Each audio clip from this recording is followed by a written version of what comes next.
On today's episode of How Much is Pyro a Fat Ass? I am on my third triple-decker sandwich, and I am still fucking starving. All right, Shaq. That's just a big metabolism. I have that. Well, it's like 3 slices of beef bologna, 5 slices of maple roasted turkey with cheddar, Munster, and American, and mustard and spicy mustard. Kinda out of curiosity, how tall are you? I'm like 6'9". What? What the fuck? Okay, no, wait, maybe it was 5'9". Okay, that sounds more reasonable. However, that's shorter than I was picturing Kanna. Yeah, I think I got confused. It's 5'9", I believe. I thought you... In my mind, I pictured you as like a 6 foot even guy.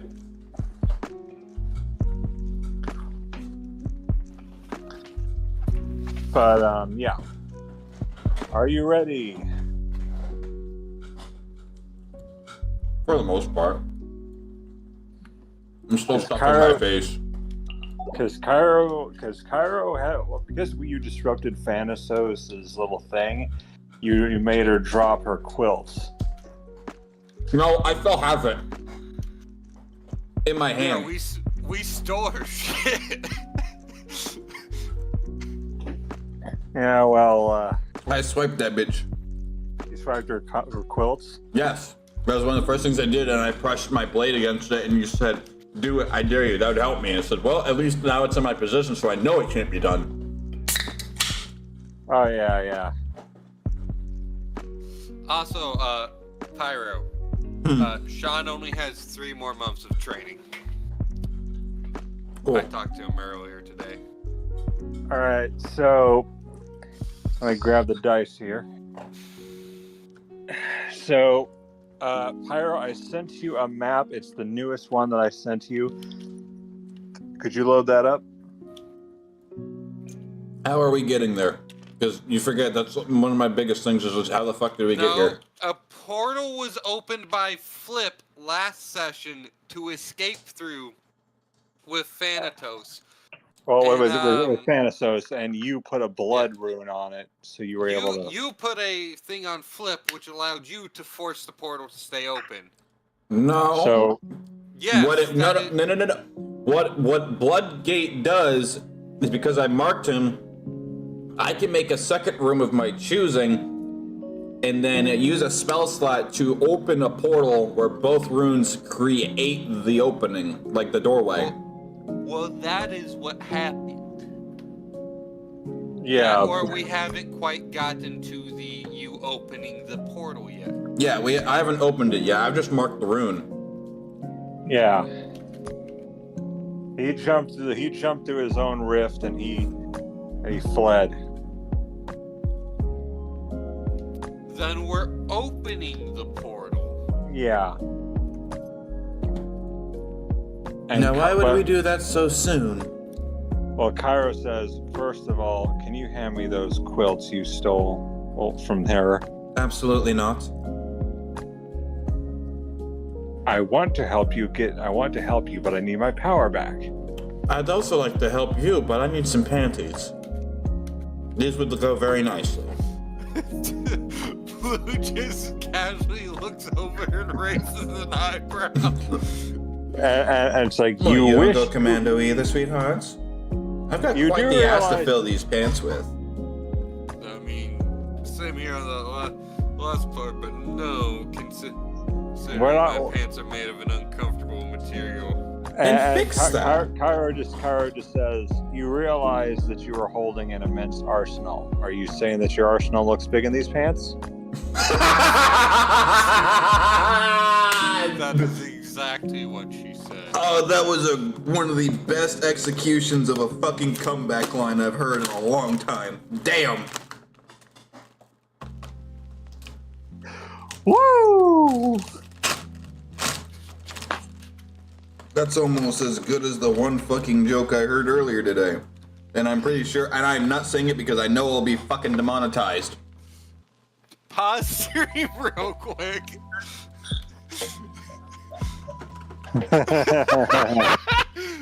Pyro rapidly clicks on keyboard to pause stream. No, I can't. I literally can't pause the stream. But You're telling me Pyro's typing to me.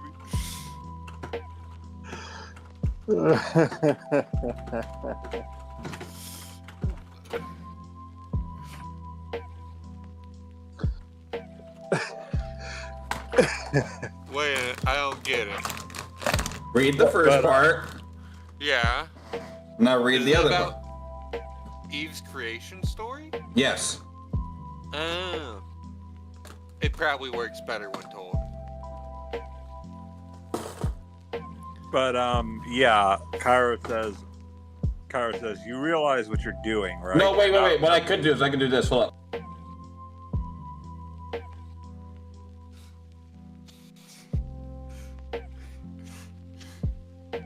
Let me double check that before we assume.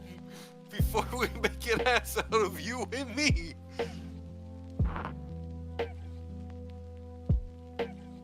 Alright, yeah, you aren't.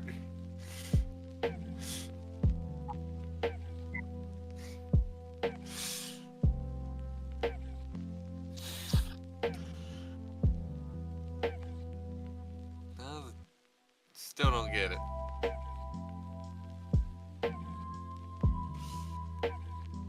Yeah.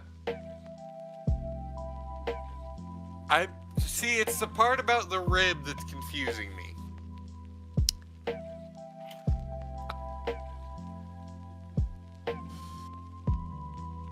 Okay, now I get. Yeah, no, that's a great joke. All right, I'm unmuting now. So anyway, where are so? Azaria is very much just like, no, I'm keeping the quilt. I need some new panties. And she's like, do you realize why? Blue just pulls out a pack of Fruit of the Loom panties and hands it to Azaria. These aren't lace. Oh wait, you need some wow. more. I have some class, you know. And it's like, wow. Back in his jacket. It's like, wow. Pulls out a box from AdamandEve.com. It's like, wow, thwarted by a pair of underwear. It's prom night all over again. Don't get me started. I didn't get a half prom.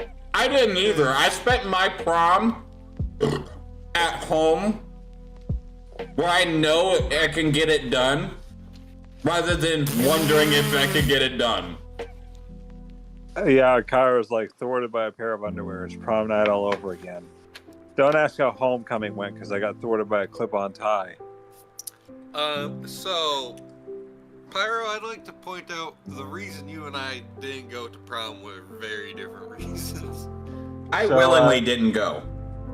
So, Kyra, I also willingly didn't go, but that's because, also you know, the I stream's not figured up. my boyfriend and I would get attacked being in a fairly red state. Also, the stream's not up. What do you mean it's not? Oh, this not in Discord. Okay. Your stream, dingus. So the other map that I sent you, not that map, the other map, the first one, like the one that I sent you that's right now, like the most recent. There we go. So basically, Kyra says she's just gonna fold it and just set it into her. She has like a little thing on her thigh if you look on her character art, where it looks like a little belt loop that leads into her. No, it's part of her shorts. Like on the thigh, there's a. Yeah, she's wearing fucking Daisy Dukes. Yeah. The moment I said she's wearing shorts, I realized that because I thought she was wearing a mini skirt, but I was thinking of a different character. No, she's wearing Daisy Dukes. And Kyra just says, you realize that those are not like clothes, they're ambitions. You're wearing someone's dream to be a scientist. Now he's gonna wake up and wonder, why on earth did my dream about being accepted to Harvard suddenly smell like a men's room? What would she smell like a men's room? You and I both know the answer to that. Look, it's not common for men's rooms to smell like semen. At least not the one.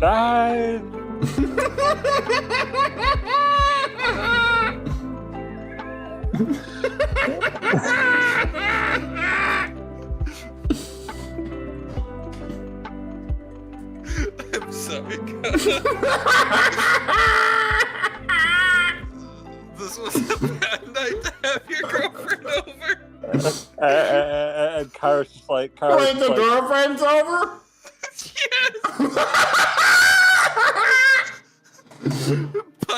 Pyro involves speak more me apologizing. Kara's like Robert Lozier's indecent exposure. Well, take your pick. Which would you rather have? Wait, what? And she's like, let me tell you something. She's like, let me tell you something. I don't wear pants, okay? And I don't wear underwear, so I guess we both have a problem. Like she's just like, you don't understand. Blue, who's here in like a full fucking in a 3-piece. It's like, and an overcoat. It's like I need those dreams. If I'm gonna get my power back and help you guys, I'm gonna need those dreams. This looks like a quilt, not dreams. Or should I say, my new panties? It's like we need those dreams to get back to the Dreamweaver. But I am going to need them to give me enough power to fight off whatever's in there. Well, we always have several contingency plans. And Twiggy's like, which one where Twiggy teleports you guys away, and I do something kind of dumb. Twiggy's like, exist? Twiggy's no, like, that's not me. That's a lizard. That's a lizard. That's a lizard. That's a lizard. That's not me. That's a lizard. Twiggy's just. This is canonically the Draylen Blue. I don't know. I just found that funny you made that reference. Twiggy. He knows his Azza. I know. That's why I found it funny. Fair enough. How funny do you think it would be if you just wished for Twiggy to telefrag a Zaza here? We could do it. Oh no. That's not Yeah. what Blue's last wish is for. His is for setting Twiggy free. He's got to get the others to help him with his nefarious shit now. Also, or you could just hand Twiggy to someone and have them wish for Zaza to be there. Seems like not a great use of a wish when I could have them do way better things. Yeah, and Twiggy. Poof, what do you need? Poof, what do you need? Poof, what do you need? I need that lizard. Here you go. Poof. No, he's just like, poof. How did I get here? No. That's the correct reaction. That's how Azaza would react. Azaza was taking a bath! Not again! Bullshit, Azaza. No, it was in swamp water.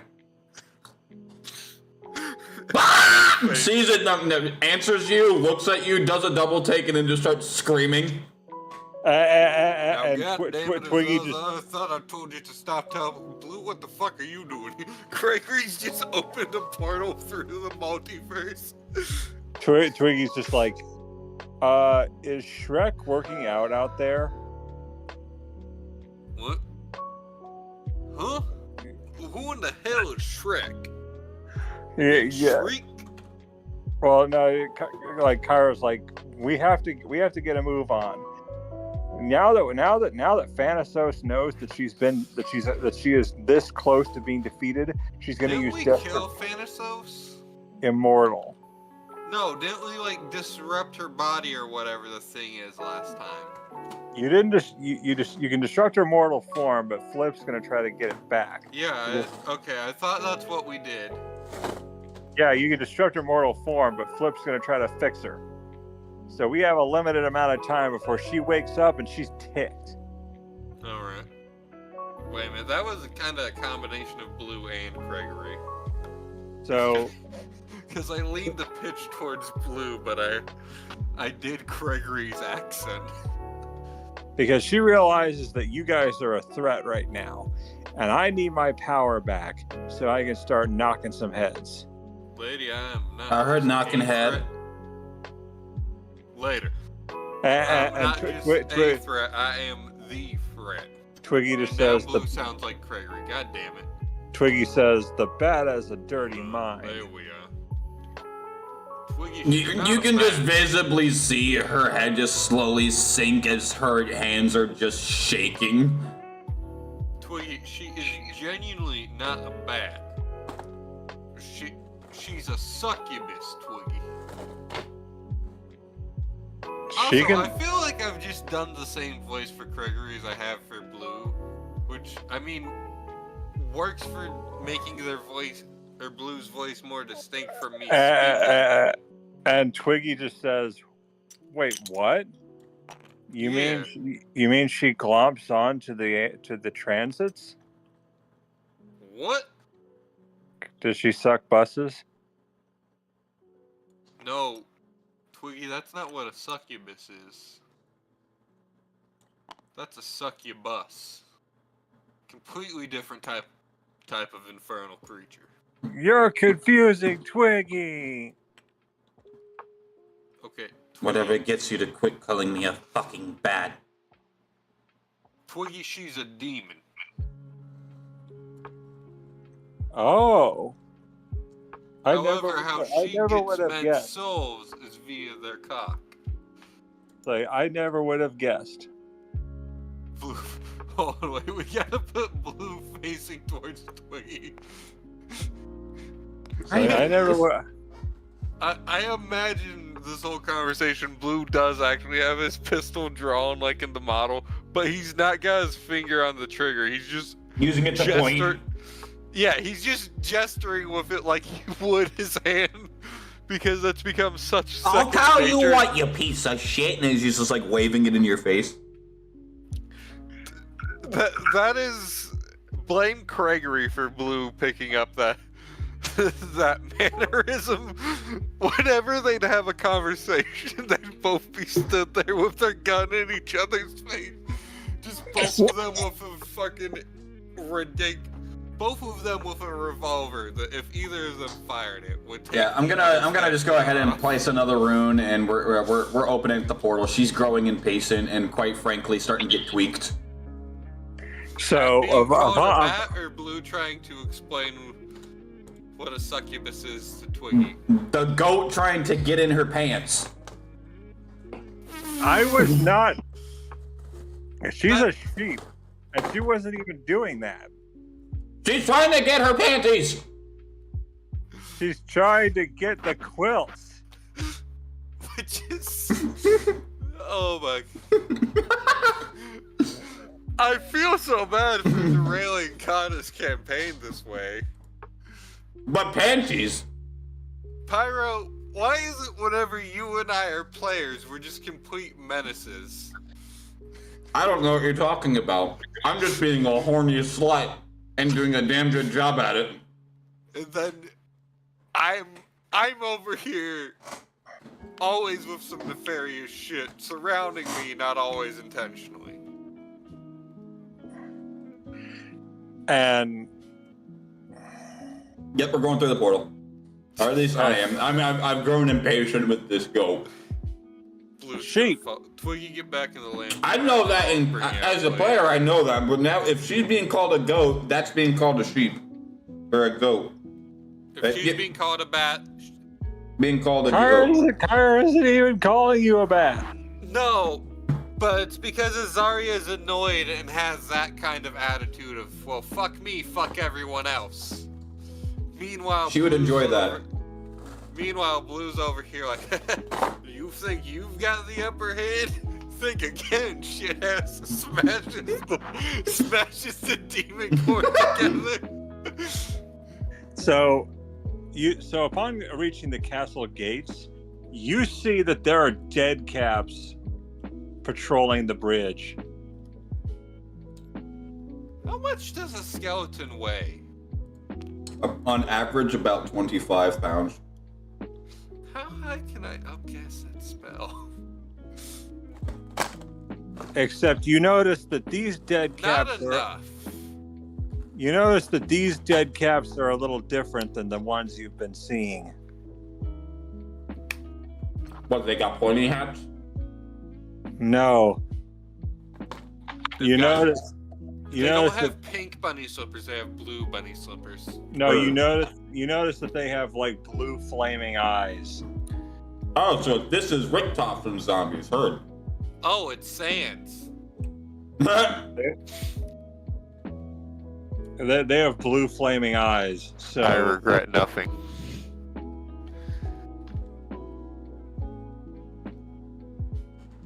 But anyways, it's Sans because, you know, they're skeletons, not zombies.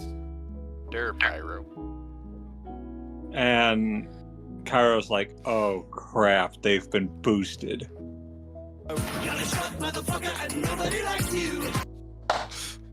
You just hear Blue. You just See Blue jump into song and dance. Heard. Nah. Blue cast vicious mockery on the dead cap.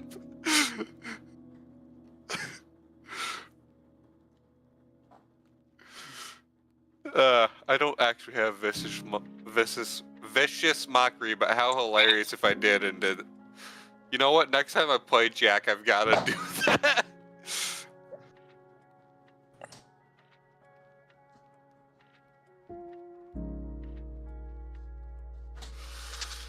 Alright.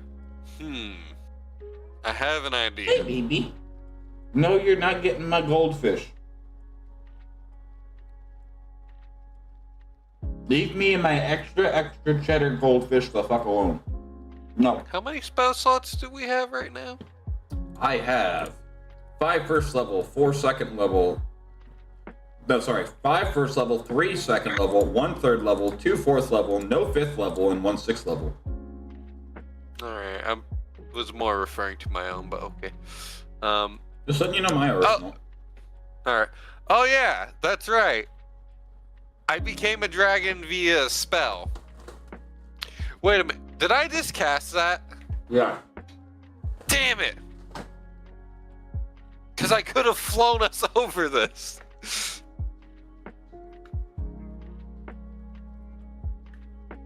What a dumb mistake.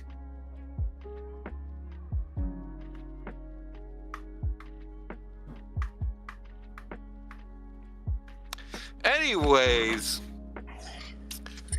I started No, I'm just kidding.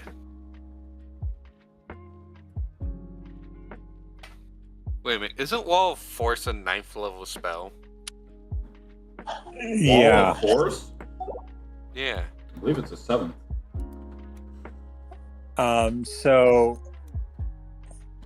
So you're gonna have to get by those dead caps. No, it's a 5th level. Oh, okay. That checks out because artificers have a maximum of 5th level. But for some,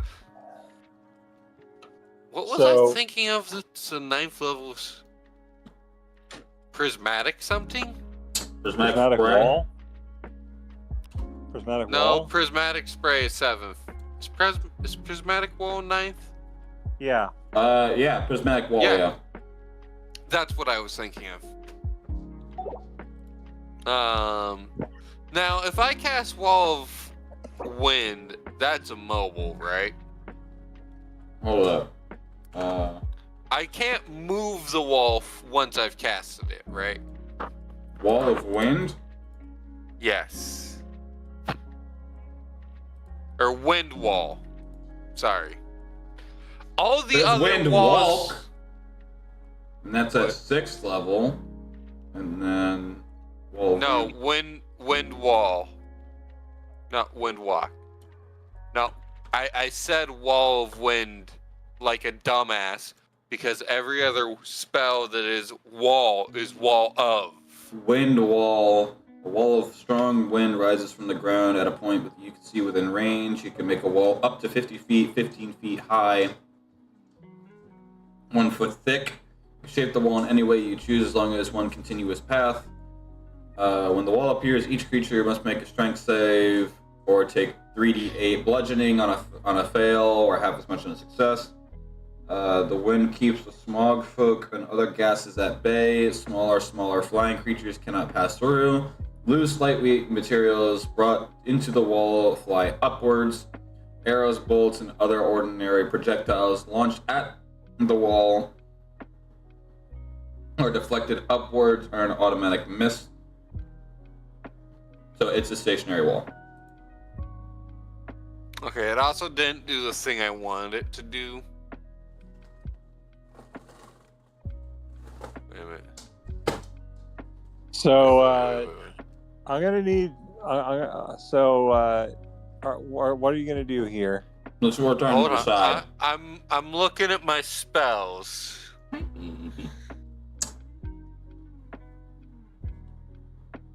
So even though I marked him as a person, it led us here rather than straight to him. We're gonna say dream magic slightly deflected us. You know, like how sometimes in a sci-fi show where they do almost the exact same thing, but instead of teleporting directly to the person, they get deflected outside of their, like, the person's base. You know what I mean, Pyro? Mm-hmm. Yeah, that's what happened. But instead of sci-fi BS, it's dream magic BS. And that's not to call your world BS, Kanna. That's just me, instead of going into every fine detail of explaining both, just saying the simplified form of it. Ice storm. Fire.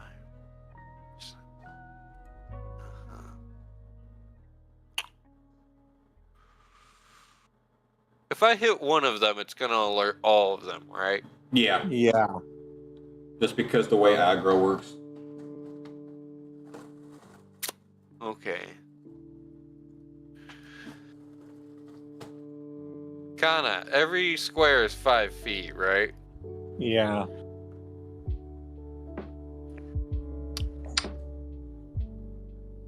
One.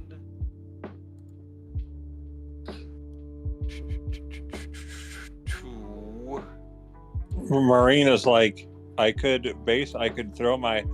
You could use your wind to throw the harpoon to a great distance, hooking onto it like a grappling hook. What would you... Oh yeah, Blue stated... Wait, has Blue stated he can do a wind-based ability? Anyways, hold on a second while I'm on some nefarious shit. Okay, I think that's technically inside range. Out of range. Oh, you've got Thanatos on the map. And the red. Yeet! I mean, No, we don't. What are you talking about, Kanna? That didn't happen.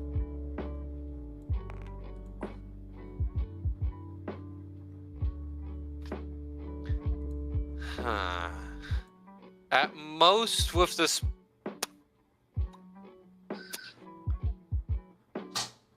Fireball doesn't generate any force in its explosion, right? correct. It's just a Okay. literal burst. Just double checking.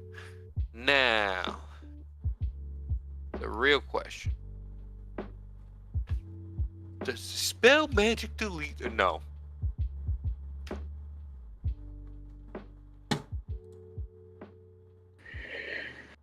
I mean, in theory, I could go all the way over there. No, I'm thinking of an idea. 5, 10, Kyra 20, says- 30, 35, 40. That spell is 50. concentration. 50, 5, 10, 15, 20, 25, 30, 35, 40, 45, 50.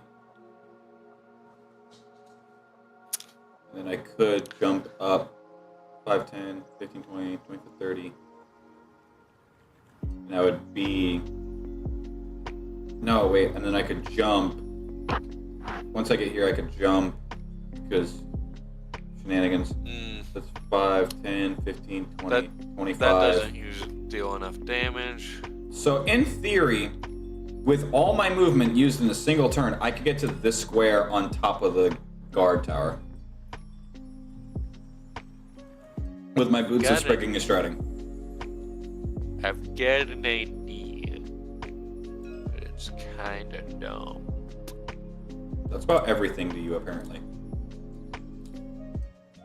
So in theory, wait a I could get there in theory. I have an alchemy jug. Specifically a regular, not a blue or an orange, which is kind of lame.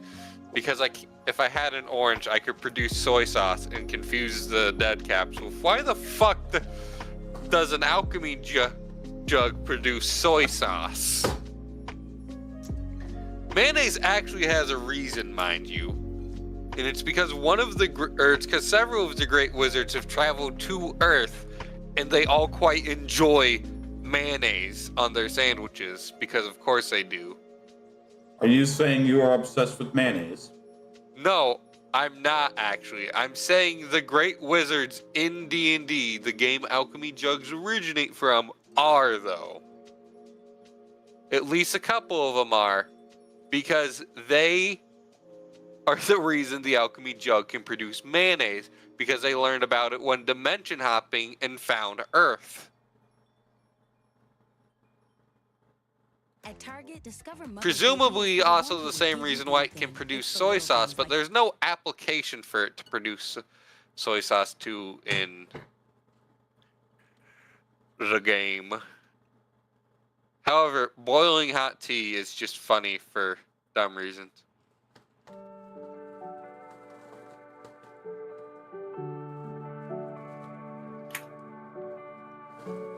So I gave my vote of me just, getting there. That is a good idea. Damn, if I were a monk, I could just walk down the wall and walk along the water.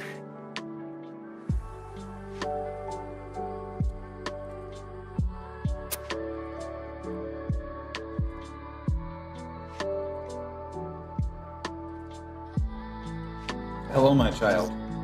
Quit trying to get my goddamn goldfish.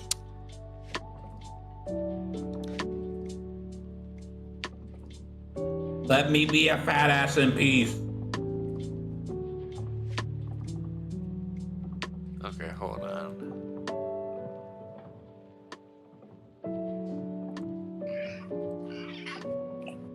That's too far. Wait a minute.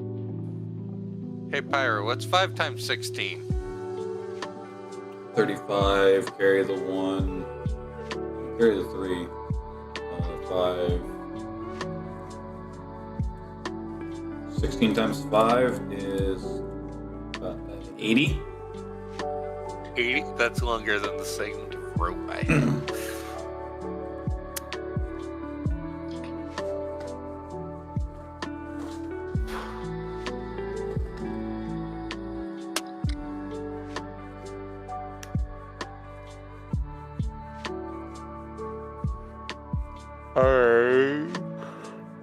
Wait a minute. No.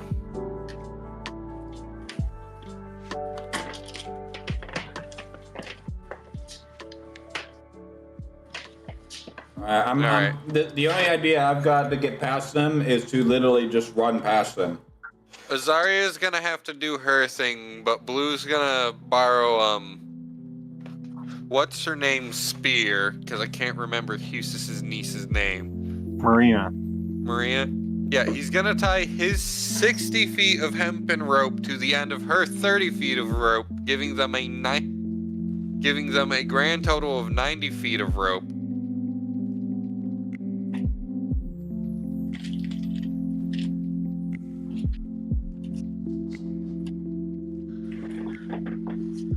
Wait a minute, hold up, wait. I might go farther. I just realized something. 5, 10, 15, 20, 25, 30, 35, 40, 45, 50. I can jump 5, 10, 15, 20, 25, 30. 5, 10, 15, 20, 25, 30.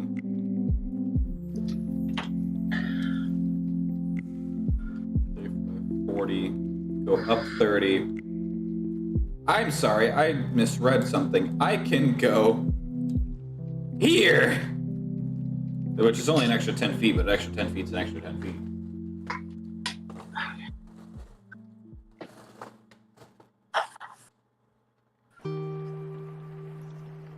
So do I do it? Yeah, you can.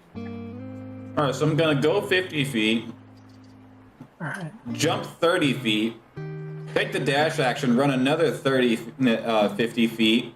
No, sorry, 35 feet, jump up and fly 30 feet, and use my movement to go there.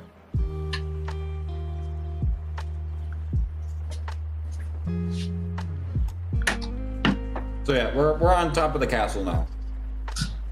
Well, So- Zarya is. Yeah, so when you go to the top of the castle, you see, unfortunately, that like it doesn't notice you.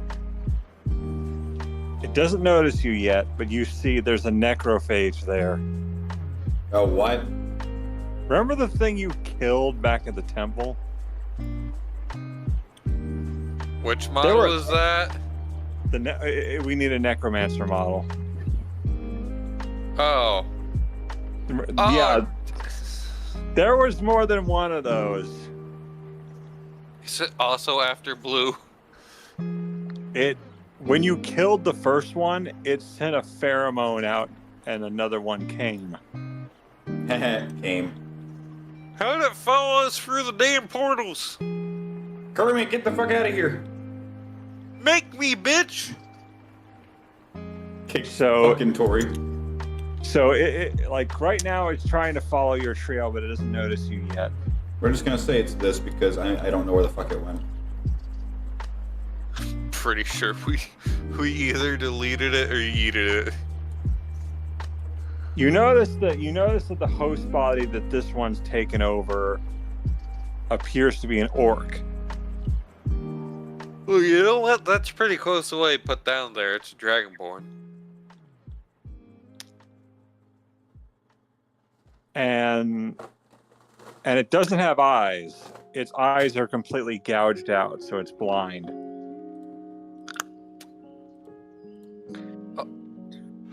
Also, something I just thought of. Azaza is actually really short for a lizard folk. That was the idea. Understandable. So right now, what it's doing is it's sniffing around and listening. Roll stealth. Yeah, roll stealth. –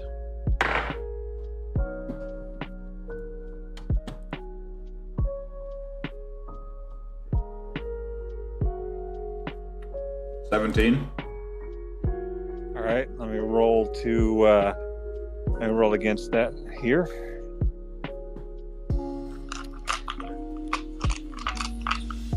So, just a fun, interesting fact about the demon core.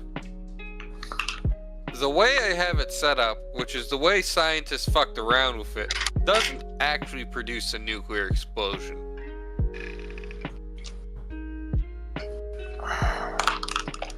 It just merely creates a large burst of radiation. Guys, 19. No, it didn't re-roll. Silvery barbs. Goddamn, that's such a good spell.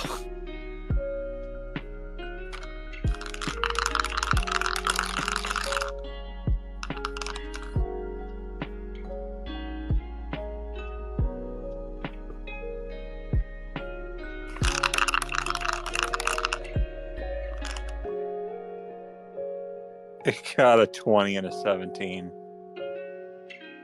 So we met each other's roll. So I guess we're not stealthing, but we're also not noticed. So basically, it just like starts like.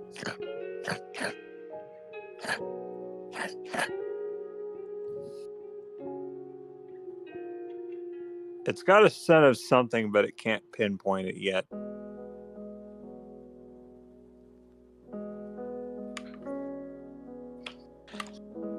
So are you going to try to sneak by it? I'm waiting to see what fucking blue does for a moment. Wait a minute. Wait, what is Hustus's niece's name? Marina. Marina, couldn't I just give you Twiggy's lamp and have you get 3 wishes?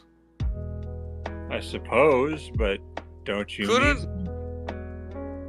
My last wish is what I'm at, and that's reserved for Free and Twiggy. Unless, of course, I die, in which case I would greatly appreciate it if someone else freed Twiggy.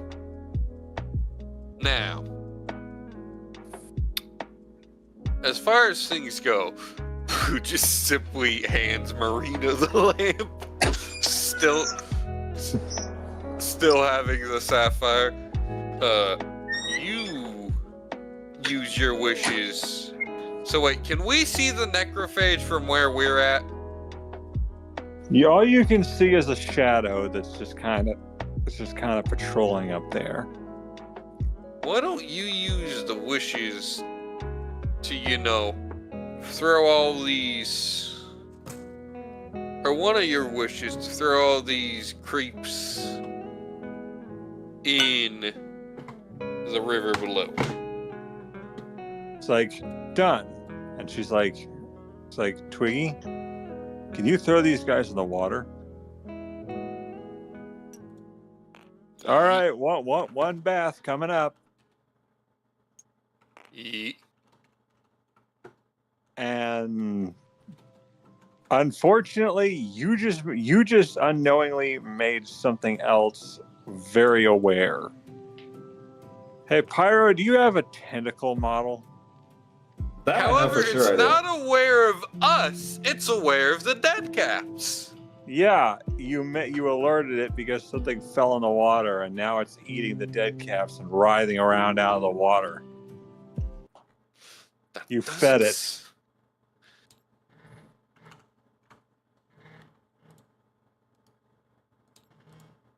I'm gonna need 4 tentacles.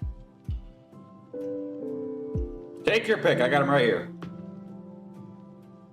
Let's see. Let's try the spiky ones. Oh wait, just pop in that just for the sound.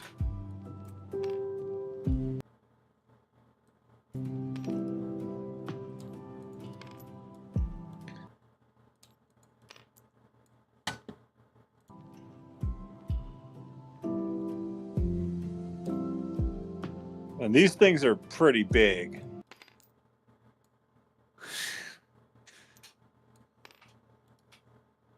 You know what else is pretty big? My mom.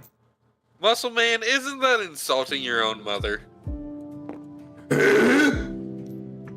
Didn't you just insult your own mom, Muscle Man? No. I'm pretty sure you did, my guy. Yeah. You know what, Muscle Man? Kermit just appeared.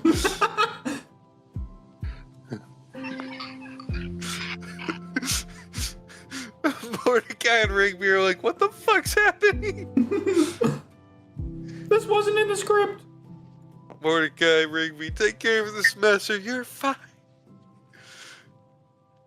Mordecai and Rigby, you get rid of this tentacle monster from my front yawn or you're fired! You know what's funny though? The park, I think, does actually have a ravine in it. Also, can we all just agree that the park is a non-Euclidean space? If you don't know what that means, think MC Escher's stair painting. I know what it means. Non-Euclidean is Lovecraftian. I did not know that was the origin of it, but okay. Hey, Mimi. So, now this thing is awakened, and it starts probing the area, like feeling around for more things to drag into the water.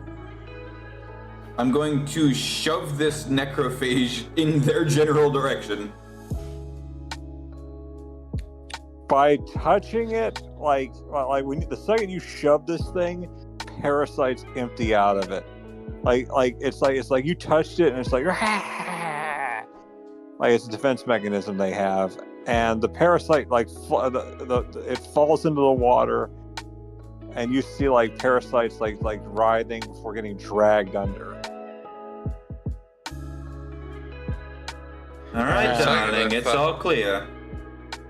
For a second, I thought Pyro was about to need to make a dex save.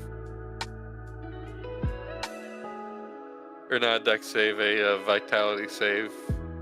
Well, by handling the necrophage, you might need to make one vitality save to make sure one doesn't try to take you over. Because these are burrowing. Okay, instantly taking over seems a bit BS. I meant so Pyro No, didn't get infected. I mean, you would still get checks to try to prevent it. It's not going to instantly take over. Okay. Yeah. That was just the wording that was confusing. But you're going to need to make me a medicine check to try to dig the thing out if it does. Okay, so what am I making first? Con save. The wisdom or the medicine? No, vitality save. Vitality save first. Because the creature is trying to burrow into you.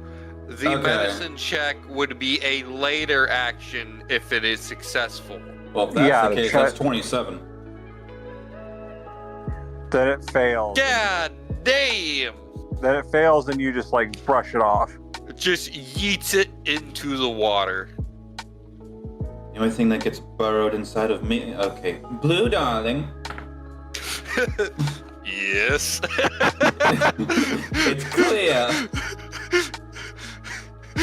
Hold on. What just that? It's like Tom and Jerry is the only thing that gets burrowed into me. Yes, and he just playing shakes as he appears. That's better than what I was envisioning. She looked back and as she was in the middle of saying his name, he appears right next to her. And Kyra's just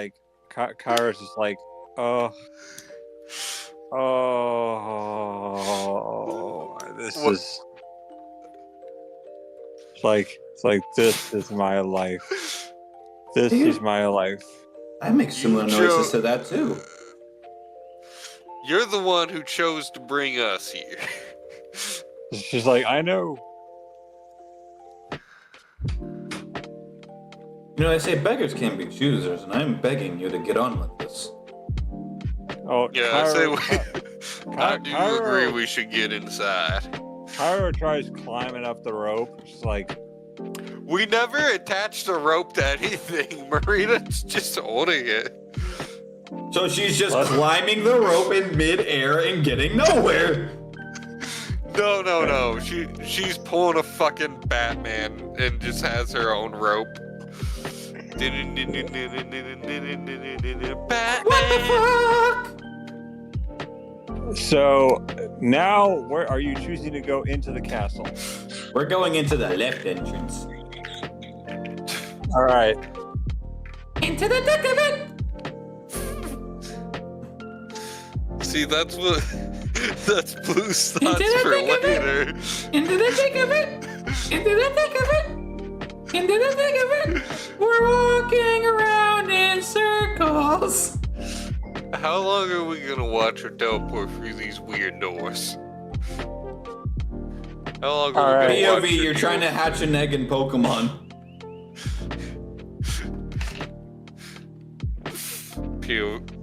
POV Scooby-Doo hallway. So I'm gonna need Pyro, I'm gonna need you to pull up the map below the first thing I sent you.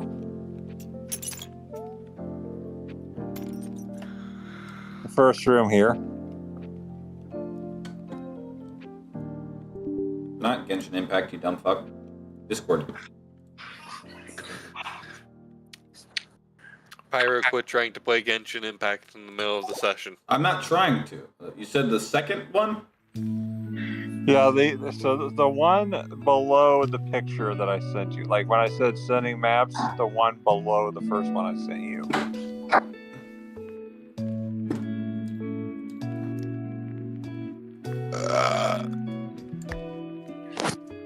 This one? Yeah.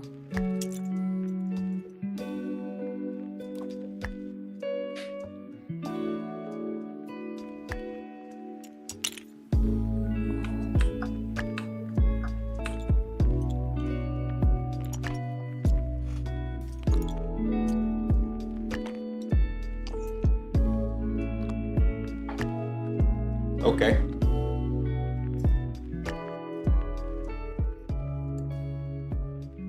So you see that in this room, the entire area is underwater. Like it, but you can still breathe. No, I enjoy being wet, but damn. No, it's not. I pull out the crystal and use it to drain the room.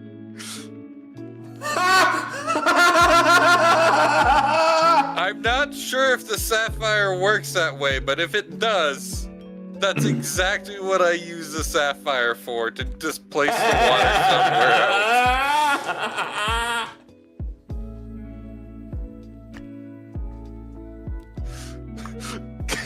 I think we broke Kanna. In doing so, you just woke. In doing so, you just woke up the thing that was sleeping in there. Fill it back, fill it back, fill it back, fill it back, fill it back, fill it back. Put the water back! Yeah, and doing that, you just. Guys, guess what was in there?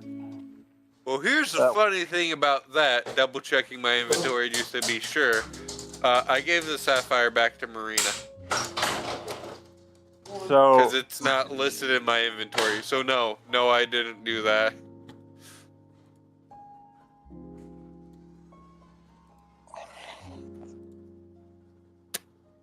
So. Never mind. So it's still asleep, but anyway, what's in the room that apparently we almost woke up? Well, you see sitting in the middle of the room. It's in a kneeling position with a sword. But yeah, right there. It's in the middle of that area. It's like got its sword. It's like kneeling in front of its sword. I might actually have a model that might work for that. You can promote me real quick.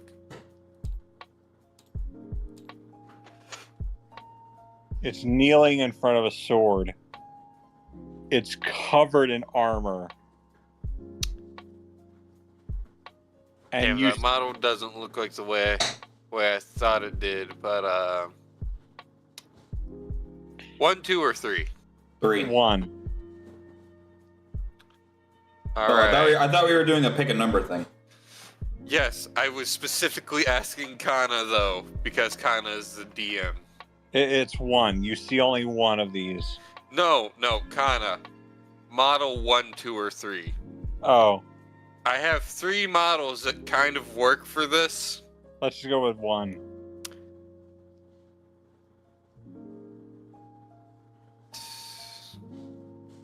Alright, and I'm gonna pick the version I want, and it's our mace. And you basically, so you don't know what this is. How large is it? Is it medium or large? It is large. Alright, so the actual size of our mace.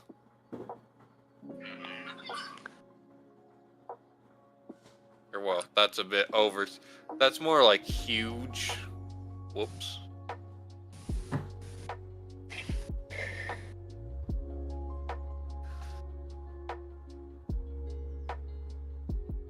All you know is that it appears to be asleep, and the water is keeping it relatively tranquil. Are we able to see a way to progress within the immediate vicinity?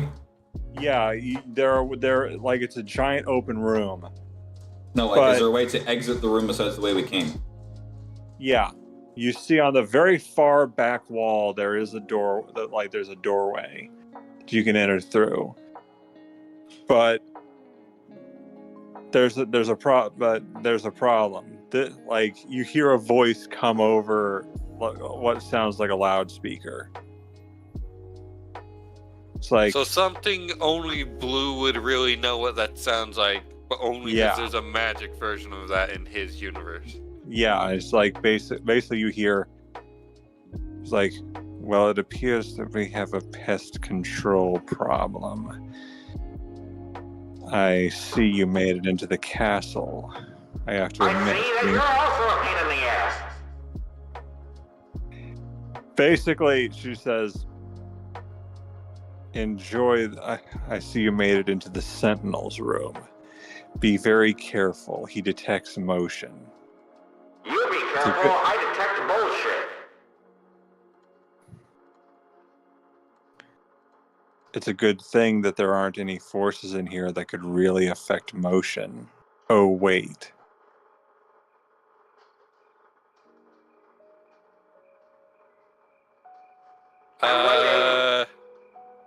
Yeah, have the water that's in dimension there, it's still water. You can breathe in it, but you know how when you move in water, it creates a current? Yeah. So it feels like one way we wake him up, one way we wake him up. Do you wake him up or do you wake him up? I'm going to use my wings and just simply surf motionlessly through the water.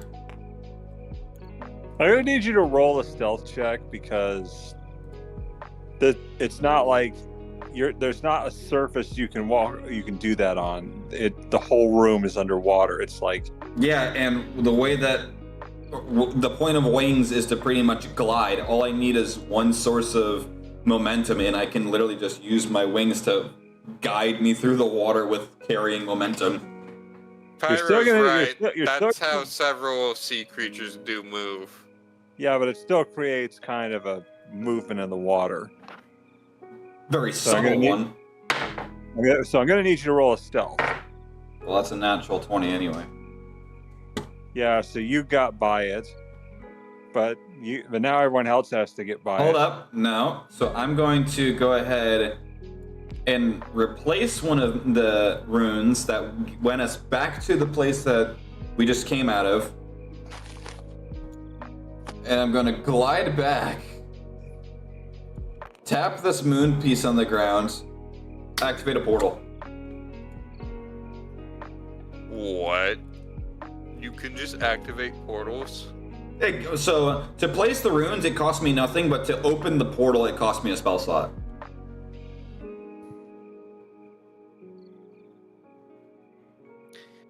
God damn. Upon like leaving the room, you enter into a room that is almost identical to the one. We haven't left the room. We just literally, I'm making a portal so that we can just go here. Oh, okay. But we would probably, assuming, leave the room afterwards. Yeah.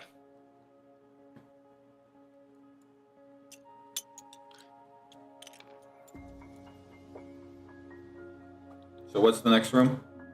The next room is identical to this one, except you notice that there's no sentinel in this one, and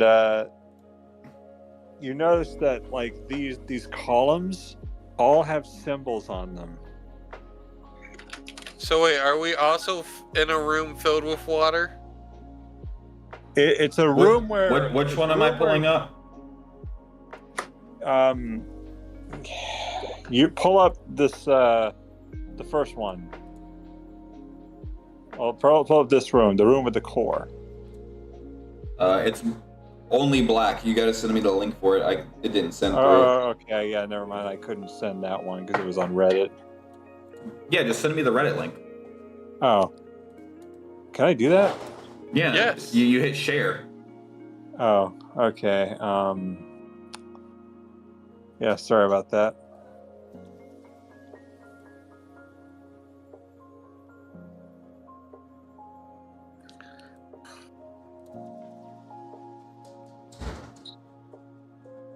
Dang it! Okay, there it is. Okay, I was worried I was going to have trouble finding that. Okay.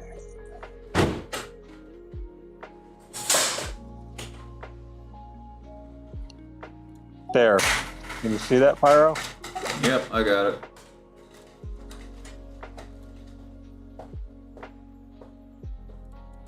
Oh, is this from who I think it is? Hold up. Yeah, Dice Grimoire. Nice. I I like these guys.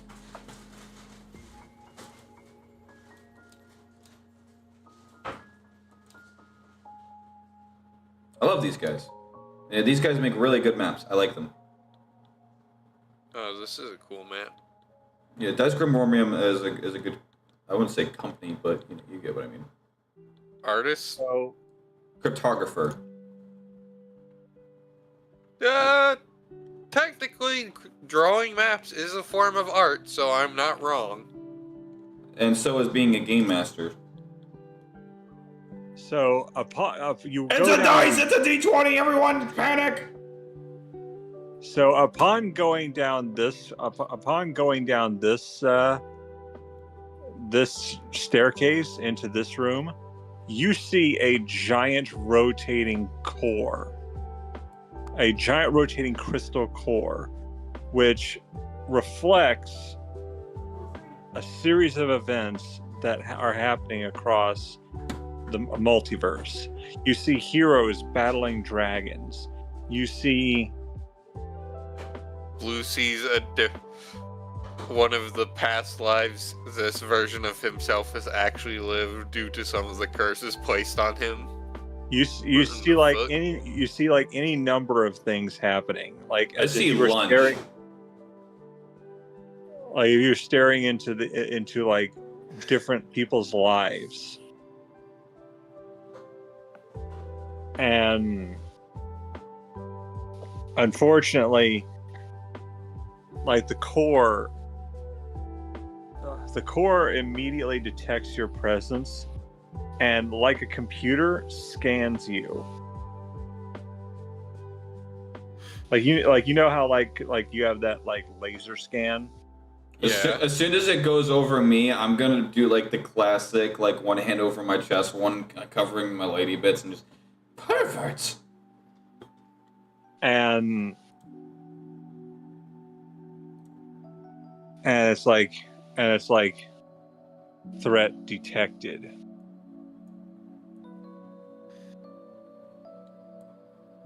No. Okay. You and we are not a threat. And Kyra's like, oh crap. Oh crap! That's one of the platinum order. You act like we know what that is. We're not from your universe. And well, she's like, long story short, they're constructs. They come from celestial realms. How Thanatos managed to get her hands on one, I have no idea, but it must have been acting as a core for the castle. Celestial means different things to you and I.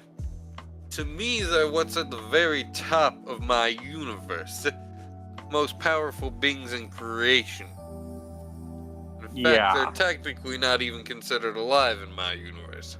Well, this isn't alive in like the sense you might think, because we still don't know how they work.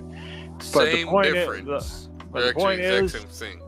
so Pyro, I'm gonna need you to pull up monochromatic models of everyone's character.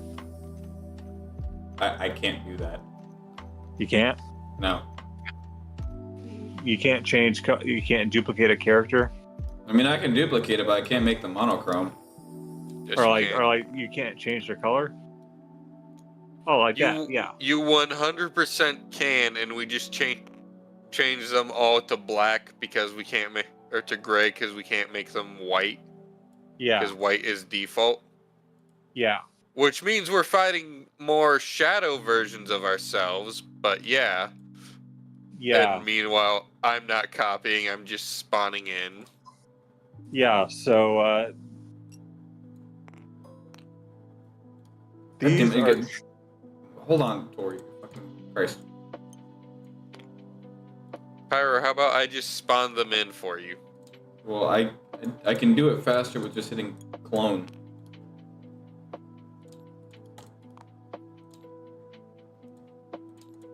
Alright, what about these? So these are called these are called dream golems. They're basically they have all your powers because the thing scanned you and was able to Kinda replicate question. you. Yeah. Would it have all its curses? No, it wouldn't have its. Would it have all of the character's knowledge though? Yeah, it would know about Blues you. is instantly defeated because if it has all of his knowledge, it has hundreds of thousands of his own voice screaming in its mind debilitatingly. So all different lives he's lived because his mind has been segmented so many times it would actually require a god to heal him to fix his mind. So that one is instantly down. Okay. And not necessarily in the sense it's dead, it just can't do jack. Because if it has his mind, it's fucked up. And if it doesn't have his curses, it doesn't have the protection that keeps Blue from being fucked up. Well, this is certainly a special way to tell me to go fuck myself. Yeah. So the first thing that the Azaria one does is use Blood Puppet Against who? against you. Yeah, look at mine. It's having a seizure. You're like Blues. Are you sure you want to do this? So Blues is literally on the floor having a grand mal seizure because I literally just explained to you why. It has a copy of his mind and his mind is horrible because it is... If it's me, then I immediately succeed because that's a 23.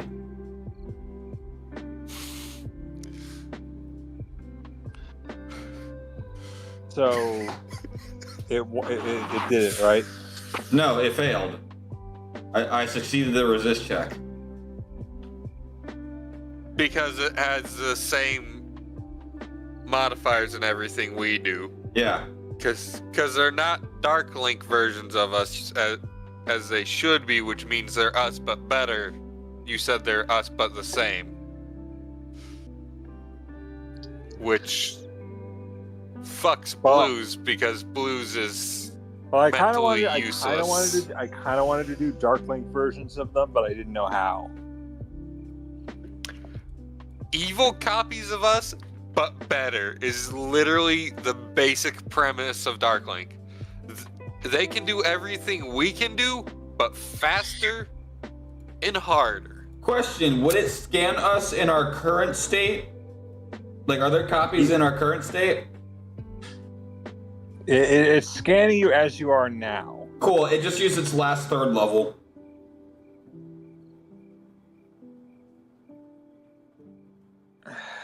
It's now only got 1/6, no sixth. Shopify helps you sell It has of your business. Sell online. 2/4, 3 second, and 5 first.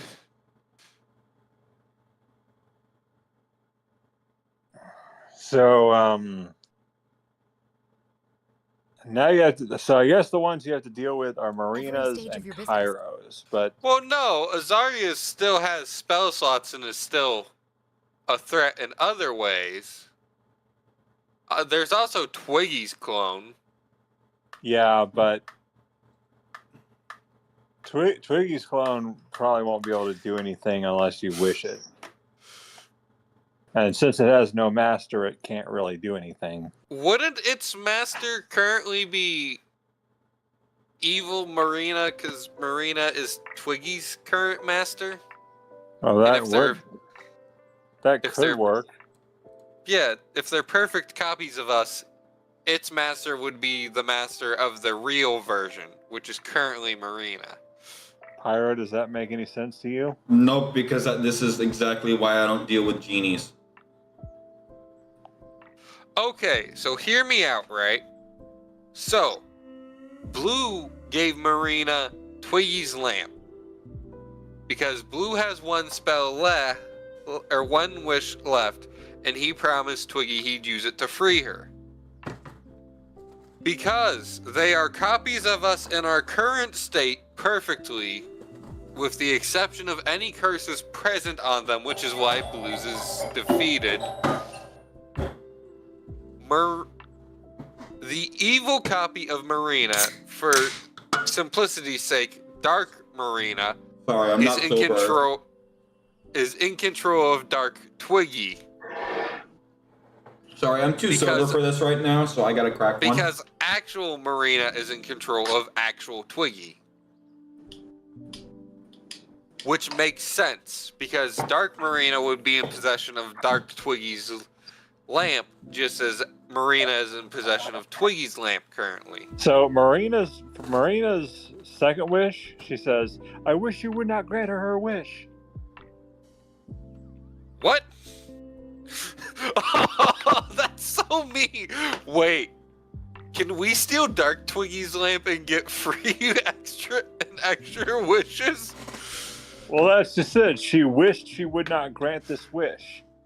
Yeah, to Dark Marina. No, as in like, she's like, she wished that she wouldn't grant the wishes which means that she just paradoxed Dark Twiggy into destruction. So Dark Twiggy is dead. Yeet. Yeah, and Marina looks to Blue and she's like, "Not bad for a pirate, huh?" I've known some pretty resourceful pirates, so yeah. No, that's pretty good. Zarya is just going to walk up to herself and stab her. Blue's gonna walk back down the stairs. That's a natural 20. Time to roll initiative, I guess. For the offhand, that's, oh my god, for another natural 20. So I guess in this case, I'm just going to use my, excuse me, one of my bonus actions to second level Crimson Smite, use another bonus action to cast Freeze Blood.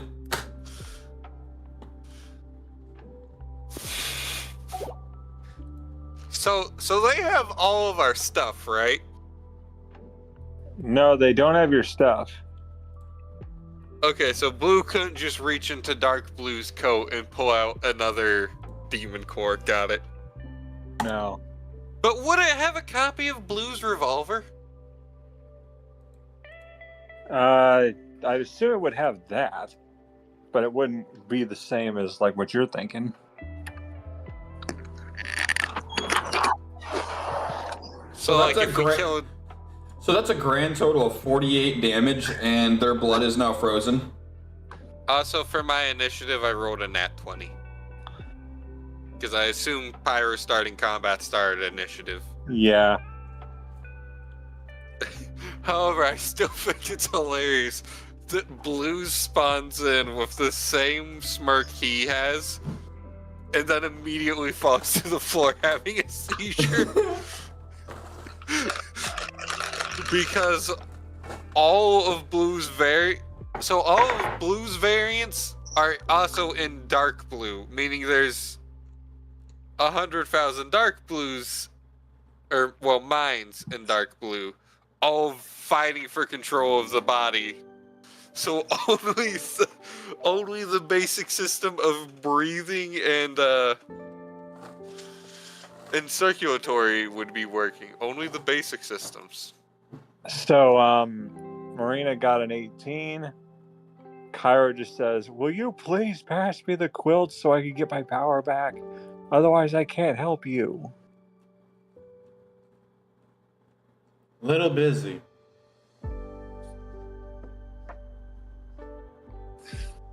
I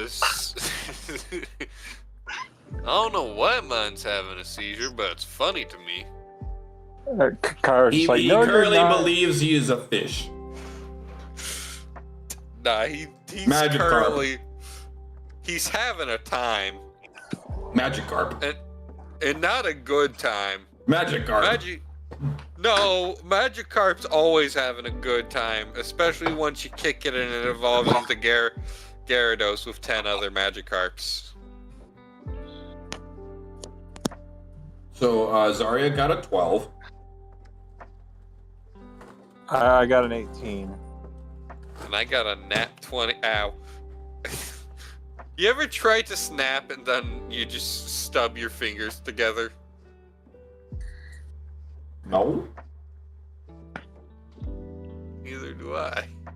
But either way, that's 48 points of damage, and her blood is now frozen. I got a nat 23. Because that's my dex mount. So she is slow. Not only is her movement been cut in half, let's see. Yeah, she has 5 turns left before she is completely frozen.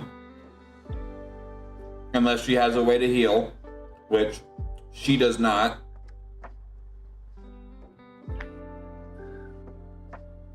She's got revivication, but she doesn't have healing stuff except for closed wounds, which requires her to be able to move her body and such, which she can't because of frozen blood.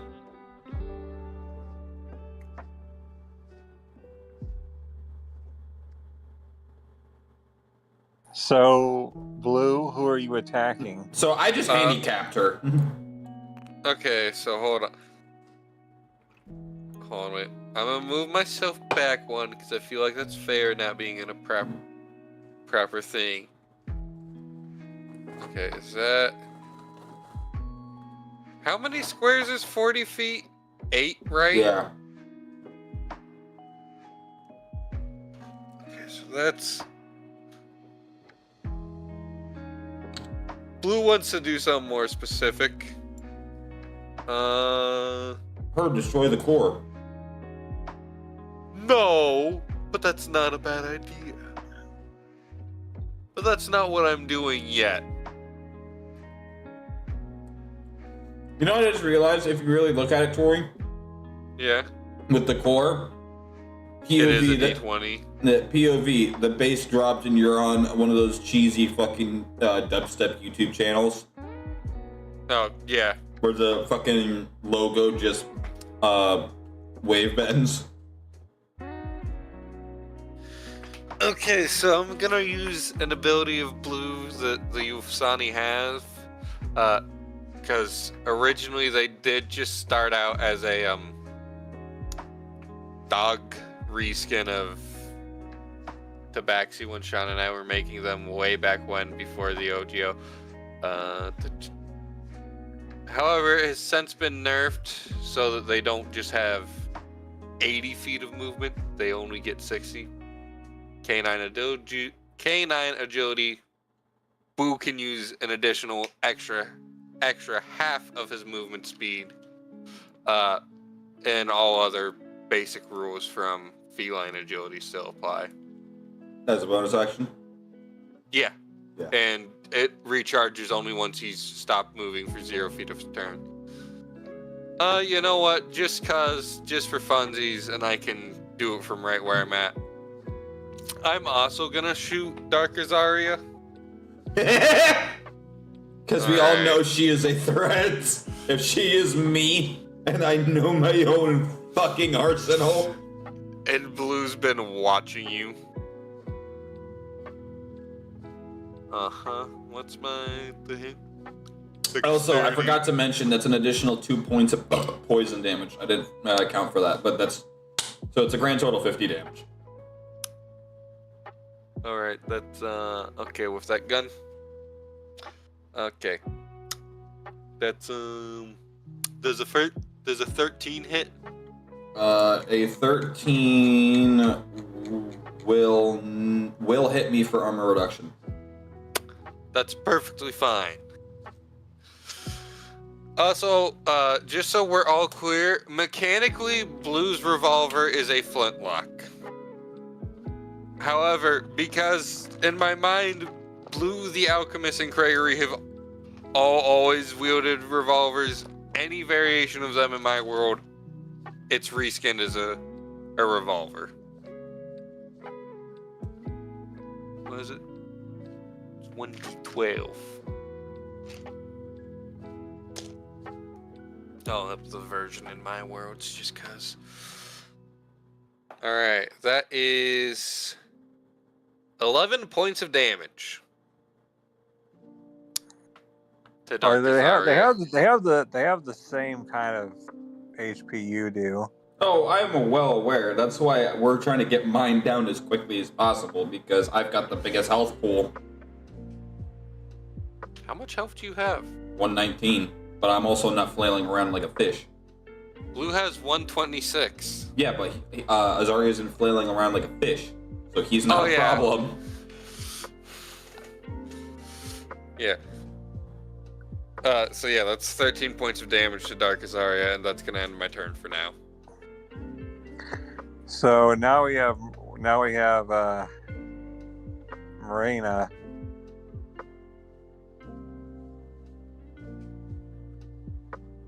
And I guess Marina's gonna. Who still has 90 feet of rope attached to her whatchamacallit? Harpoon. Yeah. Harpoon. Would that increase the distance for that? No. I would say it would increase. She can still only throw it to the maximum range of the harpoon, but now she can use the 30 feet ability to pull people to her at disadvantage. Because you have lengthened the rope, but because it's two separate pieces of rope, it's not a perfect connection. Right in the loop. And because of the distance increase, you also would have less control. Would you say that's fair, Pyro? I'd say that's fair. If you were to extend its current built-in, if you haven't like modified it to make up for the difference, it would be a disadvantage. Yeah, and we just literally tied 90 feet of rope to it so we could try and go across the ravine. And Blue didn't untie it when we did the other shenanigan. So Marina is going to use her last wish to Ray of Enfeeblement everything to critical. What does that do again? Ray of Enfeeblement? Yeah.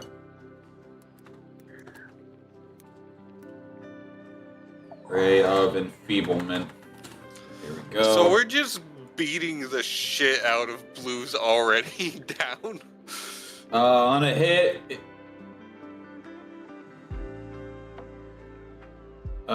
black beam of energy springs from your fingers towards a creature. Make a ranged spell attack against the target. On a hit, the target deals only half damage with weapon attacks that use strength until the spell ends. At the end of the target's turn, must make a con save. Okay, so that does nothing to either of our characters. It don't? Yeah, well, Azaria blood puppeted it, or no, froze Dark Azaria's blood. Well, not even, because she wields daggers, so she's an agility build. Oh yeah, and Blue is a dex build because he primarily uses range, but for his spell casting, he's an int build. So that's not going to work, is it? So is Azaria. Azaria is an int build as well. Wait, so we both literally have the exact same attack build. Yeah. Int and dex. I No, guess, we okay, both use int you know and what? dex, Pyro. You know what? Marina's going to use her last wish to empower Cairo again. Kanna, I'm just gonna say, as the DM, you could force Ray of Enfeeblement to affect the other abilities if you wanted it to. Nah, we gotta play this by the rules. But Cairo getting her power back. Kanna, I would like to point out real quick, you said play it by the rules. As the dungeon master, you are the rules. Oh, sorry. And that is no, don't be sorry, because it's literally one of the rules. Pyro, is it one of the rules in? It's not even a rule. It's just it's not one of the rules. It is literally. So Adventures Within is a core handbook. It is a guidebook. It is literally. Here is the basic mechanics. Framework. Here's the basic mechanics of how to run the game. Certain things you cannot manipulate, like class abilities. Everything else you can change as you see fit for either flavor, theme, or story. Okay, so what Marina's gonna do is wish Cairo's power back. To which point Cairo is going to clank her gauntlets together, and she's like, "All right, now I can help." I know for a fact in D&D though that it is And- actually a rule that the DM can change whatever the hell they want, however the hell they want. Cairo's gonna go last because she got a 12. So I got a 12. Also, I got a 20, but actually no, it makes sense that I went after Azaria because Azaria started combat, and then my 20 went after combat had started. So like Marina ended her turn there. It's whose turn should it be? I think Azaria's now. Yeah, Zarya, go ahead. Unless... Cool. Did Azaria go before Marina? No. Okay. Turning to this one. Well, here's the thing. Dark Cairo isn't powered up like regular Cairo is, so that's No, interesting. she's not. Because Cairo wasn't powered up till afterwards. Also, Marina, hand the lamp to Cairo. We're gonna go through everyone else's wishes before I free Twiggy. Ooh, do I have the nope, that is wrong thing.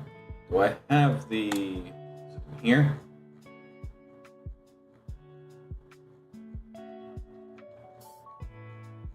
So It might be in Brynol's. Where's Brynol's character sheet? Where are you, Brynol? There you are, buddy. Hey, buddy. How you doing? Ah, that's loud. What the fuck? What the fuck? What? I don't know, I just had the fucking shit scared out of me. What the fuck?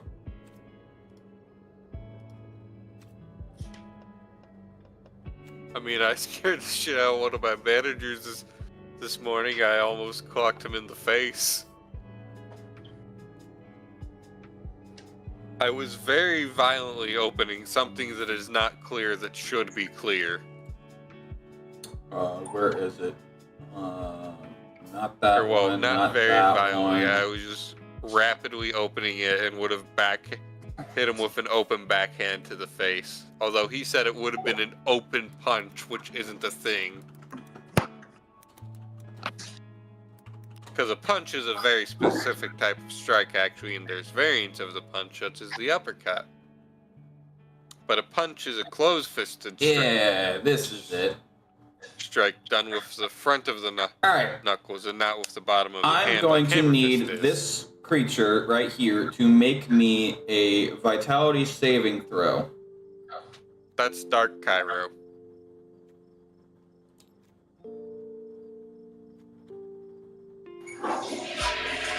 all right, hold on a sec, hold on.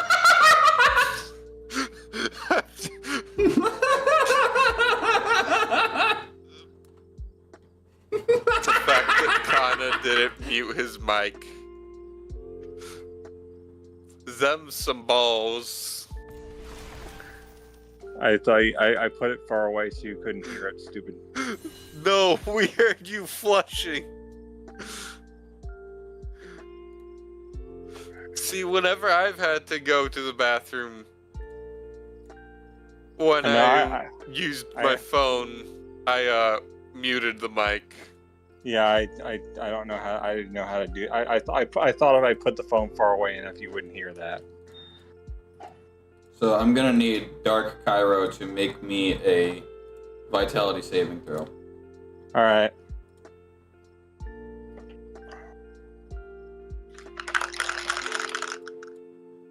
Also, that's hilarious that we've defeated two of them by the fact that one is a person 18. who is so far beyond help it requires Silver gods. Barb.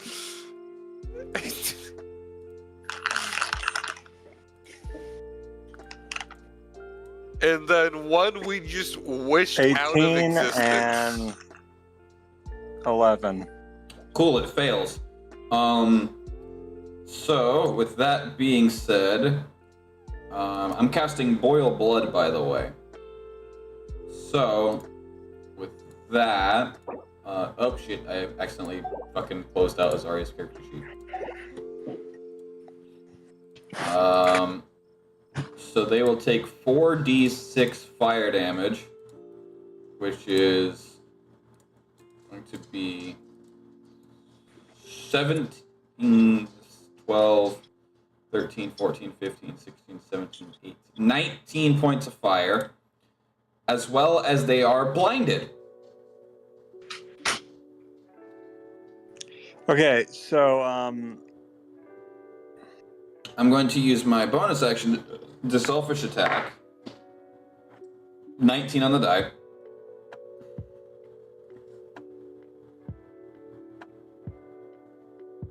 yeah, I don't think they're gonna. So, is that all you got right now? No, I've got to roll damage now. All right. So that is 8, 9, 10, 11 points of piercing and 2 points of poison. They'll need to make a vitality resist check of 12 against it.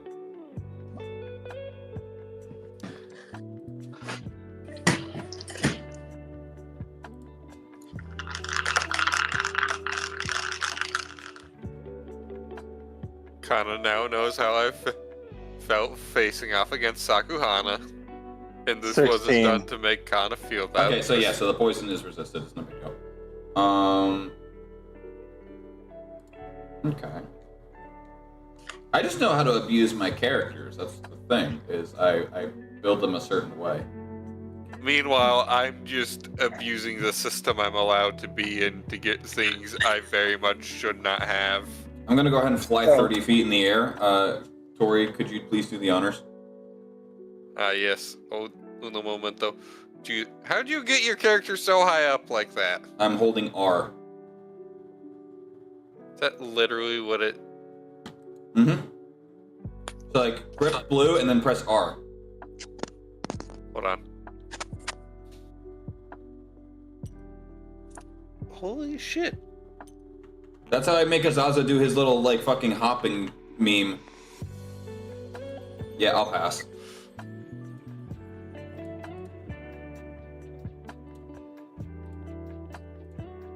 So now it's Cairo's turn.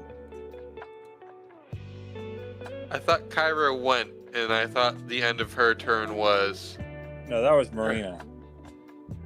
No, but Kyra knocked her gauntlets. Like, oh, wait a minute. No, that wasn't... Yeah, no, that was just Never Cairo. mind. That was Cairo getting her powers back. And Cairo is going to cast Blade of Disaster. So none of the dark versions of us... Wait, what the hell is Blade of Disaster?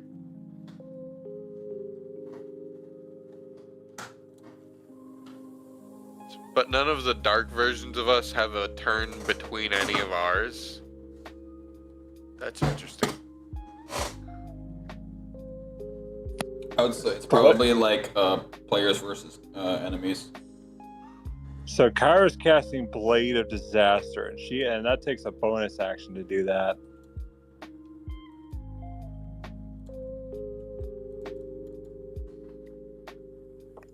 You want to hear what it does? Sure, that actually would help a lot because we don't know that spell.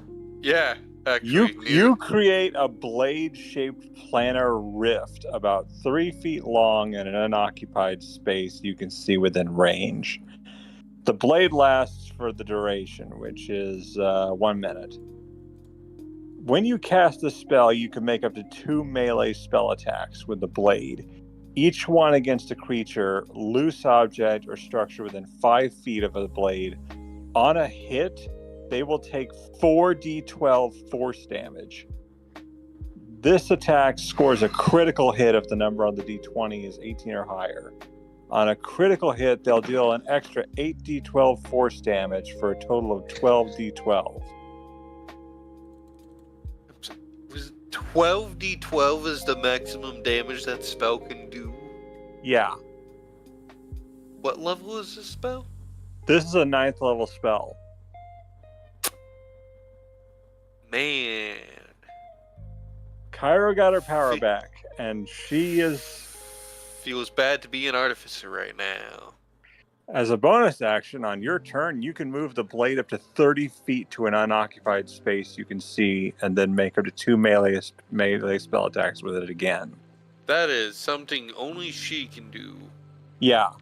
The blade can harmlessly pass through any barrier, including Wall of Force. You mean prismatic wall? No, I mean Wall of Force. Oh, well, it's a good thing I can't cast Wall of Force, because that'd be useless. So she is going to attack her. She's going to attack the Azaria clone. She's going to mad dash over to them and she's going to mad dash over to them and she's going to attack them. Meanwhile, Blue's vibing here with only 3rd level spell slots. This one's Kyra, right? Yeah, no, that's No, that's Twiggy. Cairo has the pink hair. So she's going to dash over to the Azaria clone and just attack with what? Beamer. Yeah, it's she's just so.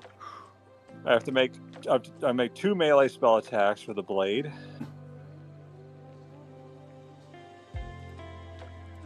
And they're gonna get hit. There's no way they're gonna be able to defend against this. Well, considering they're frozen, yes. I Getting think the it D12. auto hits, doesn't it? Yeah, doesn't it? Pyro? Mm-hmm. Since Dark Azaria is frozen... No, her blood is frozen, which means her movement is slowed in half. And anything that she does is done with disadvantage. I thought it was petrified. No.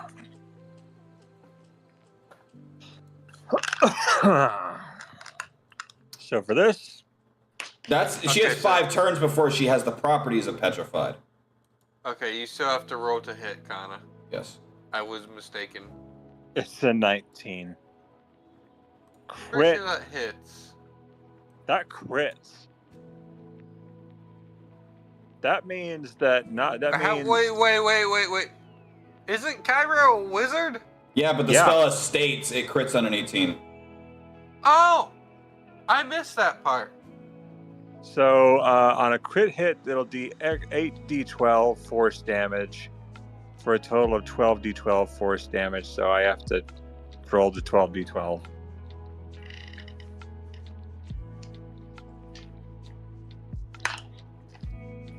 Get ready to calculate. 12. 1. 10. 12.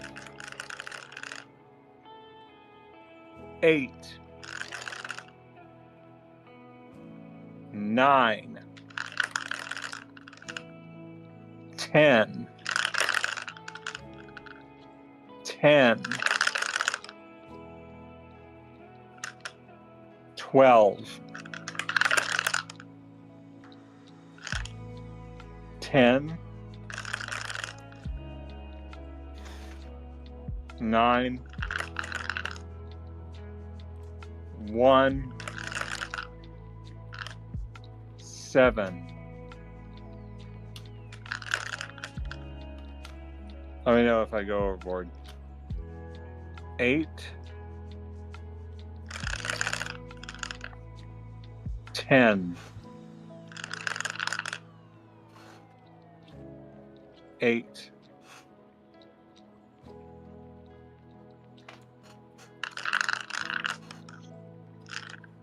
How much more do I have?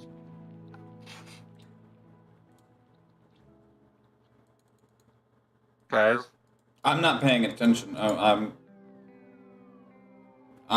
not supposed to be keeping track. Well, I couldn't roll and keep track at the same time. That's what you got a calculator for. It should be. It should come with your iPad. Oh, here. Let me start calculating. Have to start rolling again. I quite literally am not allowed to keep track of Game Master stuff. It's the Game Master's responsibility to calculate enemy damage. Okay, so sorry about that. You're fine. You're learning. It's your first run. We're not supposed to do that because I've helped Kanna calculate the damage. We're not supposed to, keyword. Well, I didn't keep track of how many hit points they had. I just helped calculate the total damage. Like, the damage that was done in an attack.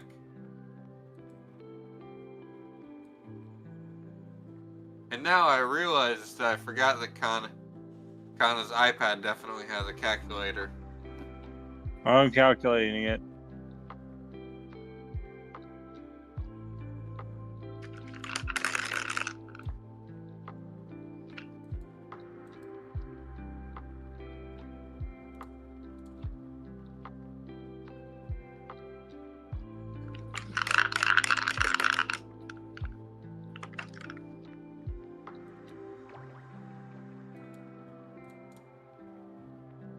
Calculating.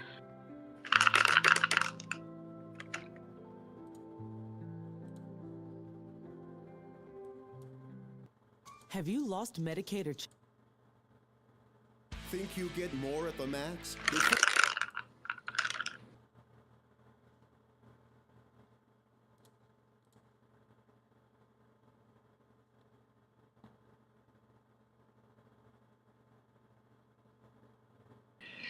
All right.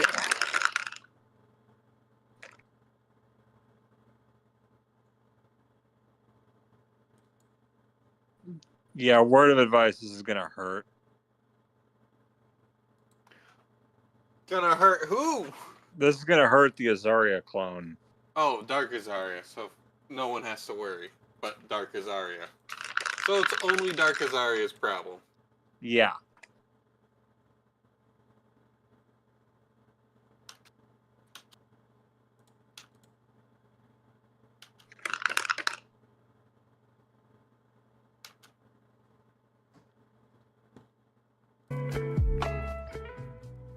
Solid is a weird word to spell.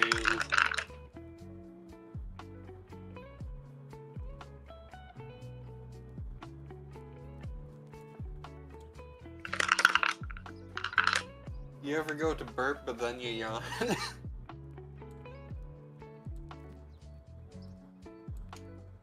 Not very comfortable.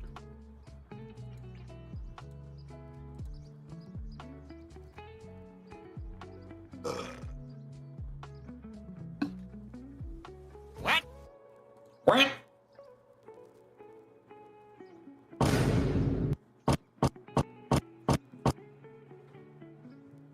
Understandable. Have a good day.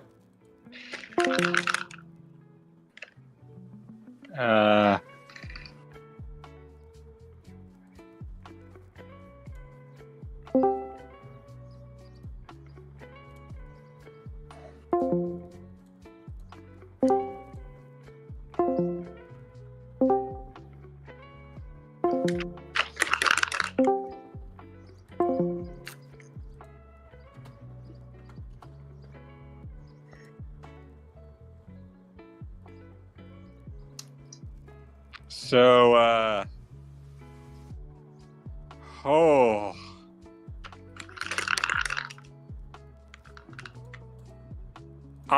they just got hit with 140 points of force damage.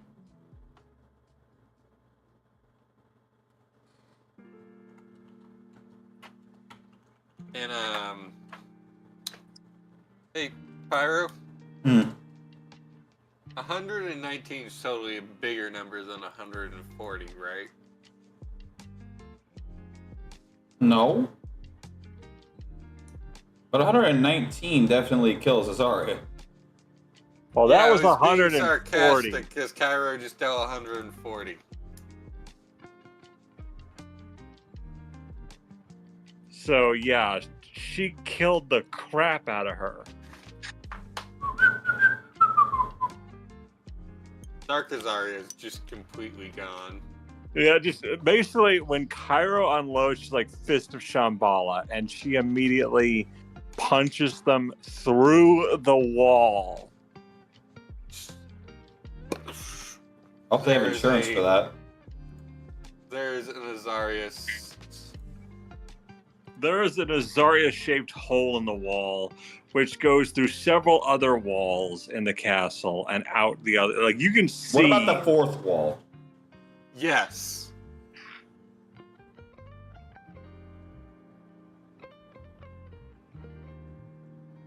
Kara's like, wow, I got some mileage on that one.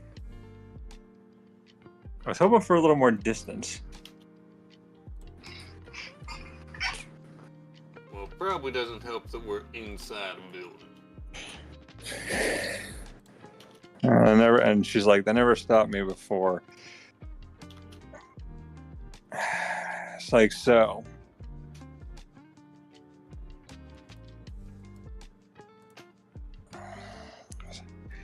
So yeah, yeah. Now it's Blue's turn. All right. So wait, Dark Cairo and Dark Marina don't get a turn?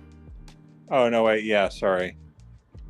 I get why Dark Blue doesn't get a turn because he's having a seizure.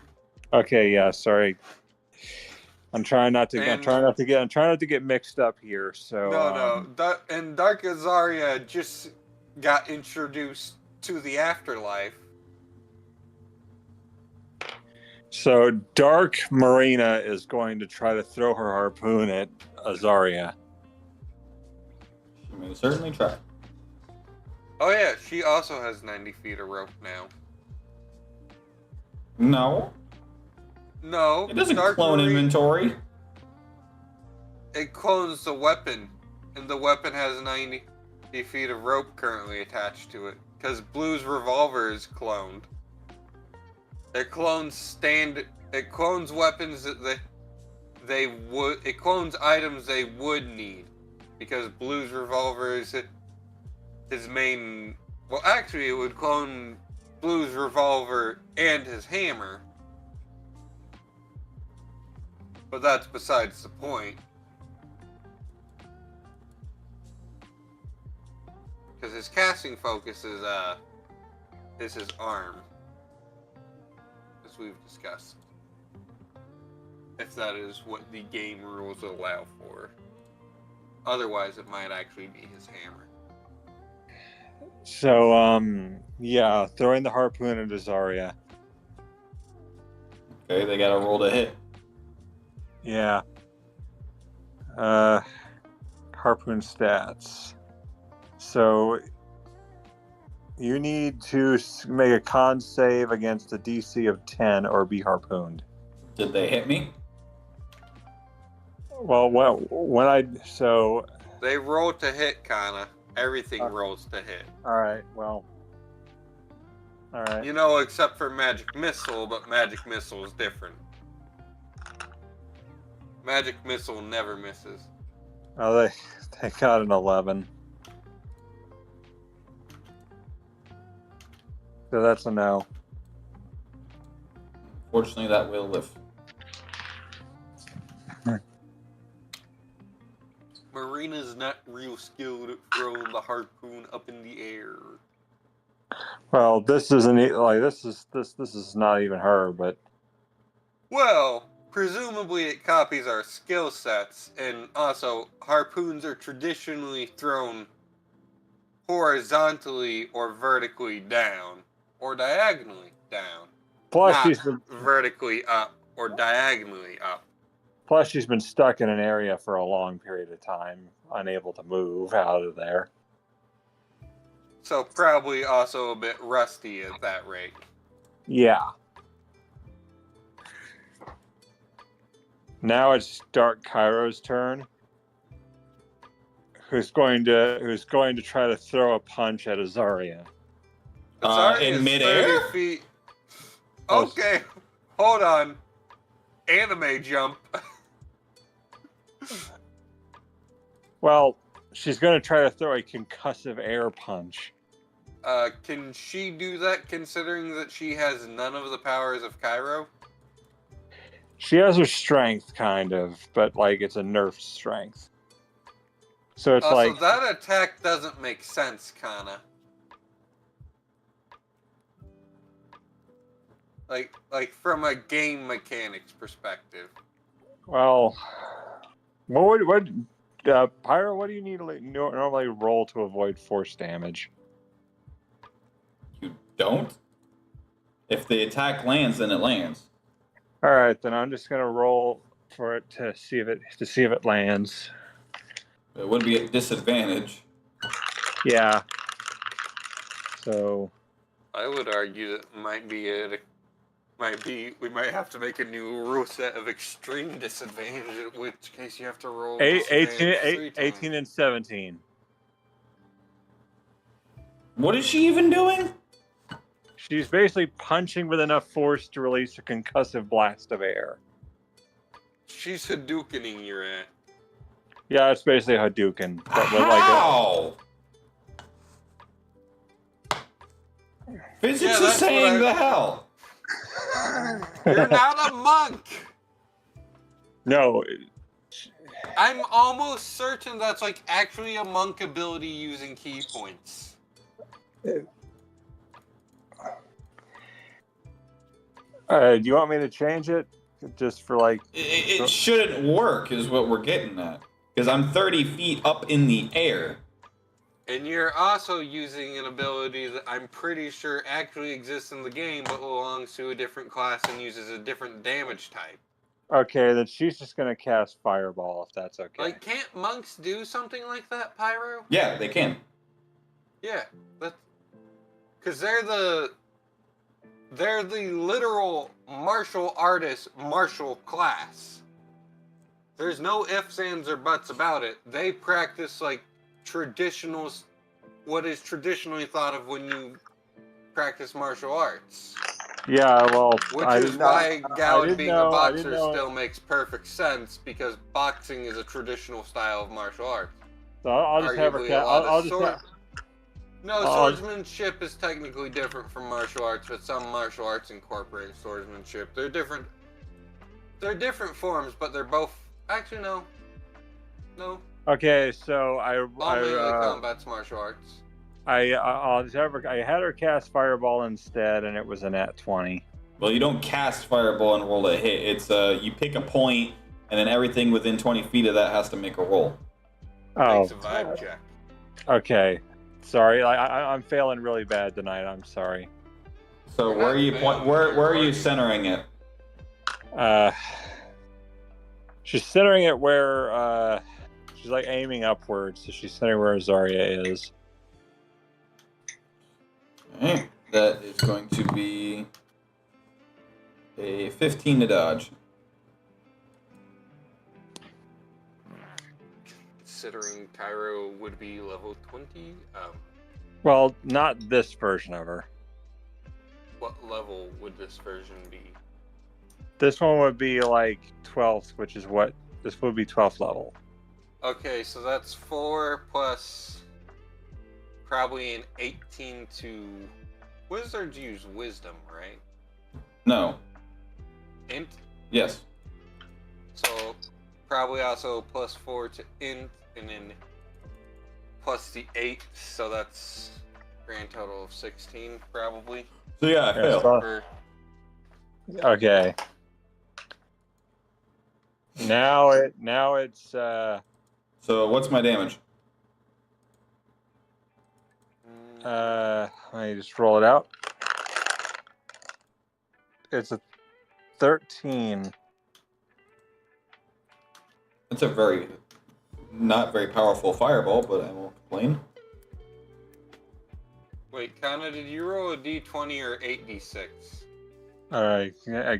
I'm sorry, I'm messing up a whole lot today. You're not messing up. You are learning. God damn it. I will come over to Ohio and be aggressively kind to you in person. Heard, smother him in kisses. No. Okay. I love this sudden concern. It's just no. So you said 8d6, right? That is the base damage of Fireball, right, Yes. Pyro? Okay. So 6, 6, 4, 1, 2, and 1. Remember, Kanna, your iPad has a calculator you can use. I know, but I have to turn that thing on, and I don't think to turn it on when I start the session, and it takes a while to power up. So we got 12. Could always get the good old standard Texas Instrument. 12 plus 8 is 20. 20, and then 21. So it's a 21.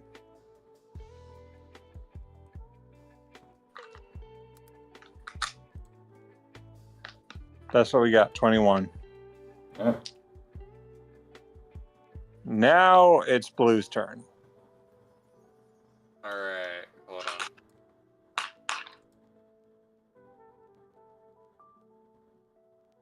Damn.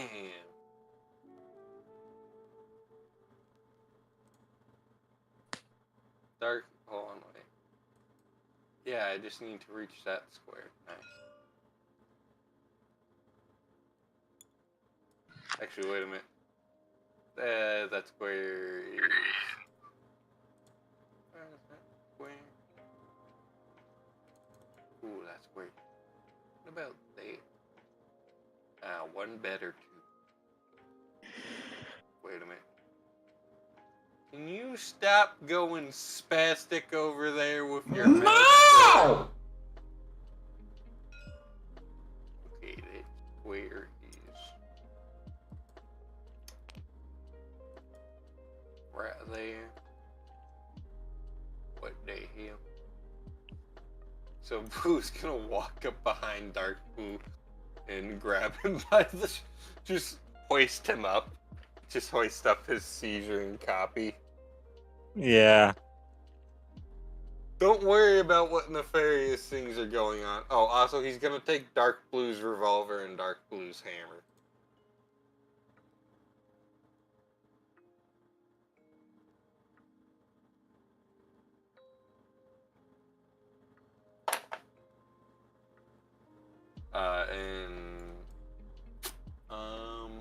Also, I'm going to take a pot shot at Dark Cairo.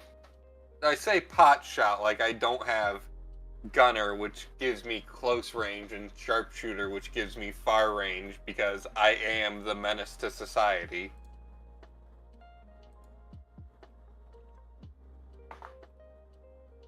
Alright.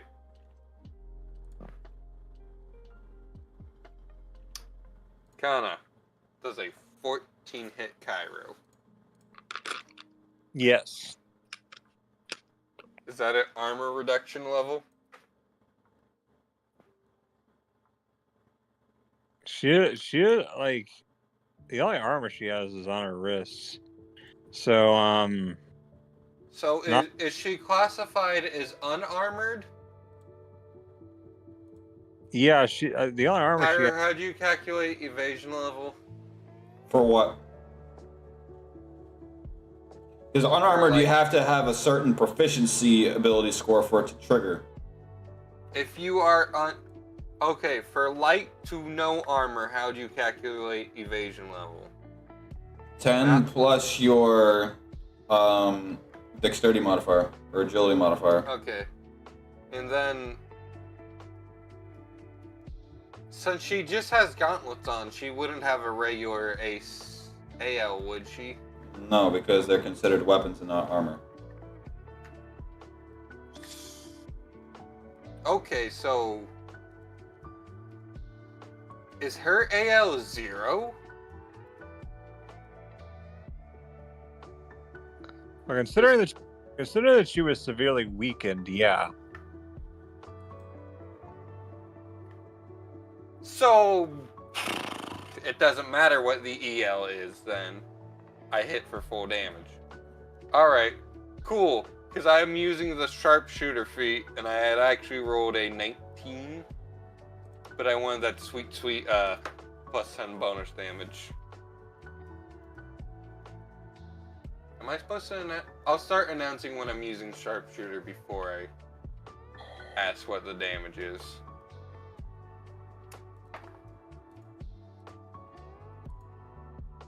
Alright.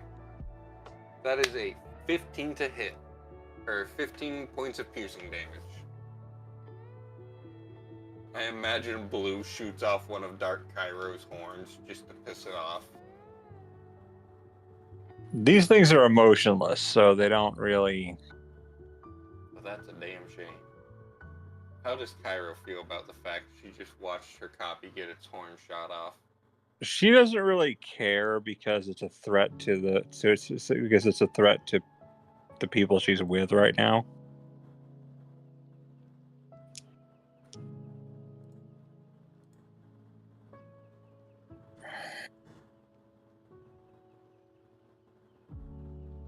So now it's Marina's turn.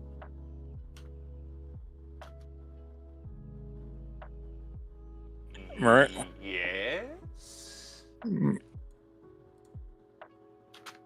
Marina's gonna throw her harpoon at Dark Cairo.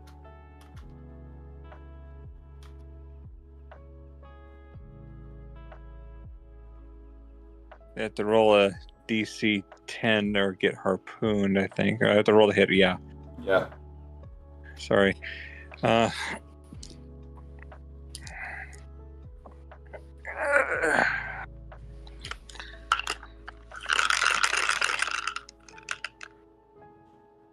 That's a 6, so that's not hitting.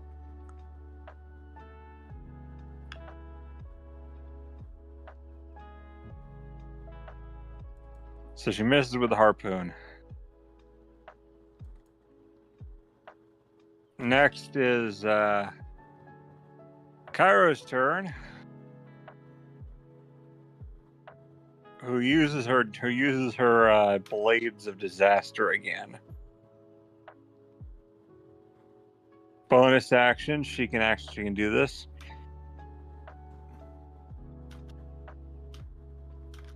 So she's gonna attack, rolling to hit.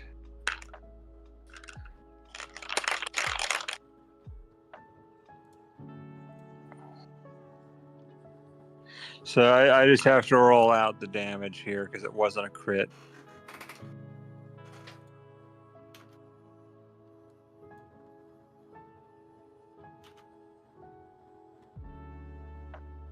So I got to roll out 4d12.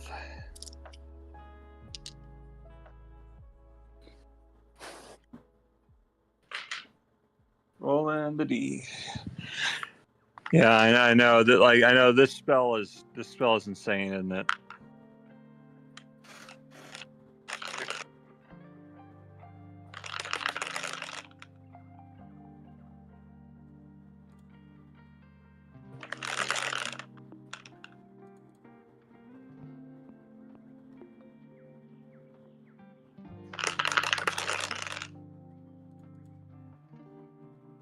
What's 25 plus 11? 36. So 36 points of force damage.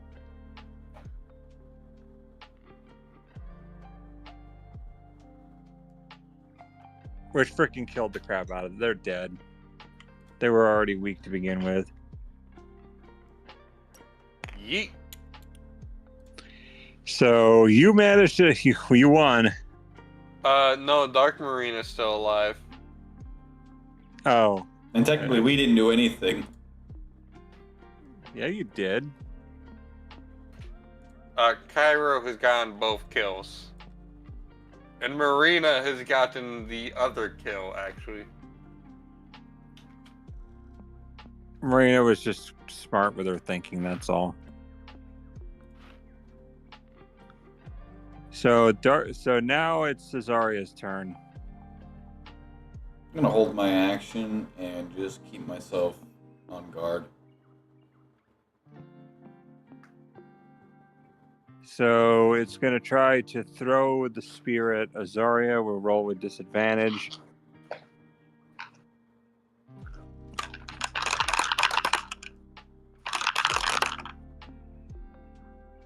11 again.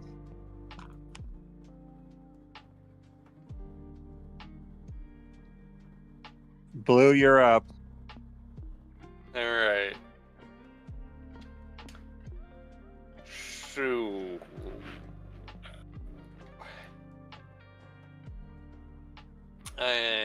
don't mind me and mind the various deeds.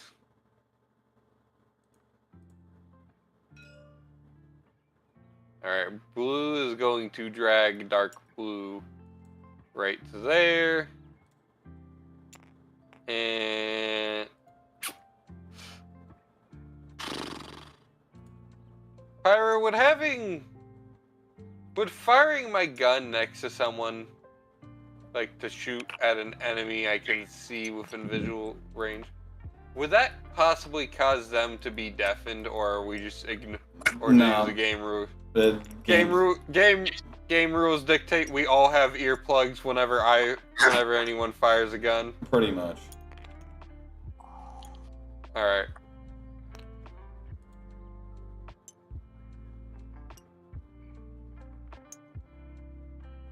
All right, I'm gonna fire Dark Marina.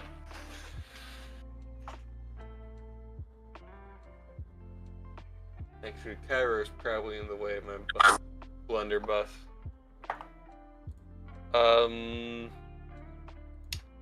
Does a 10 hit Dark Marina?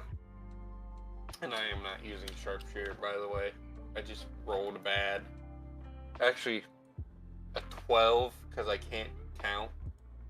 Just barely, but it hits. Alright, so armor reduction.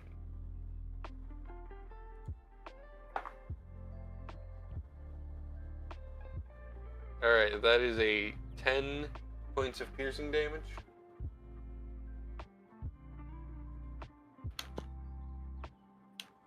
That definitely hit her.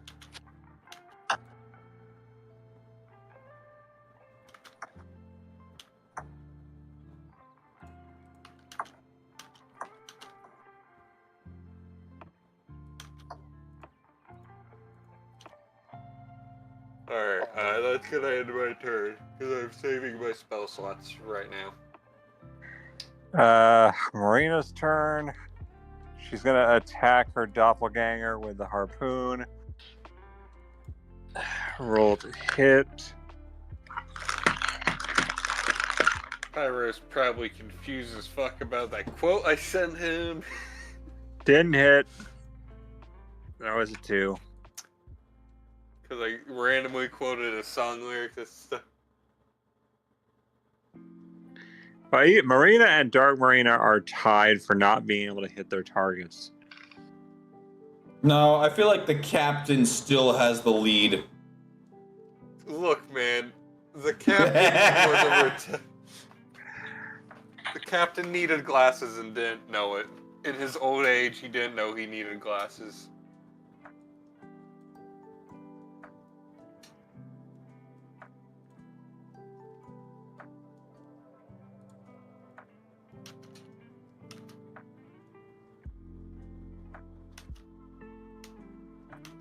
Sorry, I think it's your turn. No, I still held my action. Okay. It's Kairo's turn now.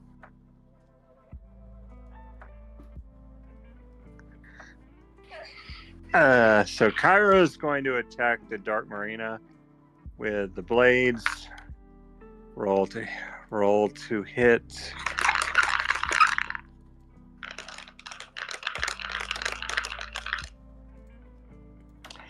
Crit. I'm just going to use Dice Spot because it's easier. That is an option, and why it's there.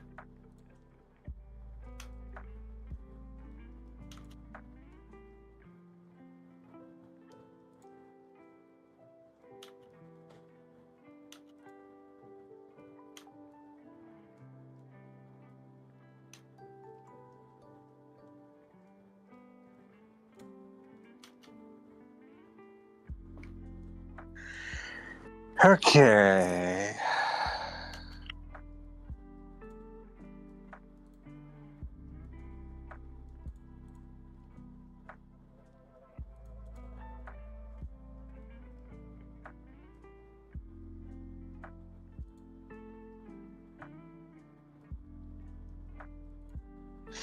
87 points of damage. Dead.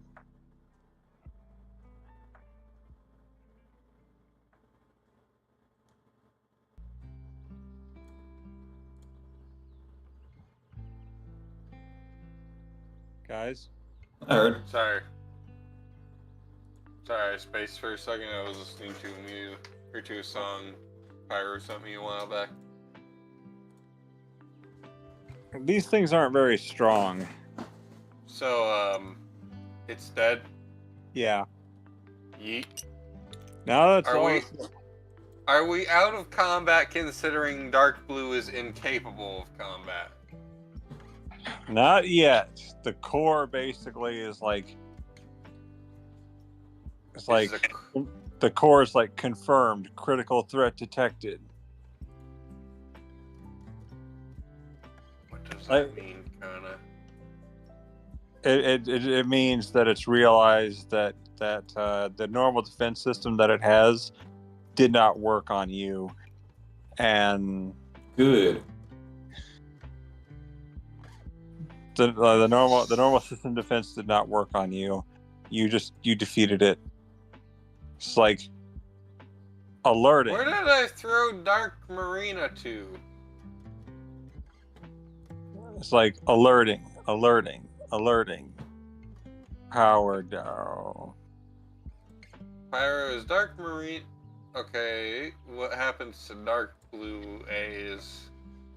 Well, the now that it's powered down, what it did was it sent an alert to all the guards in the area to be on the lookout for you.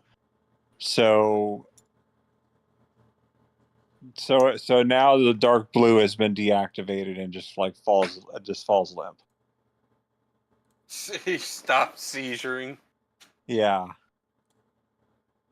And then it just kind of like breaks away as if it were made out of like pixels. He just poofs into dust. Yeah. Alright, we'll just keep. Also, funny thing, Dark Blue has the wrong model. Because I spawned in that model. That or Pyro copied it off the wrong blue. Whichever way it happened. I'm gathering our dark us off to the side. Alright, so I guess we're gonna look for the next room. Into the thick of it. So who has taken the most damage out of anyone? Blue is currently at full health. Azari's at 99. So no one. No, the answer would be me. Because I'm the only one who got hit. Yeah, no one attacked me because I was way the fuck off and also, working on doing some nefarious shit. I'm disappointed I didn't get to do the thing I was gonna do with Dark Blue. So what are we doing? It's like, well, yeah.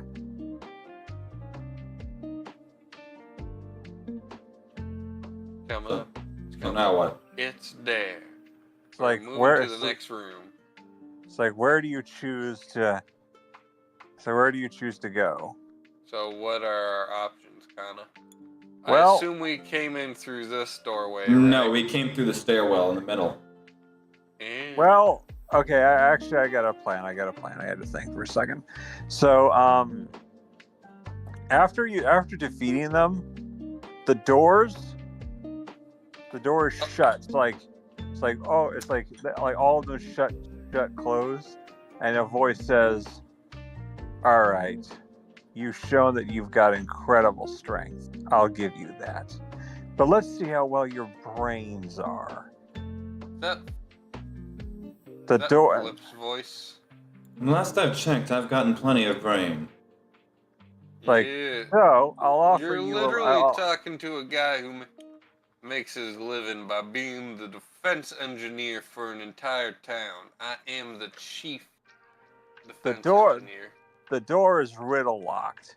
Only by telling a joke can you, and only by deciphering a joke can you open it. So I'll give you the joke.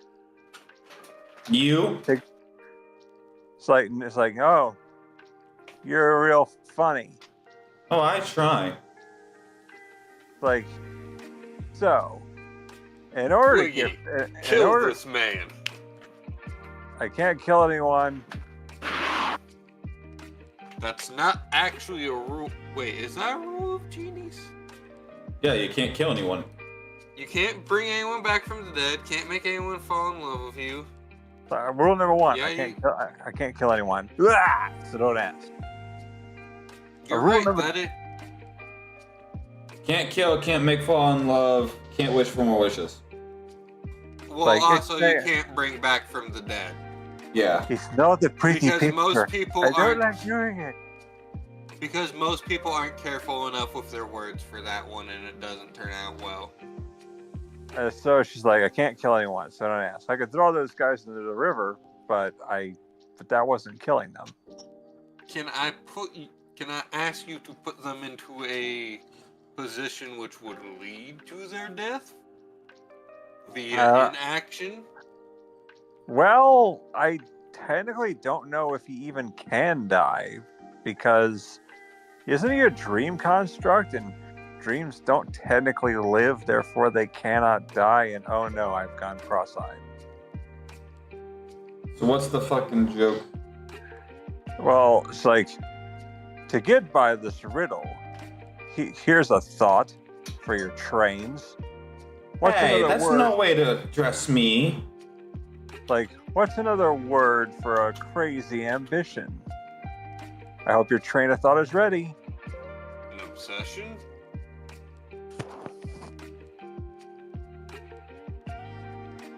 Lust? A kink? No, wait, I meant a fetish. Genuinely, the actual meaning of fetish, yeah. So I'm going to post the riddle in where would I post this normally? Maps and handouts. All right. Here.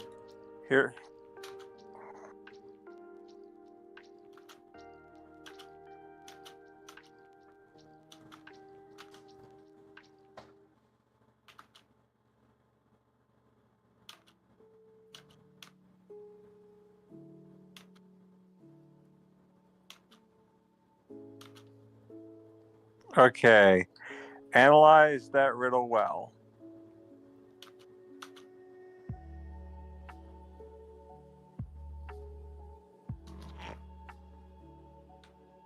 Excuse me.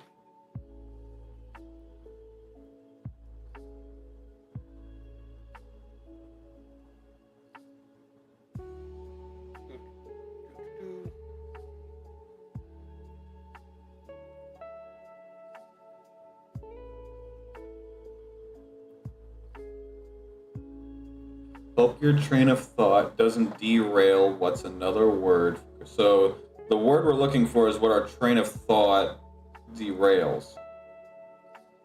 Yes. I was going down the route of ambition synonyms. Well, the answer's right there. You just have to be clever enough to see it. Rail. No, it's like what's another word for a crazy ambition? Hope your train of thought doesn't derail. It's like, analyze those words very well, because the answer is right there. Yeah, it's your train of thought. Yeah, your train of thought, but your train of thought is one thing, but it's another word for a crazy ambition. But the train of thought is a clue to that.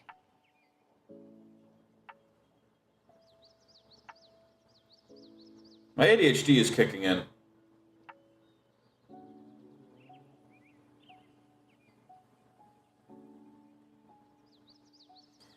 Something that your train of thought derails. It's a crazy ambition.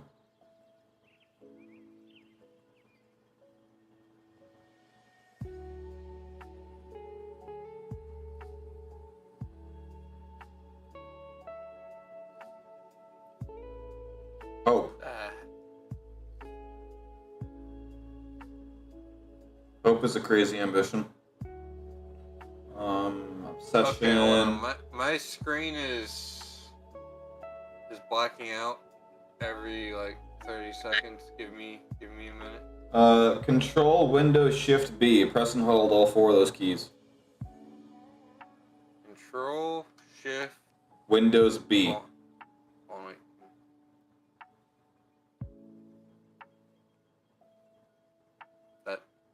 That brought up a menu in Opera.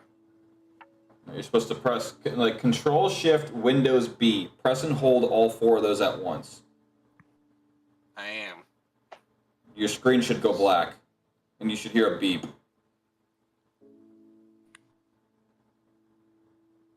You know how long I have to hold them? About 5 seconds. Because what it is you're manually resetting your graphics driver. Okay, hold on. Hope your train of thought doesn't derail what's another word for crazy ambition. It's right in fucking front of me, and I know it.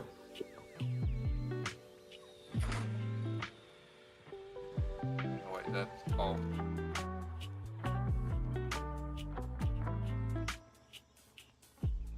Okay, let me try closing the game and see if it'll let me do it then.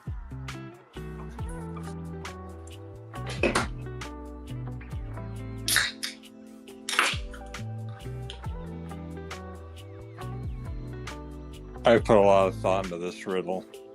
The only thing that keeps coming to mind for whatever reason is fucking Ozzy Osbourne. I'm going off the rails on a crazy train. Well, that's not the answer, but No, but it's fucking funny the fact that it's stuck in my head. Shopify, were you No one cares about Shopify. Mute that shit. Hope your train of thought doesn't derail what's another word for crazy ambition.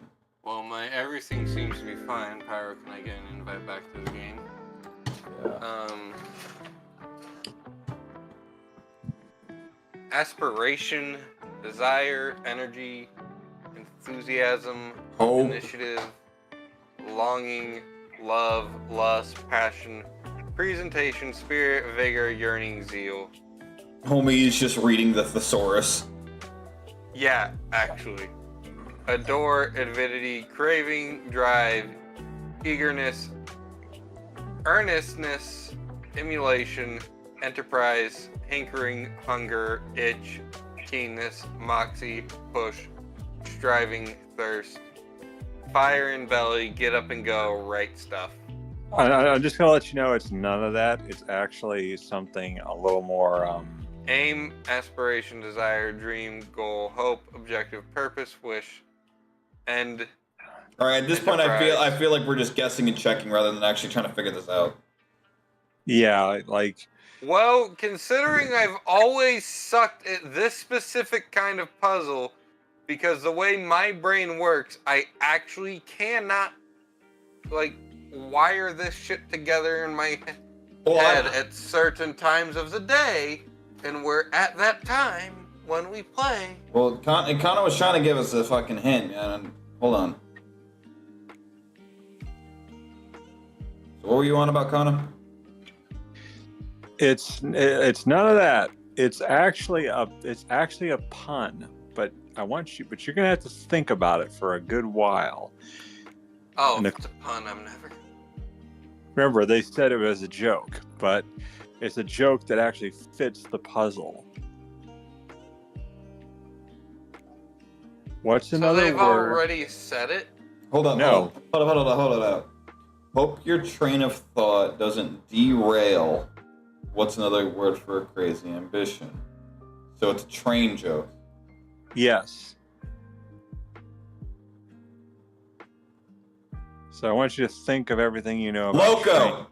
Balls to the walls. Yes. What? Say it. Balls to the go balls to the walls. What loco what? Locomotive. And the doors unlock. Because loco itself just means See, crazy in it's Spanish. loco itself means crazy in Spanish.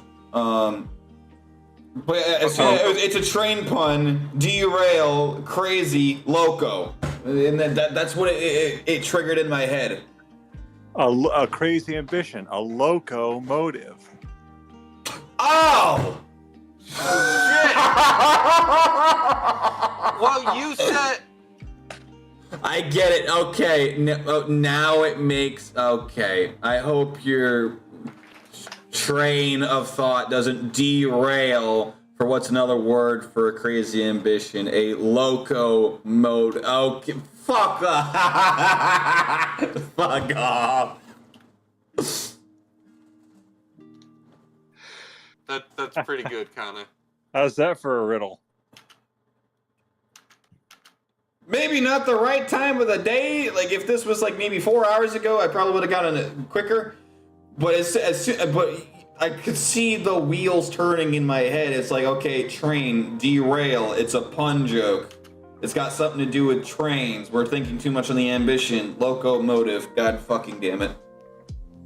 I think next time put a little more emphasis on the crazy if you use that pun. No, we need it needs to be more emphasis on the train part because train derail. I got that part, but if it was misleading it to another word for a crazy ambition, and we started focusing on that rather than the fucking train. So which door opened, Kanna? All of them. All right. So now we got a choice. You've Where's got the D4? You've got 4 different ways to go. All right, which way is one? I say we go top and go clockwise. All right, 3. 3? Yes. All right. So we're going down. So we're going the bottom door. I understand you like knocking her up, but quit knocking her down. Jesus Christ, shut the fuck up. All right, which way are we going, Kanna? All right, Okay. I guess that's my poor choice of words. What map am I putting up?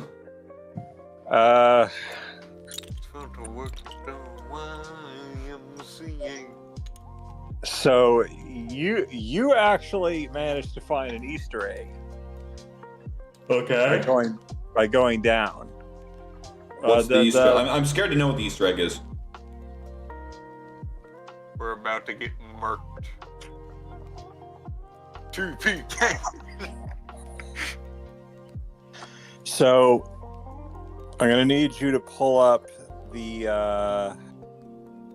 temple map. The temple map. This is where I get told to pull up the entire main story party. Which one's the temple one? The one with the swirling and the swirling. The one I portal. accidentally first opened. Yeah.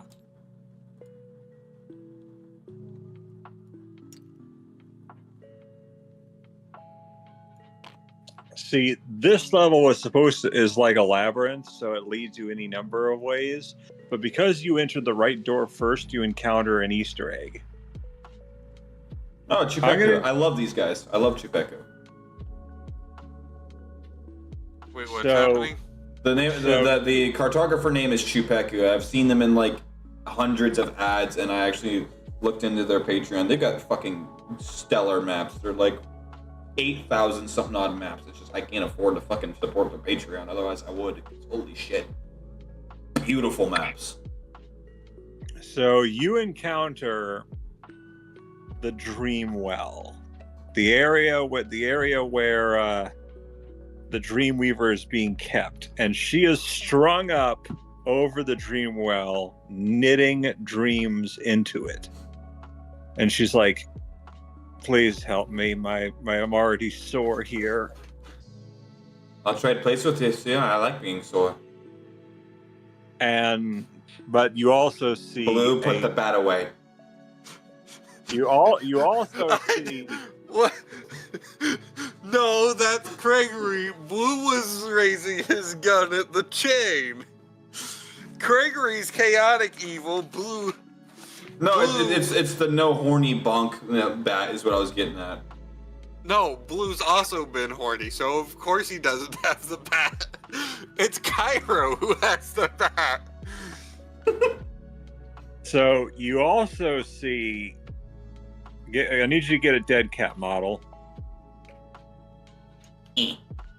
Right at the center of the portal. And you notice that this one is dressed. This one is. What are you doing?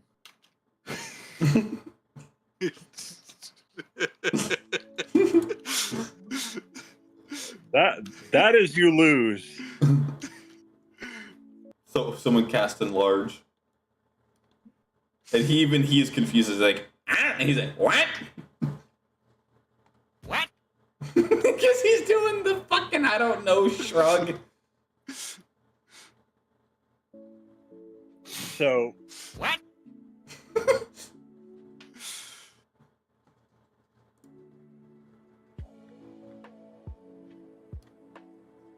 I don't know. Someone Someone smacked him and now he just fucking became small again. Yeah, boom. Alright, so anyway, dead cat. Pain in the ass. This one appears to be dressed like a prince. Alright. Alright, for whom the bell tolls, apparently. So this one Smaller is, than normal.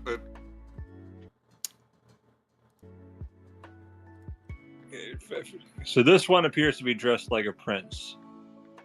And you notice that he's kind of like, he's like, oh hey, I was kind of hired to stop you, but I kind of don't want to have to do this, but Thanatos said that she'd restore me to life if I did, so I'm gonna make this really clear. Either surrender, which I really don't want to have to do this, but either surrender or I guess I'm gonna have to fight you. Wisdom saving throw. For what? I'm casting Charm Person on him. Meanwhile, Blue's just slowly approaching both of his hands in his coat. Slowly pulling them out. And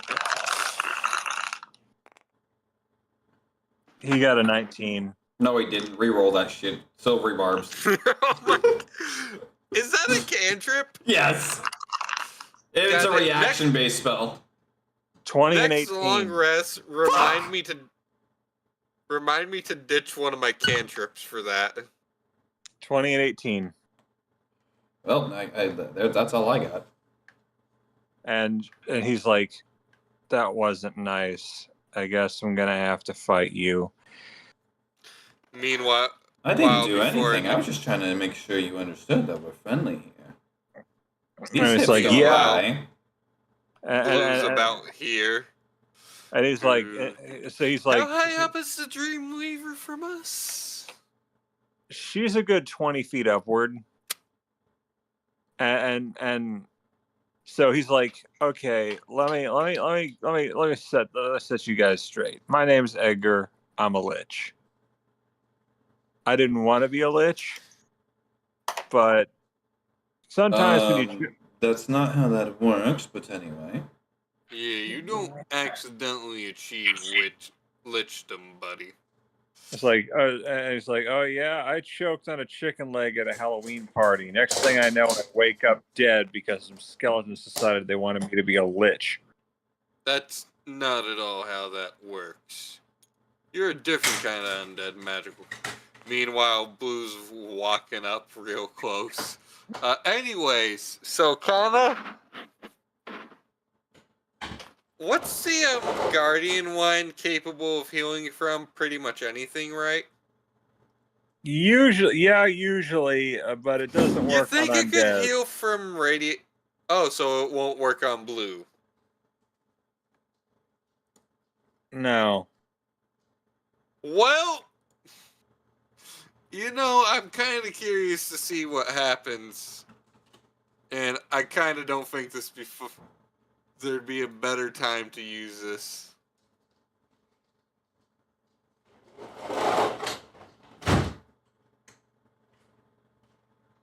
And it's like, so here's the deal. Like, either surrender now and just leave the Dreamweaver alone. Meanwhile, Blue's sat here moseyed on up to this guy. So, I'm sorry, friend, but, Blue quickly pulls out from his coat, one half in each hand, the two halves of his demon core, and quickly slams the two spheres together again. What are we rolling here for this? That's a great question. How do we want to rule radiation damage? Being what it is, it's a DC 35 vitality resist check. Which he is going to fail. It's fine. I assume the only person in the area to be able to come close to that would be the Dreamweaver. Meanwhile, Blue over here got a 14, totally passes.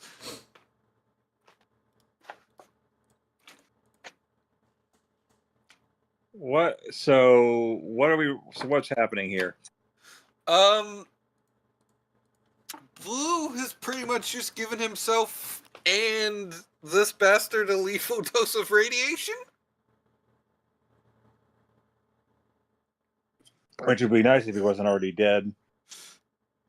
So Yeah, that's according to an actual fucking stat block made for this.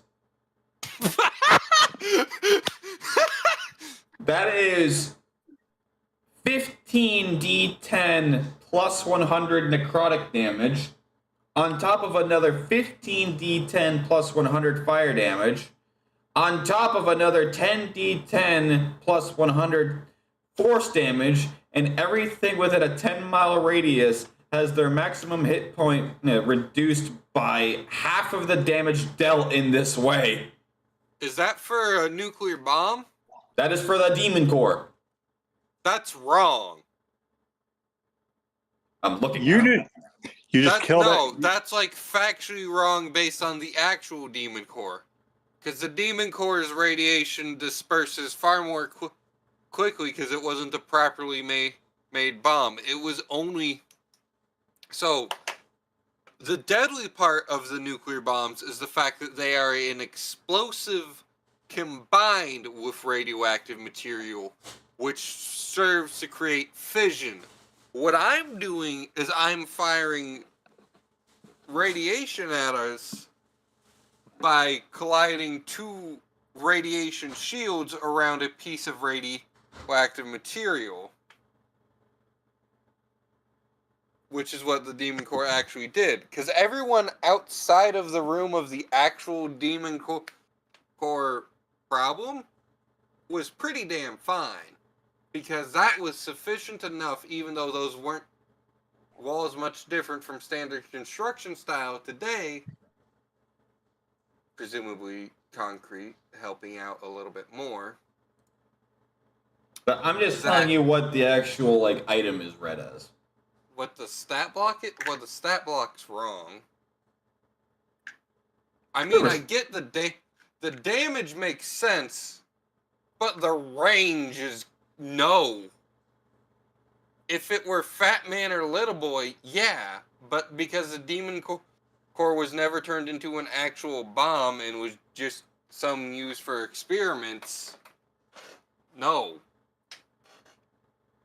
The range is probably almost right up to you guys for the radioactive particles disperse in a manner that's more or less safe.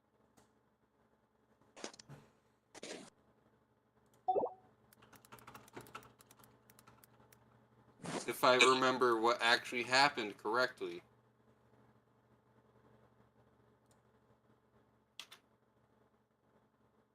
If not, shit. Also, are undead immune to necrotic? Yes. Oh, so blue and the sky are both immune to necrotic. But you still take the fire damage. Wait, how much was the fire damage? 15d10 plus 100.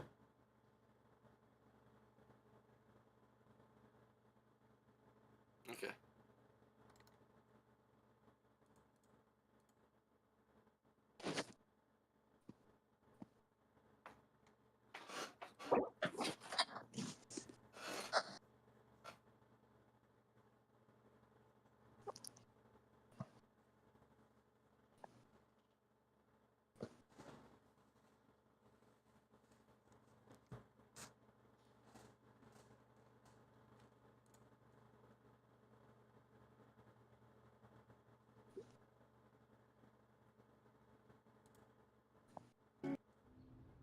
Leia?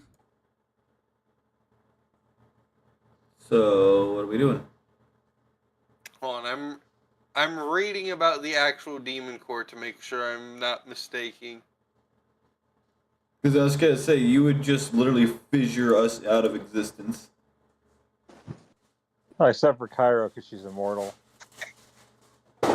Well, Cairo would have to reconstitute later or whatever, Yeah. and Blue would get brought back through the shenanigans that forcibly bring him back in Drayla. Yeah, but it would, you'd basically screw over so much.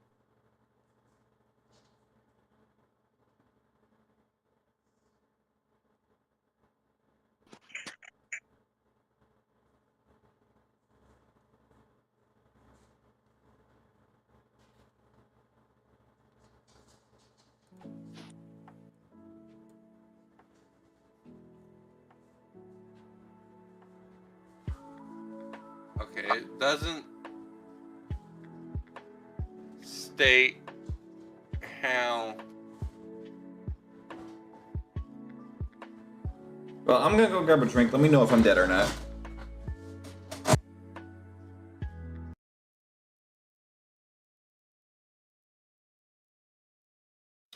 Okay, I'm not gonna.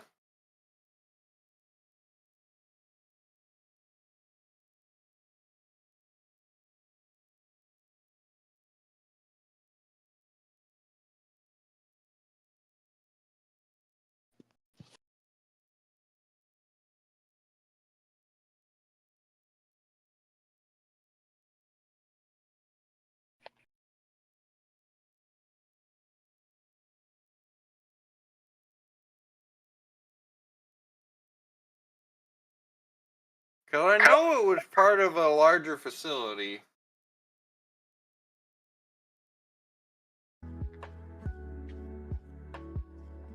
Cause they're ruling the demon core as an actual nuclear bomb in that. Based on distance. Okay.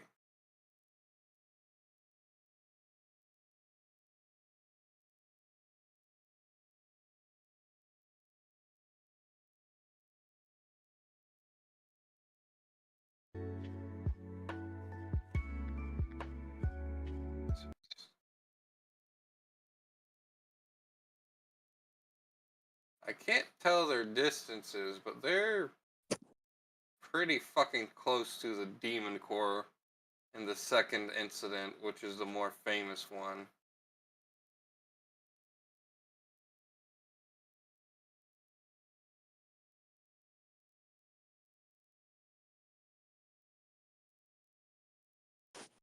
And for the amount of radiation most of them got,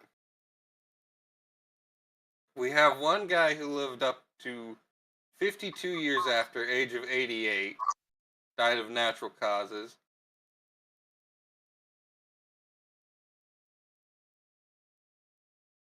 There's one person whose death time is only speculated, which feels weird.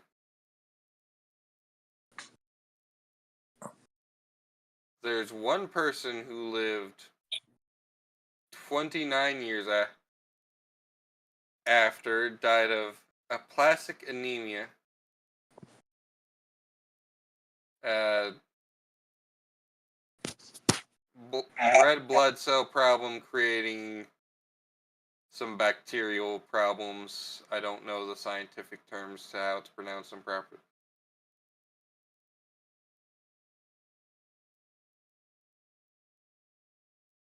There's only one.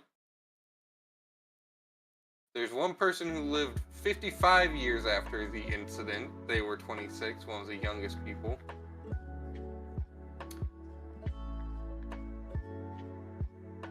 So you really want to kill Marina like that? No. Because they're way closer to... Okay, hold on.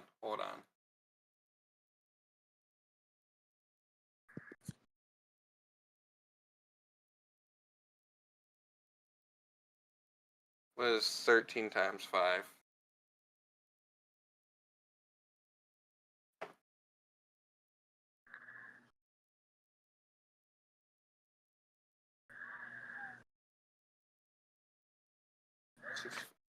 Hey, Kanna, looking at the diagrams,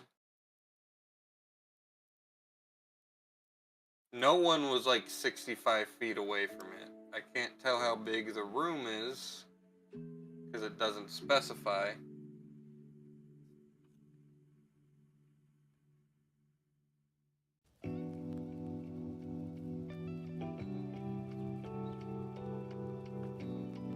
Okay, hold on, wait, that person looks...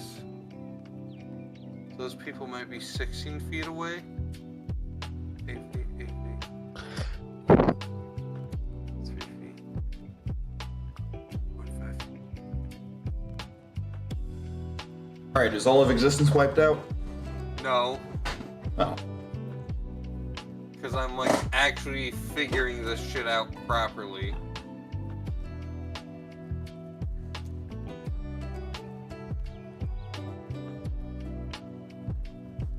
Why are we trying to demon core the fucking boss? Because I can.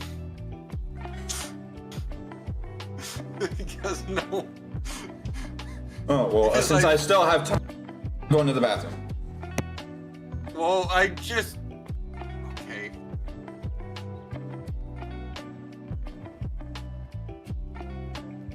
I literally just figured out the thing I needed to figure out. And he goes away.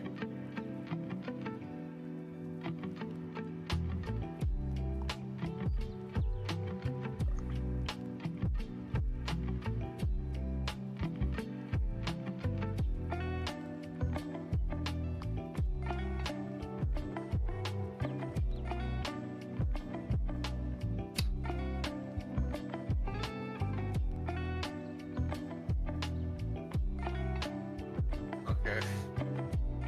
Well, when he gets back, I know.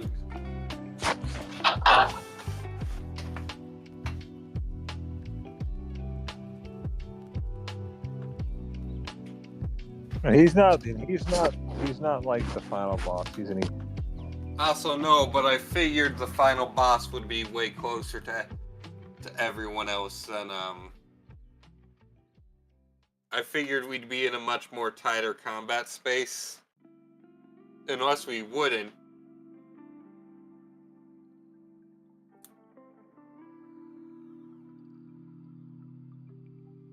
In which case I have a different idea of...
Pyro didn't walk away.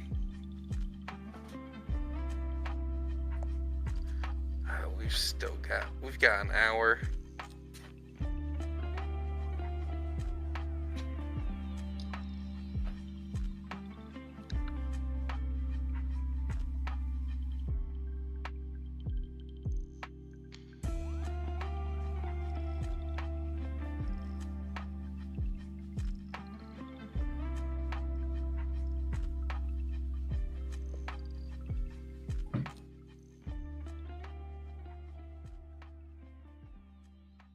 Yeah. But anyways, the entire party, as far as I can tell, should be safe. Except for, Blue, who's about to take 100. 100, and at a bare minimum, 15 points of fire damage.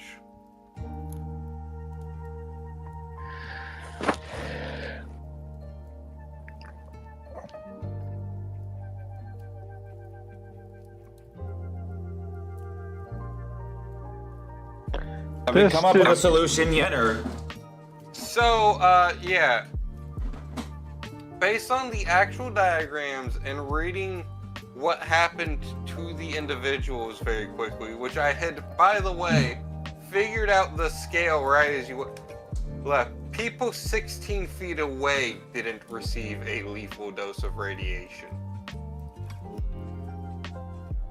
Because the Demon Core wasn't a proper weapon, it was a scientific tool because it never got made into the proper weapon form.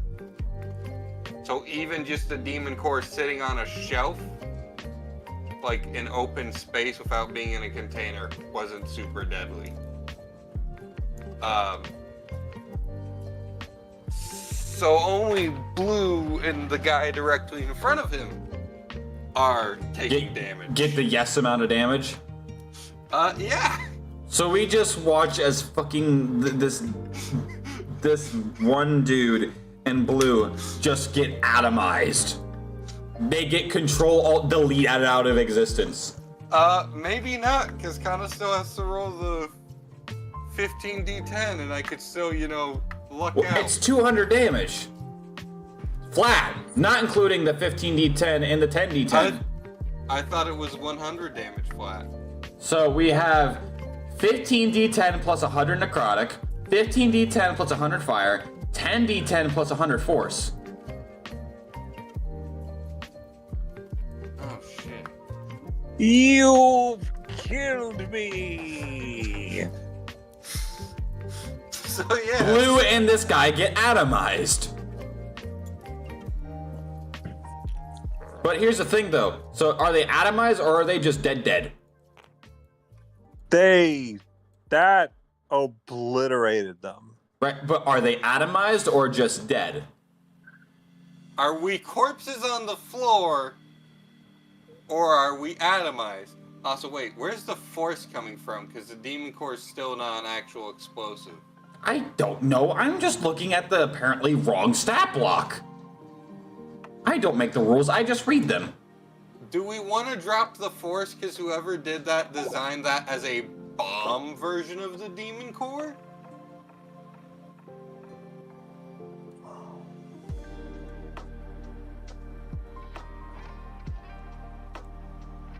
And the Demon Core actually had 2 incidences and never explode, and as far as I'm aware, didn't actually explode in either of them.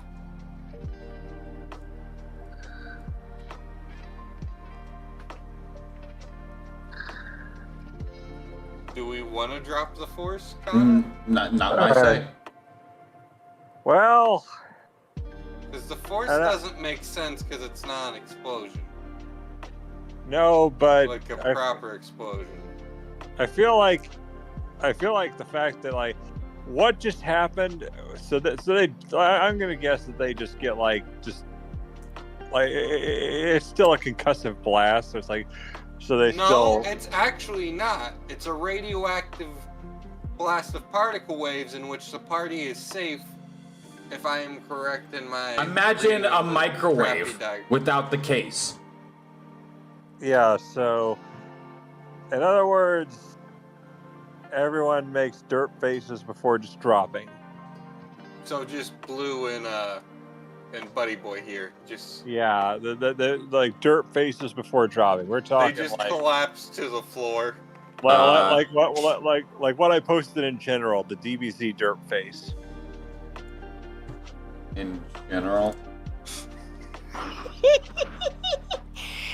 Yeah, they get. Is that Cell? No, that's Frieza. It's the No. DBZ. Yeah, that's the dirt Are you face. sure? Because that looks like Cell's skin pattern. That's Cell's dirt face being made. Oh, I didn't see the fucking spots on the album. Okay, yeah, that's Cell. Yeah, it's the dirt face he made before he blew up. Alright, so, this is a good thing. This is me getting to play test something. I'm so glad I happen to be a slight World War II history nerd and know how the 100, Demon Core actually 200. works. So I'm going to take 6d12 necrotic damage to myself for a total of 50 necrotic damage that cannot be reduced in any way, leaving me at 49 HP. And I'm going to take my blade and cutting my palm open, taking that 50 damage, and placing my palm on Blue's chest and smear their chest with my blood and cast Revive.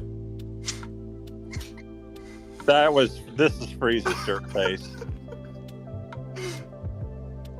Blue's back up. I love Frieza's.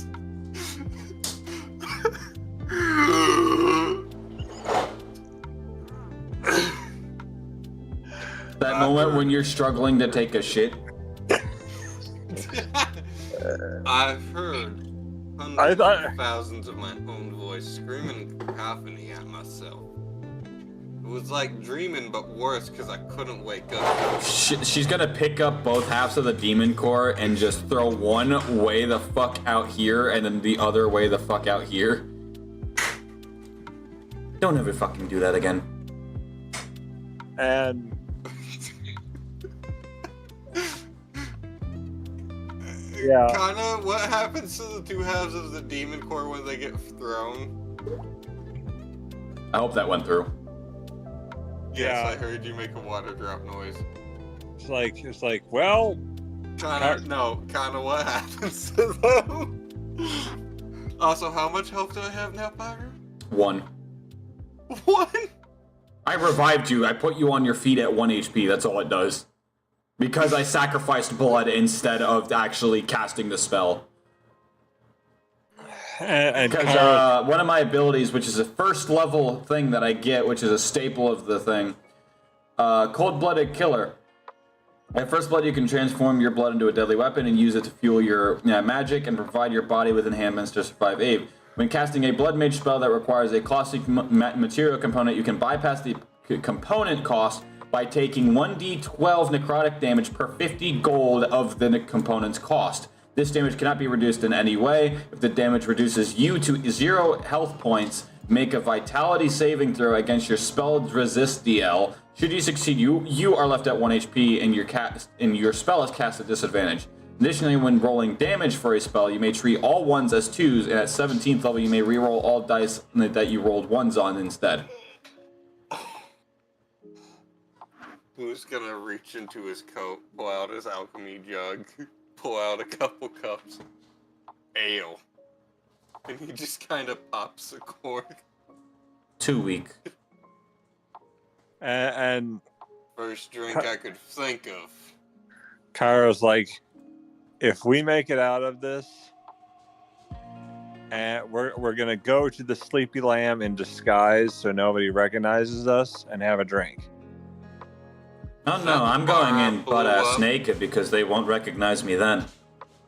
Their eyes would be more distracted. Is that the bar I blew up? Unfortunately. Yeah. Everything's a little fuzzy. It's just like... Well, it's like everything's. Also, I'm so sorry, Kanna. I just didn't think I would get a chance to do that. later It's on like- because I figured the party would be. He's like, I see together. my chance, I'm taking it.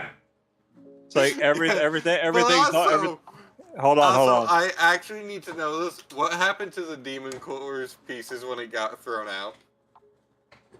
When it fell into the water, Yeah. that wasn't water. That was dreams. Oh, someone's dream is about to involve the demon core. It's about to involve two halves of the demon core. It's like, yeah, when something falls into there, it immediately becomes part of the dream world. Well, to be fair, that thing was already dreamed up by someone. I just so happened. Well, let's Open just my eyes. It was only just a dream. and that's when you hear the slow clap. It's like clap, clap, clap. So is the Dreamweaver alive? Or well, actually, yeah. Well, I yes, assume because they they're 20 feet in the air. Yeah. Yeah. And the minimum safe distance we've determined, or at least as far The best as maximum? we can. No, And the minimum safe distance. Well, the minimum means that anything beyond that. No, the minimum safe distance is how close. Oh, you're right. I'm thinking backwards. I'm thinking danger close.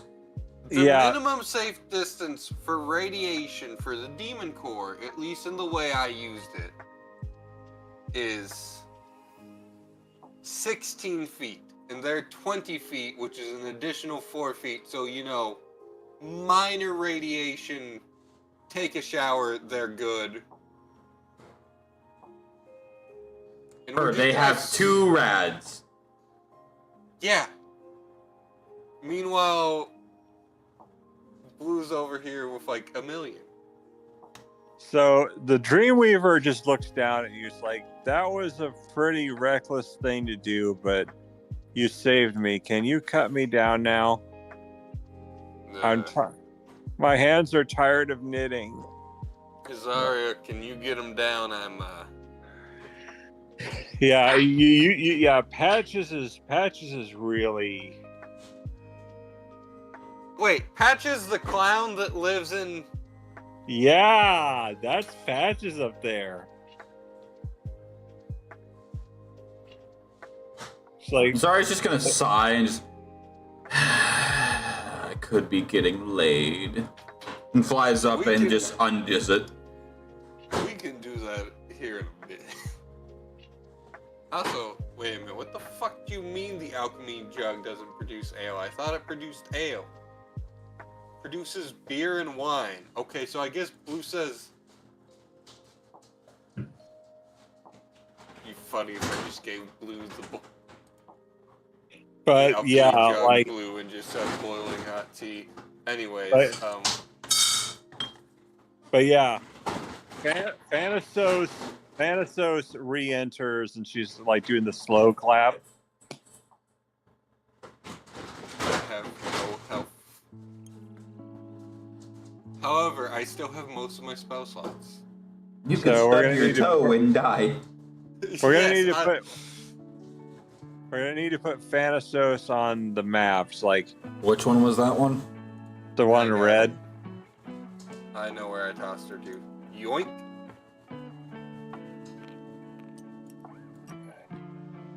So she's like, bravo, bravo. Not only did you piss me off to the highest level of passivity, Damn, I wish I saved that weapon for her. but you just freed the Dreamweaver. Well, that's just perfect, because I can't wait to see you guys turn into thought process. And I'm going she's to like, immediately just kind of like stamp my foot on the ground, place a blood rune that is going to overwrite the first one I placed, which was at the doorway of the top of the stairs, so that the only one we have now is the one that I make now, and the one that's in the front of the room where we were facing that statue. And I'm going to use my last spell slot and open a portal. to where? the front of. So you know the room that had your water room. Yeah. Yeah, the start of that room, because I placed the rune. So the runes will always overwrite the oldest one.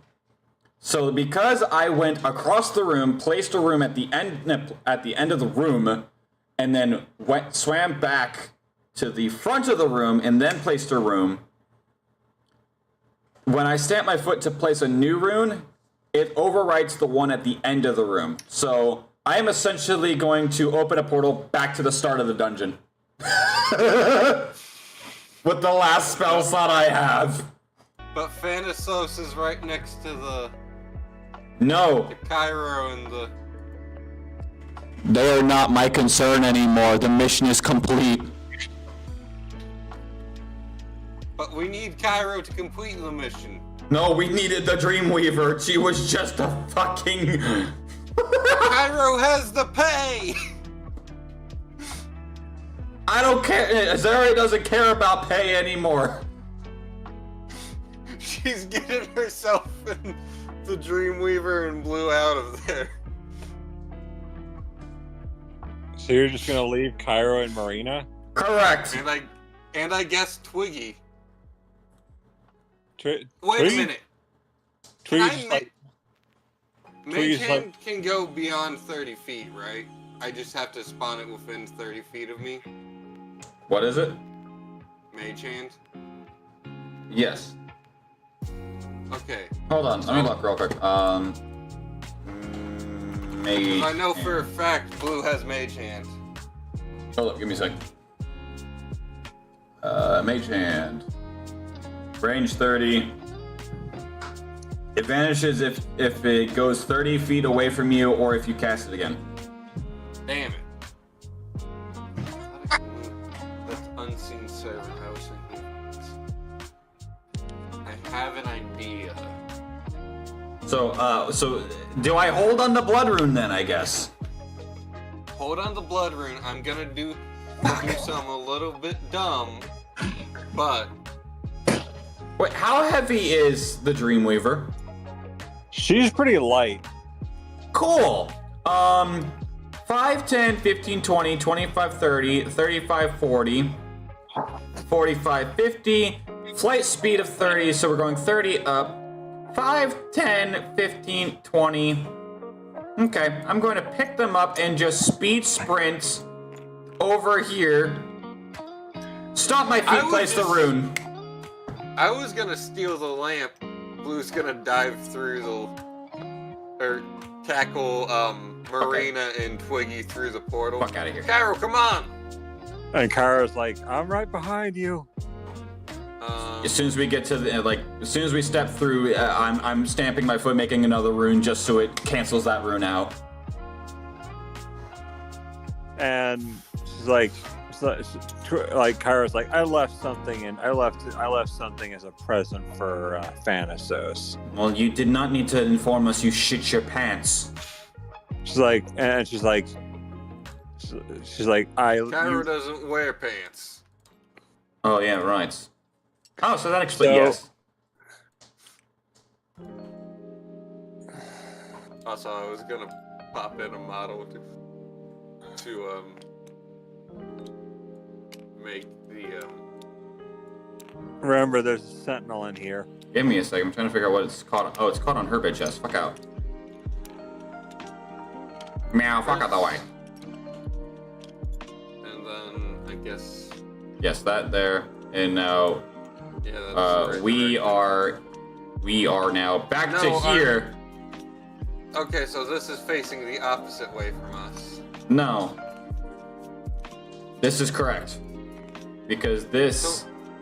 Remember. Oh, we're at the front of this room. Yes. Because okay, I made one because I swam I swam here, placed a rune, swam here, and placed a rune. When I replace a rune, it cancels out the oldest rune. Since this is the oldest rune, this one no longer exists and changes it to this one as the main rune. Now you see why I was so giddy for a moment. Yeah. That's wow. It's a 4th level spell. And Kairo's like, we need to get out of here because I just placed a time bomb. Yeah, I don't think you got any bomb as powerful as that I could have made. It's like, yeah, I thought as much, but still, this one's going to be a bit of a big blast, so we're going to want to get out of here. Oh, where is it? Where is it? Where is it? Where is it? Where is it? I guess bring out the next map. Hold up, hold up. I've got just the thing for this because fuck you.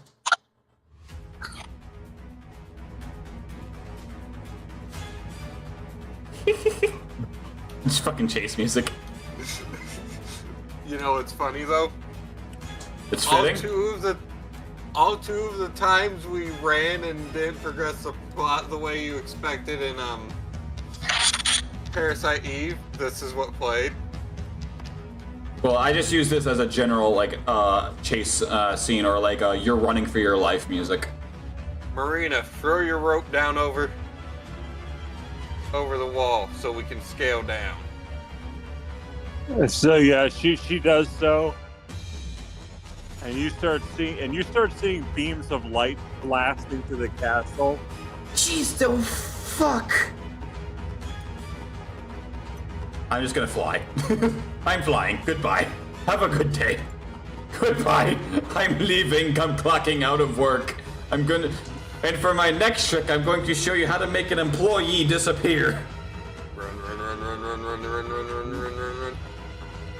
It's like, we're gonna need to get farther than this. No shit! Blue's holding the lamp and hands it to Cairo. Like he's nicked it off Marina. Cairo, think you can use this? I wish we were back in Lampwick Village. That's not great, but I'll take it.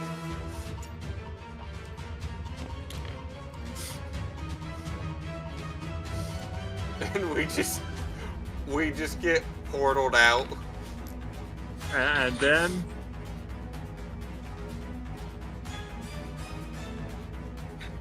okay, so you can stop the music now. So Thanatos and Flip just got nuked for a second time by Cairo. So Cairo like shows one of her looking glasses. She's like, let's watch. Meanwhile, Blue's like slumped against the wall, out of breath. And what follows is basically when Vegeta self-destructed. Heard. I don't know what that looks like, actually. I haven't seen that much DBZ.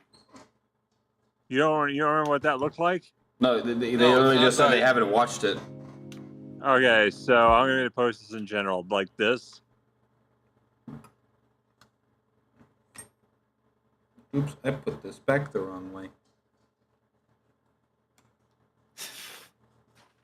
This goes this way. Vegeta self-destructed? That seems awfully noble of Vegeta.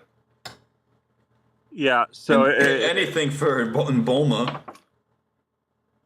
That is the only individual of which will happily Vegeta will give up his throne to, because that woman literally tames that man. What about his son Trunks or Bala, his daughter? He will throw hands before he gives the throne to them. But Bulma could literally say, "Get up," and he will just sigh and get up. Oh, and by the way, so this is what it was like. This is what happened. I found the best way to show it. It's like, Tori, this is the blast radius of what just happened. It was a radiant bomb that Cairo just detonated. So, nuke, but instead of necrotic damage, holy damage. Yeah.